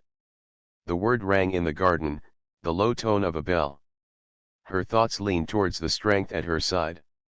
"Oh, that's grand," she said hastily, and fluted quickly on, wondering where the inspiration had come from, Luther said it's much more difficult to live in the world than in a cell. I am glad I have met you, glad I have met you, he said, in a clear light tone. She felt she knew the quality of the family voice, the way he had spoken as a lad, before his troubles came, his own voice easy and sincere. The flowers shone firm and steady on their stalks. She laughed and rushed on into cheerful words, but his harsh voice drowned hers. You have put my life in a nutshell. How uncomfortable for you, she giggled excitedly. He laughed with a dip of the head obsequiously. There was a catch of mirth in his tone. Miriam laughed and laughed, laughing out fully in relief. He turned towards her a young lit face, protesting and insisting. She wanted to wash it, with soap, to clear away a faint greasiness and do something with the lank, despairing hair. You have come at the right instant, and shown me wisdom. You are wonderful. She recoiled. She did not really want to help him. She wanted to attract his attention to her. She had done it and he did not know it. Horrible. They were both caught in something. She had wanted to be caught, together with this agonizing priestliness. But it was a trick. Perhaps they hated each other now. It is jolly to talk about things, she said, as the blood surged into her face. He was grave again and did not answer. People don't talk about things nearly enough, she pursued. I saw Miriam through the window, deep in conversation with a most interesting young man. Have those people written about the bouquets? Said Miriam irritably. Then mother had moved about the new house and was looking through those drawing room windows this afternoon. She had looked about the house with someone else, saying all the wrong things, admiring things in the wrong way, impressed in the wrong way, having no thoughts, and no one with her to tell her what to think. She flashed a passionate glance towards the clear weak flexible voice, half seeing the flushed face. You're not upset about the weddings, Miriam's scandalous goings on the whole day long, said somebody, because you've got me.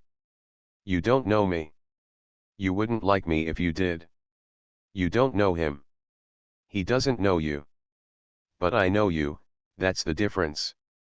I've just thought something out, she said aloud, her voice drowned by 2 or 3 voices and the sound of things being served and handed about the supper table. They were trying to draw her, still talking about the young men and her goings on. They did not know how far away she was and how secure she felt. She laughed towards her mother and smiled at her until she made her blush.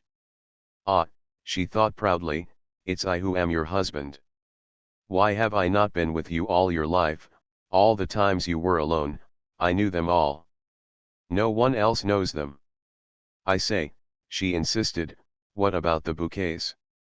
Mrs. Henderson raised her eyebrows helplessly and smiled, disclaiming. Hasn't anybody done anything? Roared Miriam. Mary came in with a dish of fruit. Everyone went on so placidly. She thought of the perfect set of her white silk bridesmaid's dress, its freshness, its clear apple green pipings, the little green leaves and fresh pink cluster roses on the white chip hat. If the shower bouquets did not come, it would be simply ghastly. And everybody went on chattering. She leaned anxiously across the table to Harriet. Oh, what's up? Asked Harriet. Conversation had dropped. Miriam sat up to fling out her grievances. Well, just this. I'm told Gerald said the people would send a line to say it was all right, and they haven't written, and so far as I can make out nothing's been done.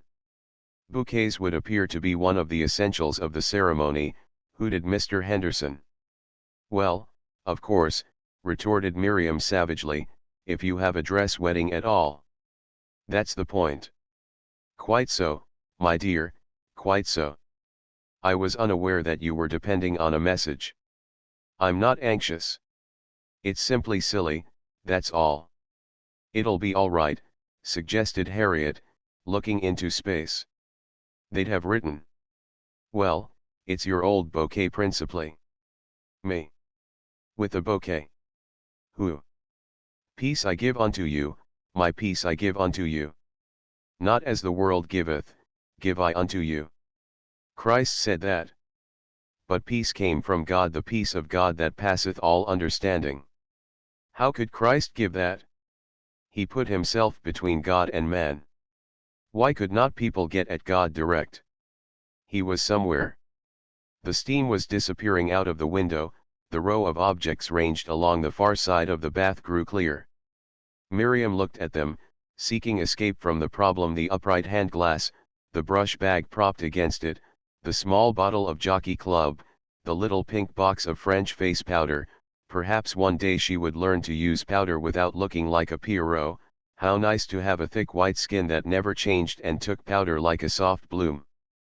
But as long as the powder box were there, it would be impossible to reach that state of peace and freedom that Thomas à Kempis meant. To Miriam, from her friend, Harriet A. Pern. Had Miss Hattie found anything of it? No, she was horribly afraid of God and turned to Christ as a sort of protecting lover to be flattered and to lean upon. There were so many exquisite and wise things in the book, the language was so beautiful. But somehow there was a whining going all through it, fretfulness. Anger too. I had rather feel compunction than know the definition thereof. Why not both? He was talking at someone in that sentence. The kingdom of heaven is within you. But even Christ went about sad, trying to get people to do some sort of trick that he said was necessary before they could find God something to do with himself. There was something wrong about that. If one were perfectly still, the sense of God was there. Supposing everyone could be got to stay perfectly still, until they died, like that woman in the book who was dying so happily of starvation, and then the friend came fussing in with soup. Things were astounding enough to make you die of astonishment, if you did nothing at all. Being alive. If one could realize that clearly enough, one would die. Everything everyone did was just a distraction from astonishment. It could only be done in a convent. It cost money to get into a convent, except as a servant. If you were a servant, you could not stay day and night in your cell watching the light and darkness until you died.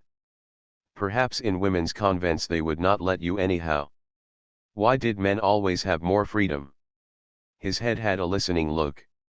His eyes were waiting desperately, seeing nothing of the things in the world. He wanted to stay still until the voice of things grew so clear and near that one could give a great cry and fall dead, a long, long cry. Your hot heart, all of you, pouring out, getting free. Perhaps that happened to people when they were happy. They cried out to each other and were free, lost in another person. Whoso would save his soul, but then they grew strange and apart. Marriage was a sort of inferior condition, an imitation of something else. Hosanna in the high, est, the top note rang up and stayed right up, in the rafters of the church. Did you ever notice how white the insides of your wrists are? Why did Bob seem so serious? What a bother, what a bother. It is a good thing to be plain. The tragedy of beauty, woman's greatest curse.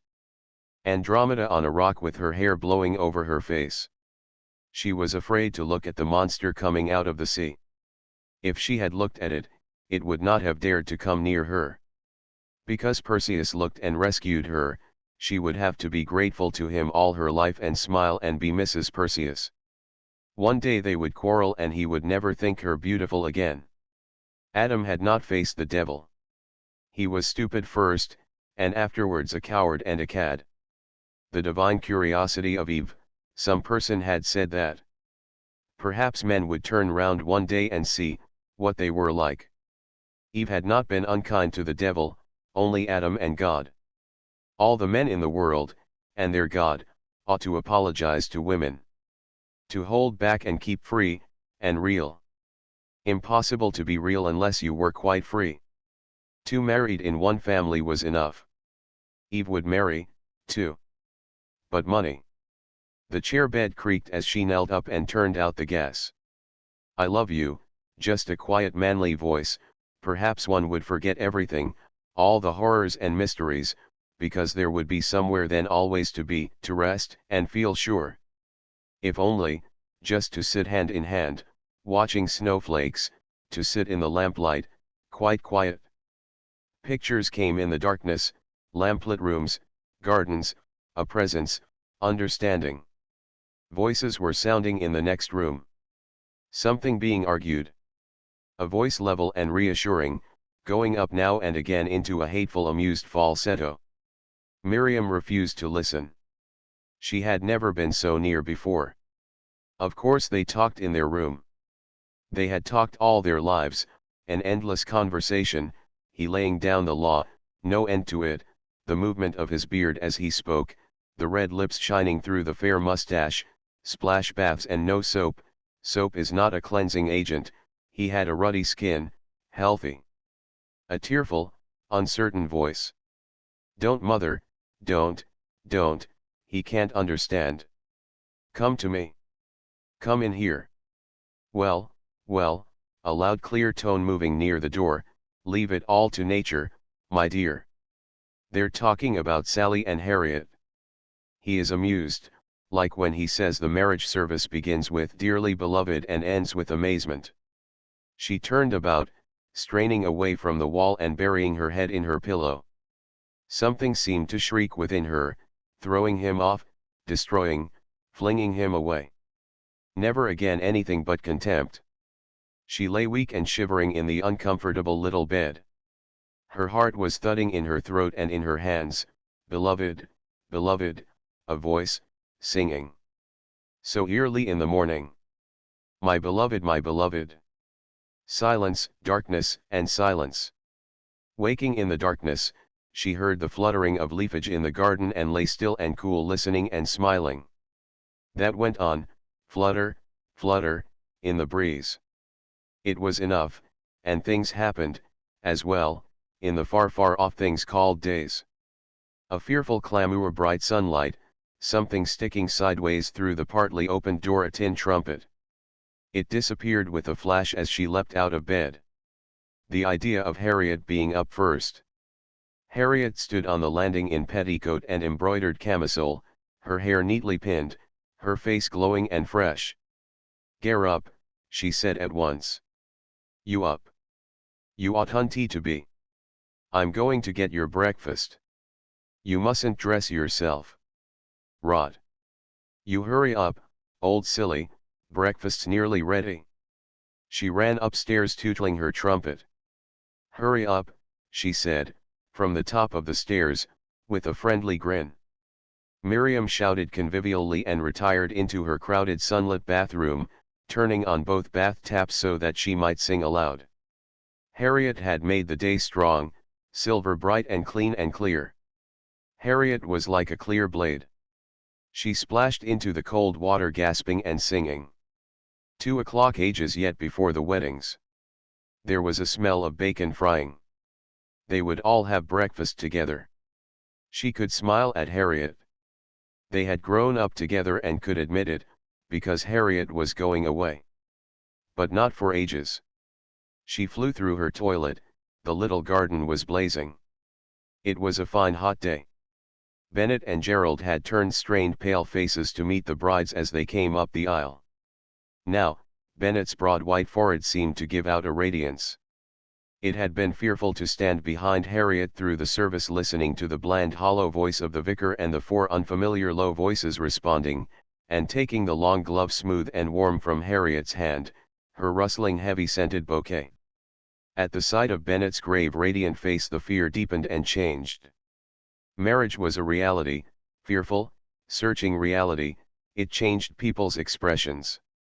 Hard behind came Gerald and Harriet, Gerald's long face still pale, his loosely knit figure carried along by her tense little frame as she walked, a little firm straight figure of satin, her veil thrown back from her little snub face, her face held firmly, steady and old with its solid babyish curves and its brave stricken eyes, old and stricken, that was how Sarah had looked too. No radiance on the faces of Sarah and Harriet. The wedding march was pealing out from the chancel, a great tide of sound blaring down through the church and echoing back from the west window, near the door where they would all go out, in a moment, out into the world. On they went, how swift it all was. Sarah and Harriet, rescued from poverty and fear, mother's wedding on a May morning long ago, in the little village church, To walk out of church into the open country, in the morning, a bride. There were no brides in London.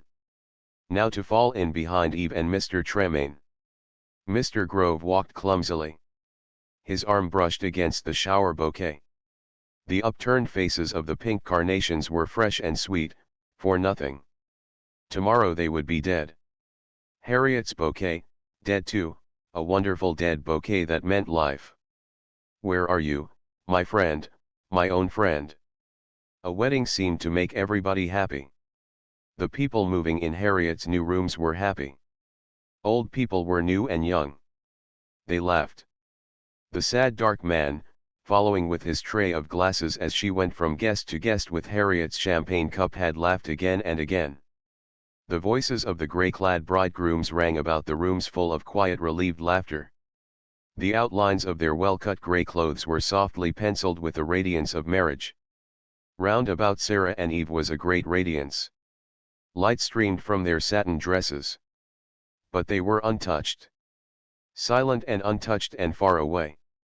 What should these strange men ever know of them, coming and going?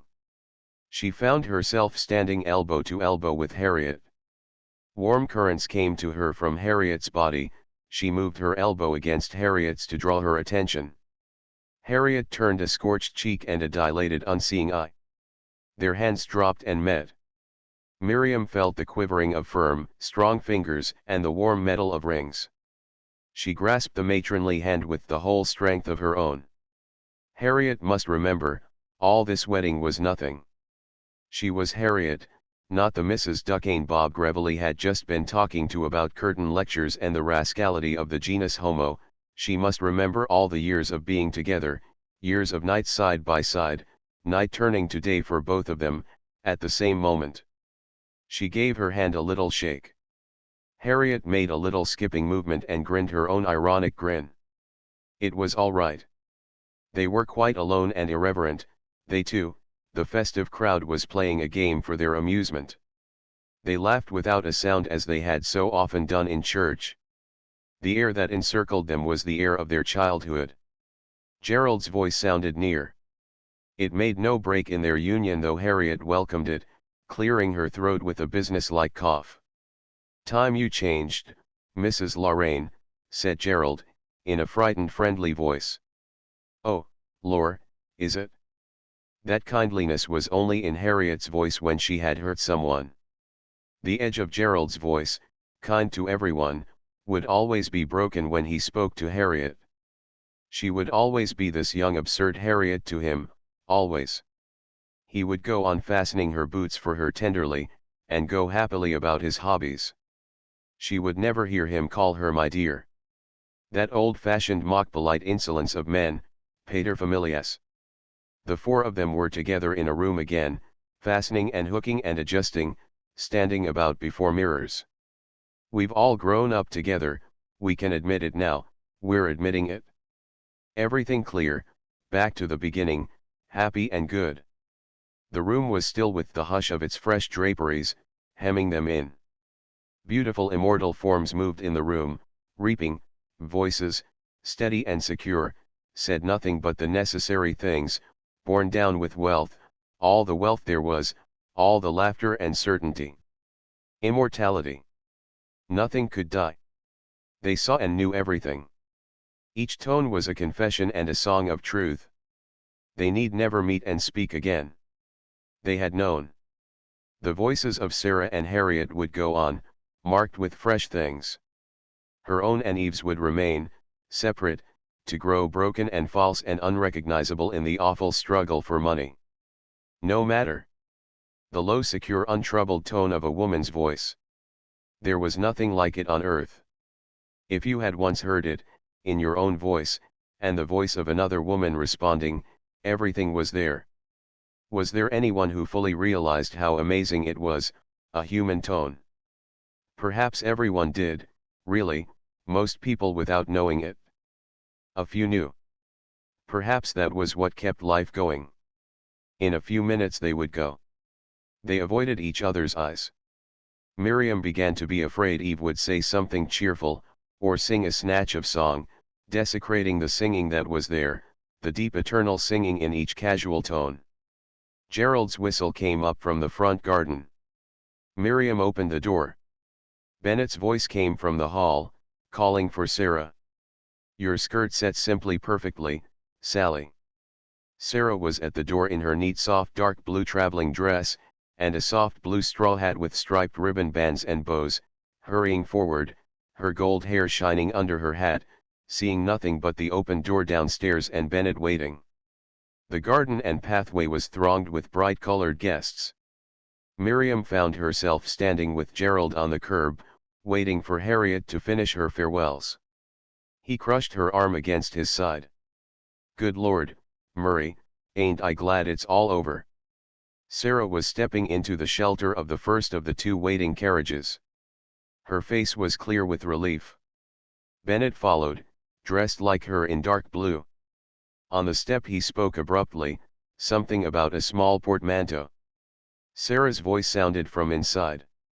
Miriam had never heard her speak with such cool unconcern. Perhaps she had never known Sarah. Sarah was herself now, for the first time free and unconcerned. What freedom! Cool and unconcerned. The door shut with a bang. They had forgotten everyone. They were going to forget to wave. Everyone had watched them. But they did not think of that.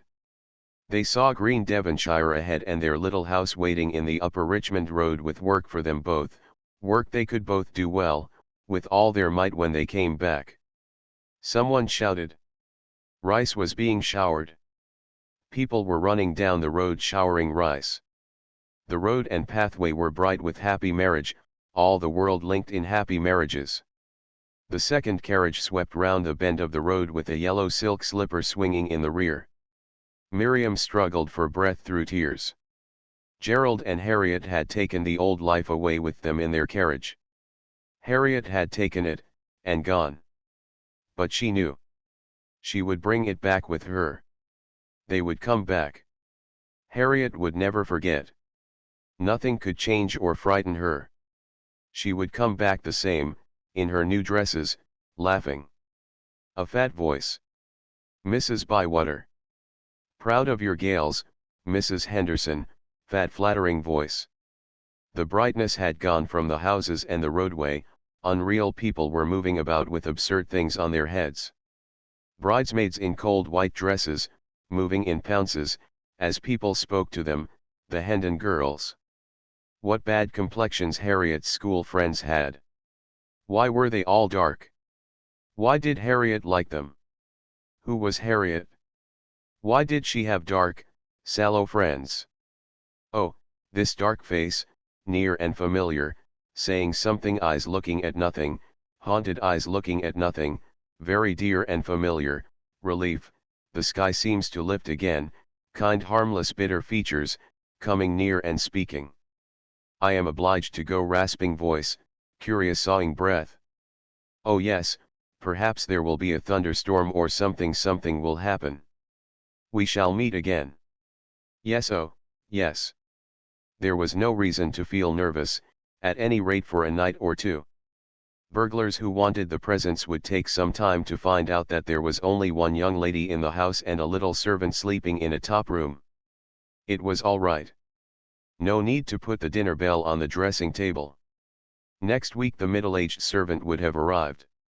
Would she mind being alone with the presents and the little maid?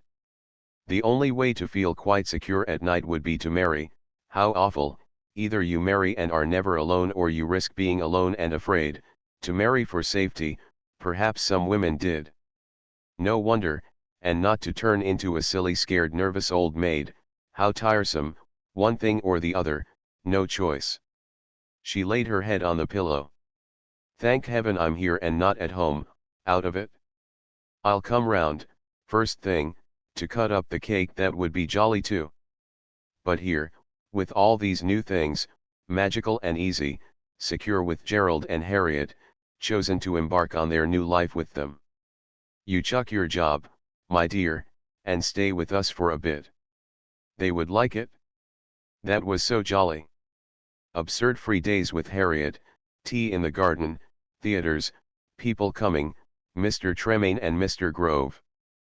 But there was something, some thought sweeping round all these things, something else, sweeping round outside the weddings and the joy of being at home, making all these things extra, like things thrown in, jolly and perfect and surprising, but thrown in with something else that was her own, something hovering around and above, in and out the whole day, keeping her apart.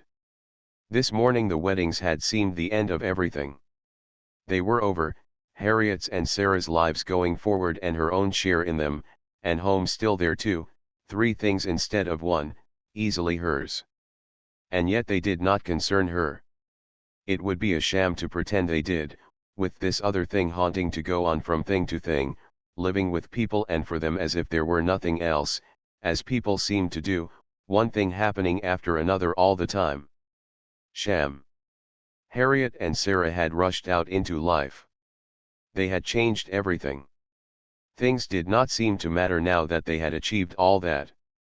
Harriet would take the first shock of life for her. Curiosities could come to an end. It did not seem to matter. That was all at peace, through Harriet. Life had come into the family, leaving her free. Was she free? That strange, dark priestliness. If he called to her, if he really called. But he called in a dark, dreadful way, and yet mysteriously linked to something in her. She could not give the help he needed. She would fail. Over their lives would shine, far away, visible to both of them, the radiance of heaven. They both wanted to be good, redemption from sin. They both believed these things. But he was weak, and she not strong enough to help. And there was that other thing beckoning far from this suburban life and quite as far from him, away, up in London, down at Newlands, a brightness. She looked through the darkness at the harmony of soft tones and draperies at distant Newlands, etchings, the strange effect of etchings. There were no etchings in the suburbs, curious, close, strong lines that rested you and had a meaning and expression even though you did not understand the subject. There were so many things to take you away from people. In the suburbs people were everything, and there was nothing in them. They did not understand anything, but going on. They were helpless and without thoughts, amongst their furniture. They did not even have busts of Beethoven. At Newlands people might be dead, the women in bright hard deaths or deaths of cold, cruel deceitfulness, the men tiny insects of selfishness, but there were things that made up for everything, full and satisfying. And Salviati's window. She must hold on to these things. Life without them would be impossible. It was style, or something. Style sail home. That meant something. It was the same with clothes. Suburban people could be fashionable, never stylish. And manners. They were fussily kind and nice to each other, as if life were pitiful, life, pitiful. They all pitied, and despised each other. The night was vast with all the other things. No need to sleep. To lie happy and strong in the sense of them was better than sleep. In a few hours the little suburban day would come, everything gleaming with the light of the big things beyond. One could go through it in a drowse of strength, full of laughter, laughter to the brim, all one's limbs strong and heavy with laughter. Bob Grevelly had gone jingling down the road in a handsome grey Holland blinds and a pink rosebud in the driver's buttonhole. Why had he come? Going in and out of the weddings a pale grey-white spatted guest, talking to everyone, a preoccupied piece of the West End. Large club windows looking out on sunlit Piccadilly, a glimpse of the haze of the Green Park weddings must be laughable to him with his Mrs. Caudle's curtain lectures ideas. His wife was dead. She had been fearfully ill suddenly on their wedding tour, at Lausanne.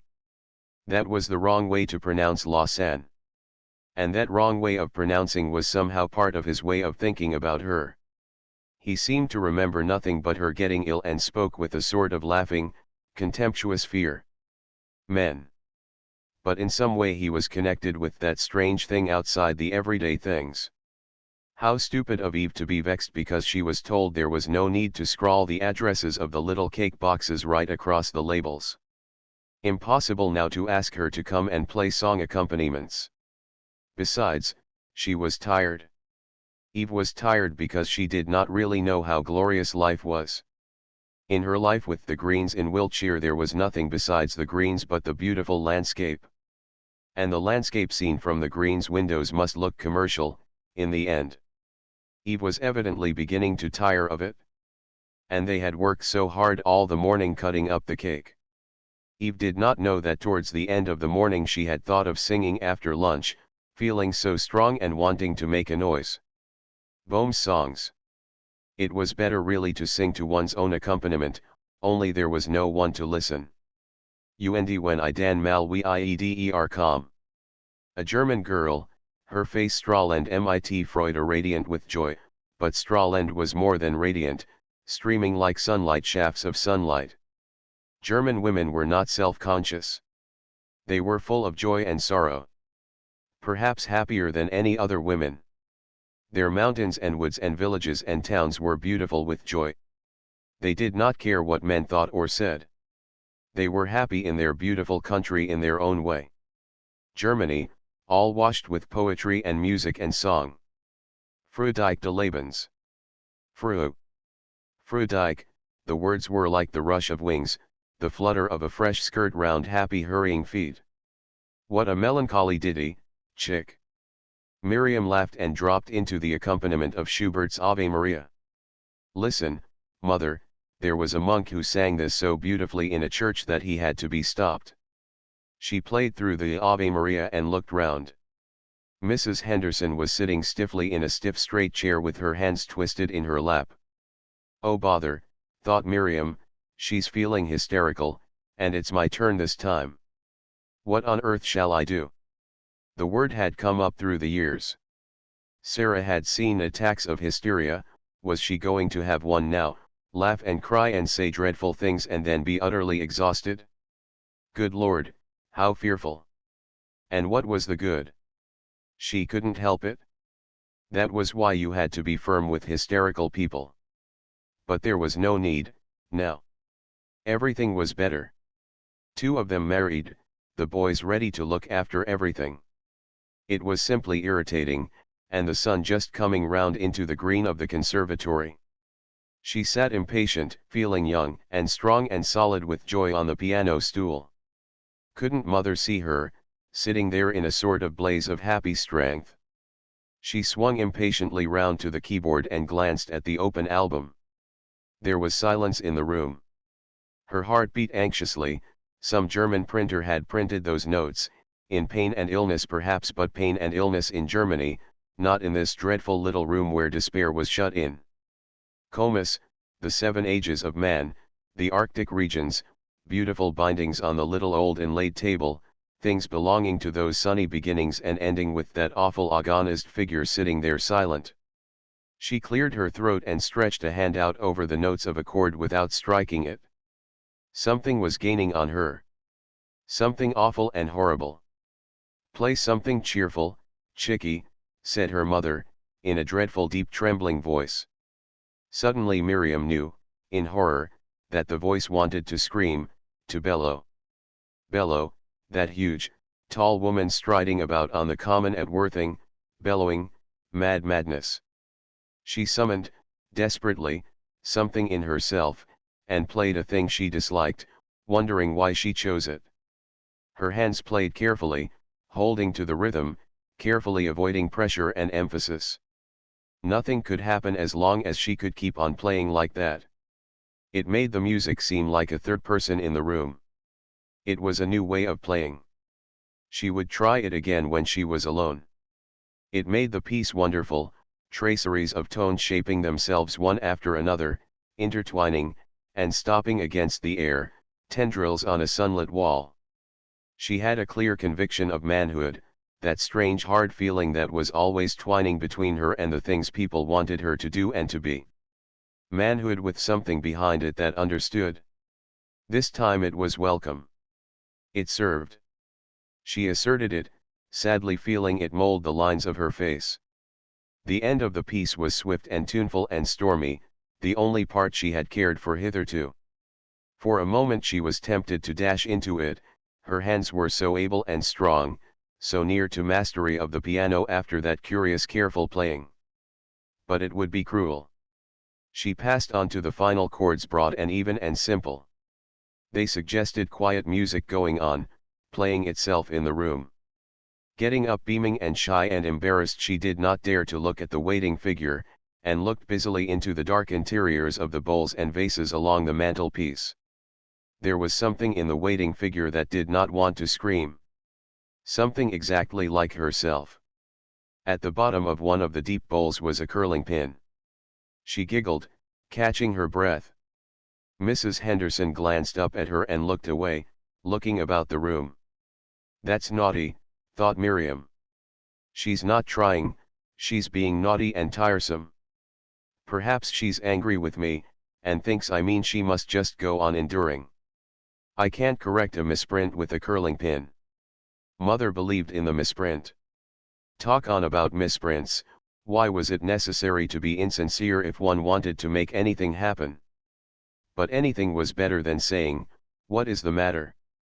That would be just as insincere, and impudent too. These cheap things are always so badly printed. Oh. Mother's polite tone, trying to be interested. That was all she'd had for years. All she'd ever had, from him. Miriam sat down conversationally, in a long chair. She felt a numb sleepiness coming over her, and stretched all her muscles lazily, to their full limit. Mother, just Mother in the room, perfect ease and security, and relaxed with a long yawn, feeling serenely awake. The little figure ceased to be horrible. "My life has been so useless," said Mrs. Henderson suddenly. Here it was, a jolt, an awful physical shock, jarring her body. She braced herself and spoke quickly and blindly. A network of feeling vibrated all over to and fro, painfully. "It only seems so to you," she said, in a voice muffled by the beating of her heart. Anything might happen, she had no power. Mother almost killed by things she could not control, having done her duty all her life, doing thing after thing had not satisfied her, being happy and brave had not satisfied her. There was something she had always wanted, for herself, even Mother. Mrs. Henderson shuddered and sighed. Her pose relaxed a little. "I might have done something for the poor." Oh, yes. What things? She had lived in a nightmare of ways and means, helpless. "I might have made clothes, sometimes." That worries you, so that you can hardly bear it. Yes. It needn't. I don't mean the poor need not be helped. But you needn't have that feeling. You understand it? I feel it this moment, as you feel it. Well. You needn't. Miriam held back her thoughts. Nothing mattered but to sit there holding back thought and feeling and argument, if only she could without getting angry. There was something here, something decisive. This was what she had been born for, if only she could hold on. She felt very old. No more happiness. The little house they sat in was a mockery, a fiendish contrivance to hide agony. There was nothing in these little houses in themselves, just indifference hiding miseries. She sat forward conversationally. A rain of tears was coming down her companion's cheeks. To hold on, not to think or feel glad or sorry. It would be impudent to feel anything, to hold on if the tears went on for an hour, treating them as if they were part of a conversation. You understand me? Of course. You are the only one. The relieved voice, steady, as she had known it, correcting her in her babyhood. I should be better if I could be more with you, oh Lord, impossible. You must be with me as much as you like. That was the thing. That was what must be done somehow. Mother, would you mind if I smoked a cigarette? It was suddenly possible, the unheard of unconfessed, suddenly easy and possible. My dearest child. Mrs. Henderson's flushed face crimsoned unresistingly. She was shocked and ashamed and half delighted. Miriam gazed boldly, admiring and adoring. She felt she had embarked on her first real flirtation and blessed the impulse that had that morning transferred cigarettes and matches from her handbag to her hanging pocket as a protection against suburban influence and a foretaste of her appointment with Bob. She lit a cigarette with downcast lids and a wicked smile, throwing a triumphant possessive glance at her mother as it drew. The cigarette was divine. It was divine to smoke like this, countenanced and beloved, scandalous and beloved. Miriam ran all the way to the station. The gardens on either side of Gypsy Lane were full of flowering shrubs massed up against laburnum and may trees in flower, fresh clean colors, pink and lilac and yellow and everywhere new bright fresh green. May. She flung herself into an empty carriage of the 3 o'clock Vauxhall and Waterloo train, her eyes filled with the maze of garden freshness, and was carried off along the edge of the common, streaming blazing green in the full sunlight, dotted with gorse. Bob would not have to wait at Waterloo. Further down the line, towards Kew, was the mile of orchards, close on either side of the line, thick with bloom. Walls and houses began to appear. She took her eyes from the window, and the gardens and the common and the imagined orchards passed before her eyes in the dusty enclosure. As she gazed they seemed to pass through her. The freshness of the blossoms backed by fresh greenery was a feeling, cool and fresh in her blood. The growing intensity of this feeling stirred her to movement and consciousness of the dust-filmed carriage, the smell of dust.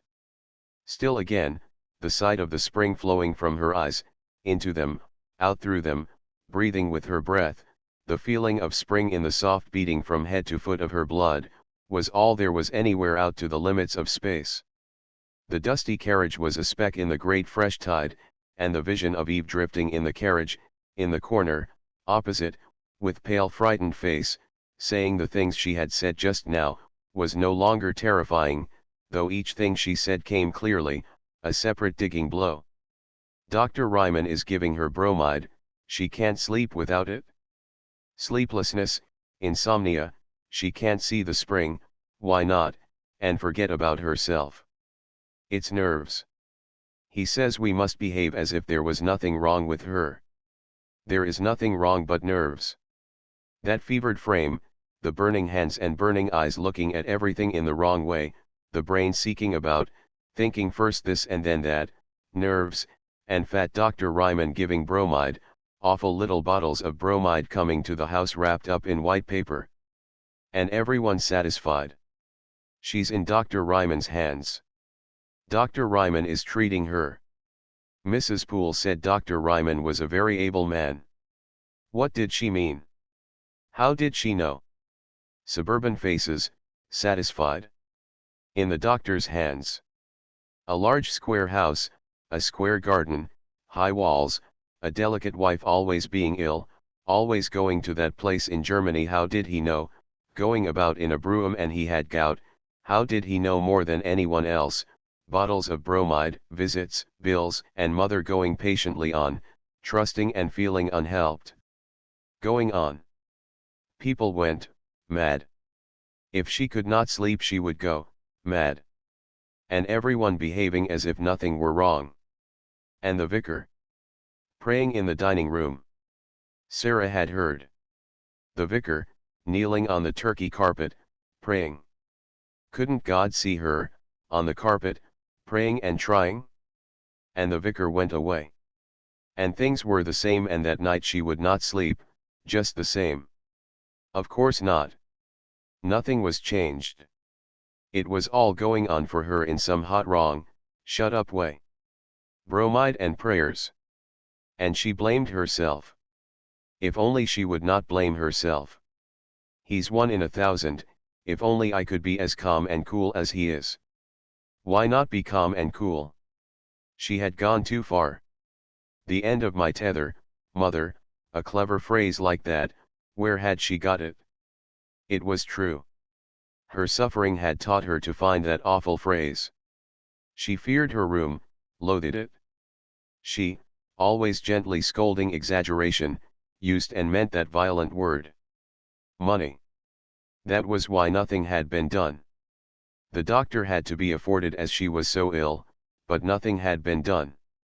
Borrow from the boys to take her away. A bright place and a cool breeze. She dreamed of things far away, impossible things. Had she told the others she wanted them? They must be told. Tomorrow she should know she was going away. Nothing else in life mattered.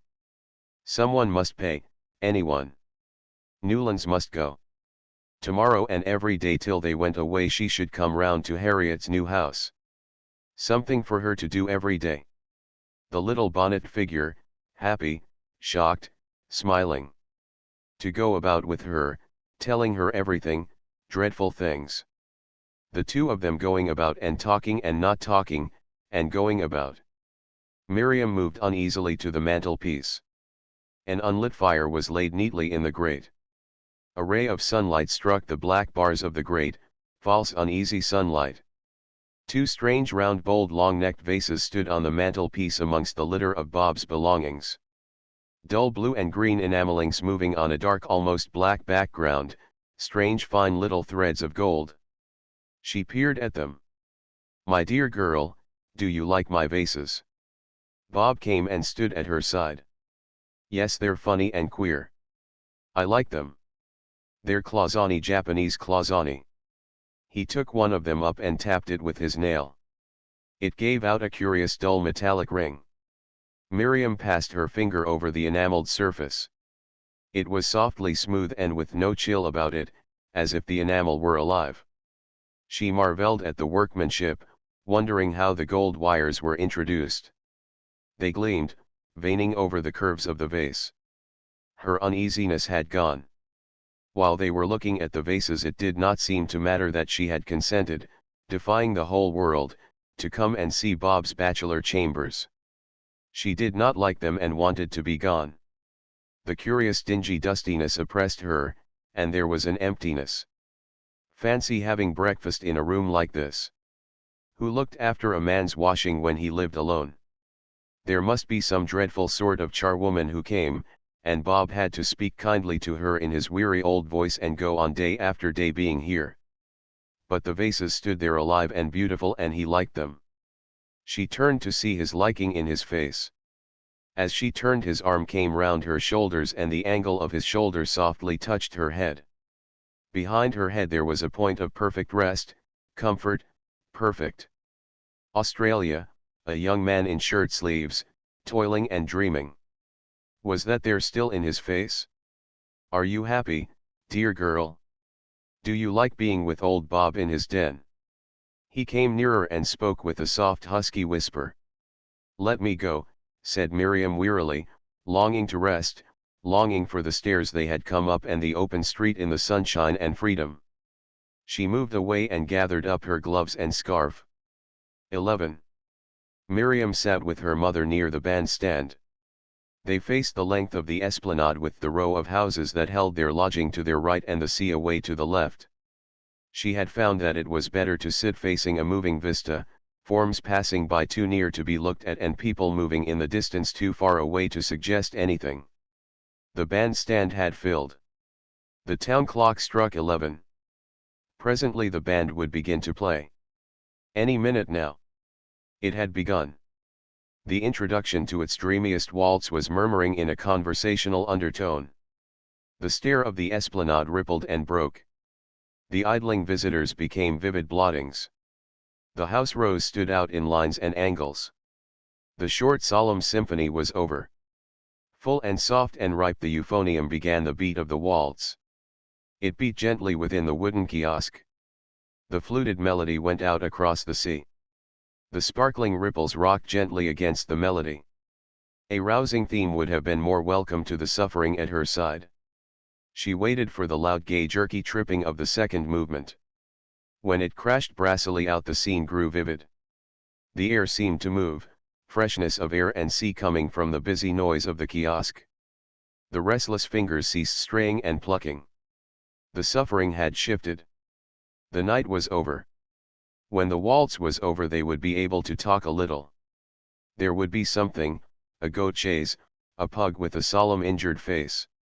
Until the waltz came to an end she turned towards the sea, wandering out over the gleaming ripples, hearing their soft sound, snuffing freshness, seeing the water just below her eyes, transparent green and blue and mauve, salt-filmed. The big old woman's voice grated on about Pool's Miriorama. She had been a 7-mile walk before lunch and meant to go to Pool's Miriorama. She knew everything there was in it and went to it every summer and for long walks and washed lace in her room and borrowed an iron from Miss Meldrum. No one listened and her deep voice drowned all the sounds at the table. She only stopped at the beginning of a mouthful or to clear her throat with a long harsh grating sound. She did not know that there was nothing wonderful about Pool's Miriorama or about walking every morning to the end of the parade and back. She did not know that there were wonderful things. She was like her father, she was mad. Miss Meldrum listened and answered without attending. The other people sat politely round the table and passed things with a great deal of stiff politeness. One or two of them talked suddenly, with raised voices. The others exclaimed. They were all in agreement. A young woman with a baritone voice, a frog, white, keeping alive in coal for hundreds of years, my cousin has crossed the Atlantic 6 times. Nothing of any kind would ever stop them. They would never wait to know they were alive. They were mad. They would die mad. Of diseases with names. Even Miss Meldrum did not quite know. When she talked she was as mad as they were. When she was alone in her room and not thinking about ways and means she read books of devotion and cried. If she had had a home and a family she would have urged her sons and daughters to get on and beat other people. But she knew Mother was different. All of them knew it in some way. They spoke to her now and again with deference, their faces flickering with beauty. They knew she was beautiful. Sunny and sweet and good, sitting there in her faded dress, her face shining with exhaustion. They walked down the length of the pier through the stiff breeze arm in arm. The pavilion was gas-lit, ready for the entertainment. Would you rather stay outside this afternoon? No. Perhaps the entertainment may cheer me.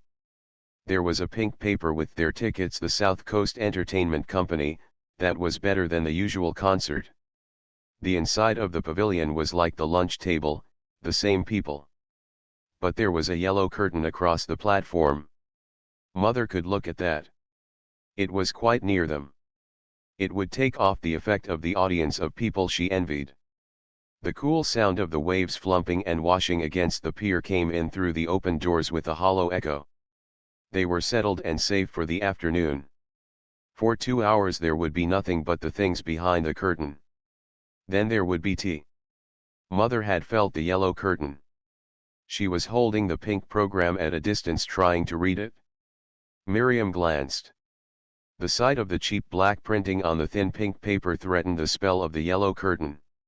She must manage to avoid reading it.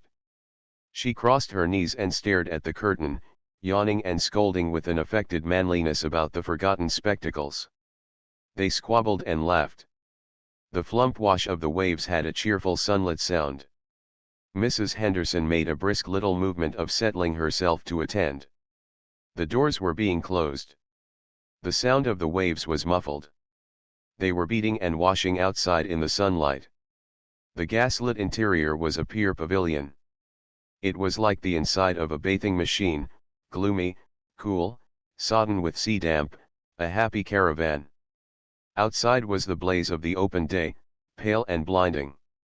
When they went out into it, it would be a bright unlimited jewel, getting brighter and brighter, all its colors fresher and deeper until it turned to clear deep live opal and softened down and down to darkness dotted with little pin-like jewelings of light along the esplanade, the dark luminous waves washing against the black beach until dawn. The curtain was drawing away from a spring scene, the fresh green of trees feathered up into a blue sky. There were boughs of apple blossom. Bright green grass sprouted along the edge of a pathway. A woman floundered in from the side in a pink silk evening dress. She stood in the center of the scene preparing to sing, rearing her gold-wigged head and smiling at the audience. Perhaps the players were not ready. It was a solo. She would get through it and then the play would begin. She smiled promisingly. She had bright large teeth and the kind of mouth that would say child for child. The orchestra played a few bars. She took a deep breath. Bring back the yaws that are dead. She screamed violently. She was followed by two men in shabby tennis flannels with little hard-glazed tarpaulin hats who asked each other riddles. Their jerky broken voices fell into cold space and echoed about the shabby pavilion. The scattered audience sat silent and still, listening for the voices, cabmen wrangling in a gutter. The green scene stared stiffly harsh cardboard, thin harsh paint. The imagined scene moving and flowing in front of it was going on somewhere out in the world. The muffled waves sounded near and clear. The sunlight was dancing on them. When the men had scrambled away and the applause had died down, the sound of the waves brought dancing gliding figures across the stage, waving balancing arms and unconscious feet gliding and dreaming. A man was standing in the middle of the platform with a roll of music bald-headed and grave and important. The orchestra played the overture to the Harbor Bar. But whilst he unrolled his music and cleared his throat, his angry voice filled the pavilion. "It's all your own fault, you get talking and gossiping and filling your head with a lot of nonsense, now you needn't begin it all over again, twisting and turning everything I say." And no sound in the room but the sound of eating. His singing was pompous anger, appetite. Shame shone from his rim of hair. He was ashamed, but did not know that he showed it. They could always walk home along the smooth grey warm esplanade to tea in an easy silence. The light blossoming from the horizon behind them was enough. Everything ahead dreamed in it, at peace. Visitors were streaming homewards along the parade lit like flowers. Along the edge of the tide the town children were paddling and shouting. After tea they would come out into the sheltering twilight at peace, and stroll up and down until it was time to go to the flying performance of the pawnbroker's daughter. They were late for tea and had it by themselves at a table in the window of the little smoking room looking out on the garden. Miss Meldrum called cheerily down through the house to tell them when they came in. They went into the little unknown room and the cook brought up a small silver teapot and a bright cozy. Outside was the stretch of lawn where the group had been taken in the morning a year ago. It had been a seaside town lawn, shabby and brown, with the town behind it, unnoticed because the fresh open sea and sky were waiting on the other side of the house.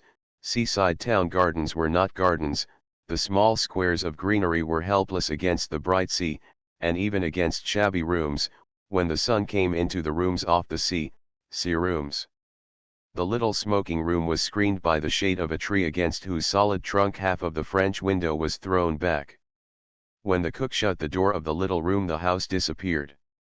The front rooms bathed in bright light and hot with the afternoon heat, the white afterglow along the front, the vast open lid of the sky, were in another world.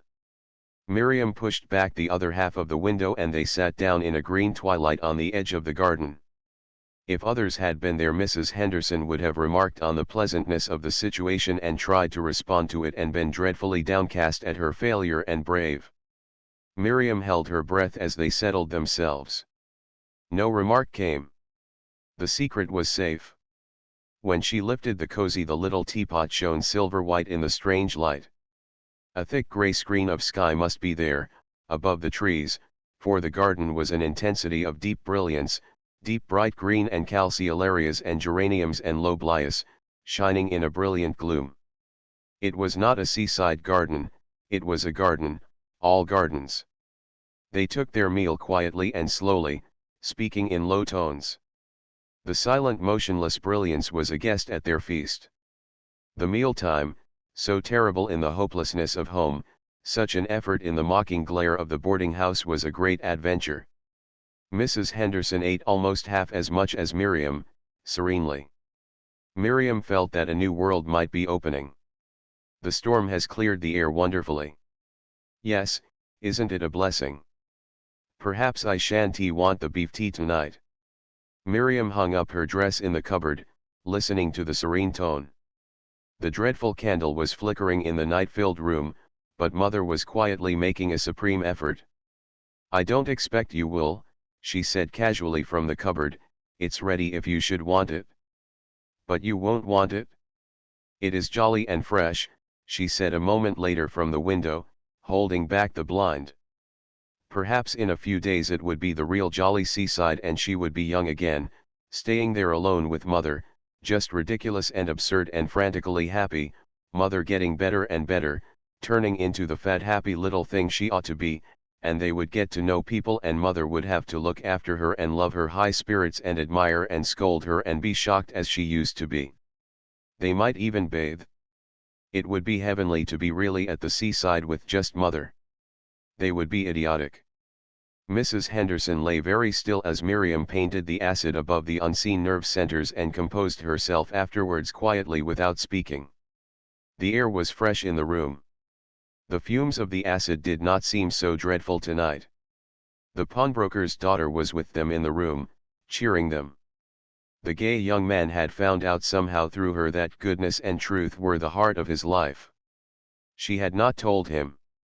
It was he who had found it out.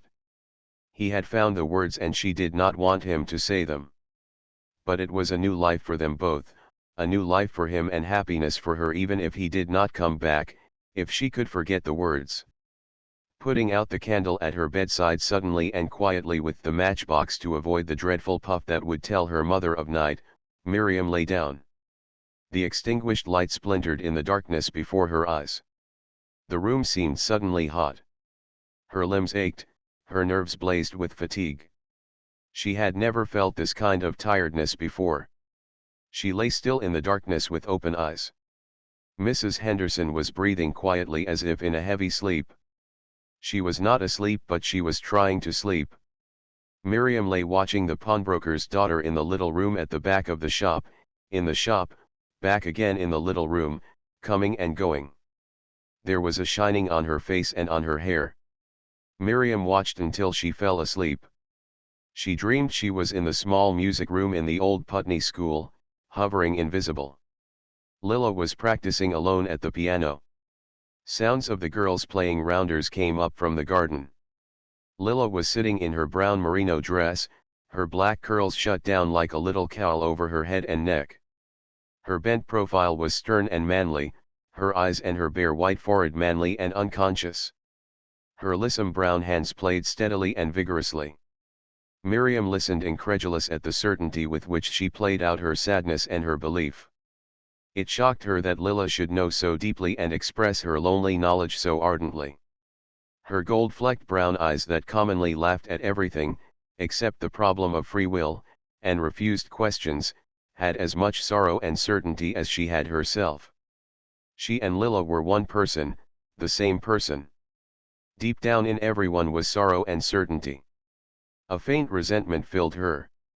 She turned away to go down into the garden. The scene slid into the large music room. It was full of seated forms.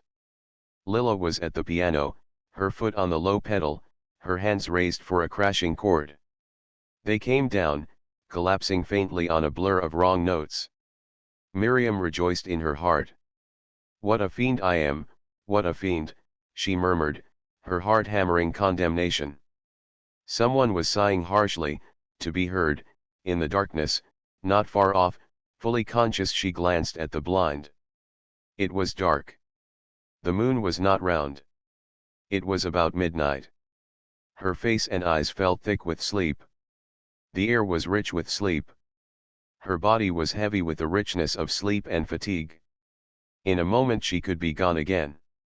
"Shall I get the beef tea, mother?" she heard herself say in a thin wide-awake voice. "Oh no, my dear," sounded another voice patiently. Rearing her numb consciousness against a delicious tide of oncoming sleep, she threw off the bedclothes and stumbled to the floor. "You can't go on like this night after night, my dear." "Yes I can," said Miriam in a tremulous faint tone. The sleepless even voice reverberated again in the unbroken sleeplessness of the room. "It's no use. I am cumbering the ground." The words struck, sending a heat of anger and resentment through Miriam's shivering form. She spoke sharply, groping for the matches. Hurrying across the cold stone floor of the kitchen, she lit the gas from her candle. Beetles ran away into corners, crackling sickeningly under the fender. A mouse darted along the dresser.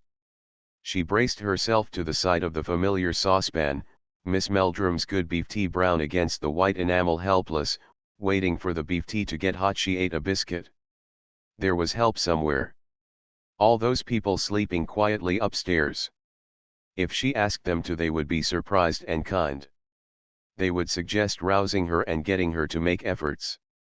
They would speak in rallying voices, like Dr. Ryman and Mrs. Skrine. For a day or two it would be better and then much worse, and she would have to go away. Where? It would be the same everywhere. There was no one in the world who could help. There was something, if she could leave off worrying. But that had been Pater's advice all his life, and it had not helped. It was something more than leaving off, it was something real. It was not affection and sympathy. Eve gave them, so easily, but they were not big enough. They did not come near enough. There was something crafty and worldly about them. They made a sort of prison. There was something true and real somewhere. Mother knew it. She had learned how useless even the good kind people were, and was alone, battling to get at something. If only she could get at it and rest in it. It was there, everywhere. It was here in the kitchen, in the steam rising from the hot beef tea. A moon ray came through the barred window as she turned down the gas. It was clear in the eye of the moon ray, a real thing. Some instinct led away from the New Testament. It seemed impossible tonight. Without consulting her listener, Miriam read a psalm. Mrs. Henderson put down her cup and asked her to read it again. She read and fluttered pages quietly to tell the listener that in a moment there would be some more. Mrs. Henderson waited, saying nothing. She always sighed regretfully over the Gospels and St. Paul, though she asked for them and seemed to think she ought to read them. They were so dreadful, the Gospels full of social incidents and reproachfulness. They seemed to reproach everyone and to hint at a secret that no one possessed. The epistles did nothing but nag and threaten and probe.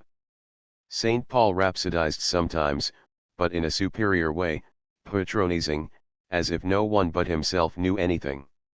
How beautiful upon the mountains are the feet of those who bring, she read evenly and slowly. Mrs. Henderson sighed quietly. That's Isaiah, mother.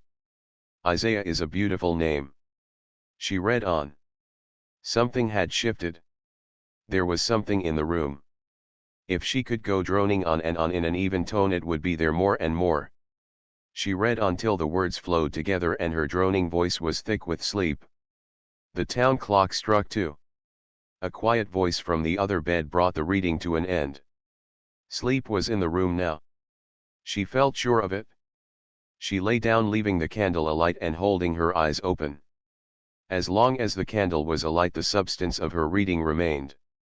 When it was out, there would be the challenge of silence again in the darkness. Perhaps not, perhaps it would still be there when the little hot point of light had gone. There was a soft sound somewhere, the sea. The tide was up, washing softly. That would do. The sound of it would be clearer when the light was out, drowsy, lazy, just moving, washing the edge of the beach, cool, fresh. Leaning over, she dabbed the candle noiselessly and sank back asleep before her head reached the pillow. In the room yellow with daylight, a voice was muttering rapidly, rapid words and chuckling laughter and stillness. Miriam grasped the bedclothes and lay rigid. Something in her fled out and away, refusing. But from end to end of the world there was no help against this. It was a truth, triumphing over everything. I know, said a high clear voice. I know. I don't deceive myself. Rapid low muttering and laughter. It was a conversation. Somewhere within it was the answer. Nowhere else in the world. Forcing herself to be still, she accepted the sounds, pitting herself against the sense of destruction. The sound of violent lurching brought her panic. There was something there that would strike. Hardly knowing what she did, she pretended to wake with a long loud yawn. Her body shivered, bathed in perspiration.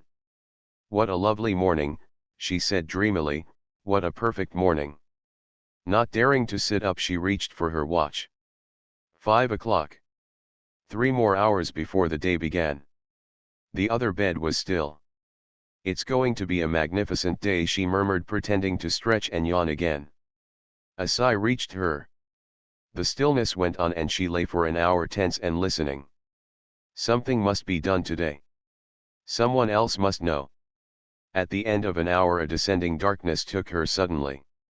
She woke from it to the sound of violent language, furniture being roughly moved, a swift angry splashing of water, something breaking out, breaking through the confinements of this little furniture-filled room, the best gentlest thing she knew in the world openly despairing at last. The old homeopathist at the other end of the town talked quietly on, the afternoon light shone on his long white hair, the principle of health, God-given health, governing life. To be well one must trust in it absolutely. One must practice trusting in God every day. The patient grew calm, quietly listening and accepting everything he said, agreeing again and again. Miriam sat wondering impatiently why they could not stay. Here in this quiet place with this quiet old man, the only place in the world where anyone had seemed partly to understand, Mother might get better. He could help. He knew what the world was like and that nobody understood. He must know that he ought to keep her. But he did not seem to want to do anything but advise them and send them away. She hated him, his serene white-haired pink-faced old age. He told them he was 79 and had never taken a dose in his life. Leaving his patient to sip a glass of water into which he had measured drops of tincture, he took Miriam to look at the greenhouse behind his consulting room. As soon as they were alone he told her, speaking quickly and without benevolence and in the voice of a younger man, that she must summon help, a trained attendant. There ought to be someone for night and day. He seemed to know exactly the way in which she had been taxed and spoke of her youth. It is very wrong for you to be alone with her, he added gravely.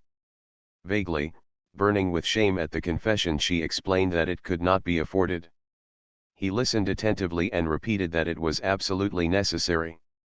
She felt angrily for words to explain the uselessness of attendance. She was sure he must know this and wanted to demand that he should help, then and there at once, with his quiet house and his knowledge. Her eye covered him. He was only a pious old man with artificial teeth making him speak with a sort of sibilant woolliness. Perhaps he too knew that in the end even this would fail. He made her promise to write for help and refused a fee. She hesitated helplessly, feeling the burden settle. He indicated that he had said his say and they went back. On the way home they talked of the old man. He is right, but it is too late, said Mrs. Henderson with clear quiet bitterness. God has deserted me. They walked on, tiny figures in a world of huge grey stone houses. He will not let me sleep. He does not want me to sleep. He does not care. A thought touched Miriam, touched and flashed. She grasped at it to hold and speak it, but it passed off into the world of grey houses. Her cheeks felt hollow, her feet heavy. She summoned her strength, but her body seemed outside her, empty, pacing forward in a world full of perfect unanswering silence. The bony old woman held Miriam clasped closely in her arms. You must never, as long as you live, blame yourself, my girl. She went away. Miriam had not heard her come in. The pressure of her arms and her huge body came from far away. Miriam clasped her hands together. She could not feel them. Perhaps she had dreamed that the old woman had come in and said that. Everything was dream, the world. I shall not have any life. I can never have any life, all my days. There were cold tears running into her mouth. They had no salt. Cold water. They stopped. Moving her body with slow difficulty against the unsupporting air, she looked slowly about. It was so difficult to move. Everything was airy and transparent. Her heavy, hot, light, impalpable body was the only solid thing in the world, weighing tons and like a lifeless feather. There was a tray of plates of fish and fruit on the table. She looked at it, heaving with sickness and looking at it. I am hungry. Sitting down near it, she tried to pull the tray. It would not move. I must eat the food. Go on eating food, till the end of my life. Plates of food like these plates of food. I am in eternity, where their worm dieth not and their fire is not quenched. Colophon. Honeycomb. Was published in 1917 by Dorothy M. Richardson. This ebook was produced for Standard eBooks by Christopher Hapcott and is based on a transcription produced in 2018 by Jens Sadowski, Mary Glenn Krause, and the online distributed proofreading team for Project Gutenberg, and on digital scans from the Internet Archive. The cover page is adapted from Interior in Strandgate, Sunlight on the Floor, a painting completed in 1901 by Wilhelm Hammerscheu. The cover and title pages feature the League Spartan and Swords Mill Gaudi typefaces created in 2014 and 2009 by the League of Movable Type. This edition was released on April 12, 2024, 11:08 a.m. and is based on Revision F4CC70D. The first edition of this ebook was released on April 11, 2024, 12:11 a.m. You can check for updates to this ebook, view its revision history, or download it for different e-reading systems at standardebooks.org/ebooks/Dorothy-M-Richardson/Honeycomb. The volunteer-driven Standard eBooks project relies on readers like you to submit typos, corrections, and other improvements. Anyone can contribute at standardebooks.org. Imprint. This ebook is the product of many hours of hard work by volunteers for Standard eBooks, and builds on the hard work of other literature lovers made possible by the public domain. This particular ebook is based on a transcription from Project Gutenberg and on digital scans from the Internet Archive. The source text and artwork in this ebook are believed to be in the United States public domain, that is, they are believed to be free of copyright restrictions in the United States. They may still be copyrighted in other countries, so users located outside of the United States must check their local laws before using this ebook. The creators of, and contributors to, this ebook dedicate their contributions to the worldwide public domain via the terms in the CC 01.0 Universal Public Domain Dedication. For full license information, see the uncopyright at the end of this ebook. Standard eBooks is a volunteer-driven project that produces ebook editions of public domain literature using modern typography, technology, and editorial standards, and distributes them free of cost. You can download this and other ebooks carefully produced for true book lovers at standardebooks.org. Honeycomb by Dorothy M. Richardson. Uncopyright. May you do good and not evil. May you find forgiveness for yourself and forgive others. May you share freely, never taking more than you give. Copyright pages exist to tell you that you can't do something. Unlike them, this uncopyright page exists to tell you that the writing and artwork in this ebook are believed to be in the United States public domain, that is, they are believed to be free of copyright restrictions in the United States. The United States public domain represents our collective cultural heritage, and items in it are free for anyone in the United States to do almost anything at all with, without having to get permission. Copyright laws are different all over the world, and the source text or artwork in this ebook may still be copyrighted in other countries. If you're not located in the United States, you must check your local laws before using this ebook. Standard eBooks makes no representations regarding the copyright status of the source text or artwork in this ebook in any country other than the United States. Non-authorship activities performed on items that are in the public domain, so-called sweat of the brow work, don't create a new copyright. That means that nobody can claim a new copyright on an item that is in the public domain for, among other things, work like digitization, markup, or typography. Regardless, the contributors to this ebook release their contributions under the terms in the CC 01.0 Universal Public Domain Dedication, thus dedicating to the worldwide public domain all of the work they've done on this ebook, including but not limited to metadata, the title page, imprint, colophon, this uncopyright, and any changes or enhancements to, or markup on, the original text and artwork. This dedication doesn't change the copyright status of the source text or artwork.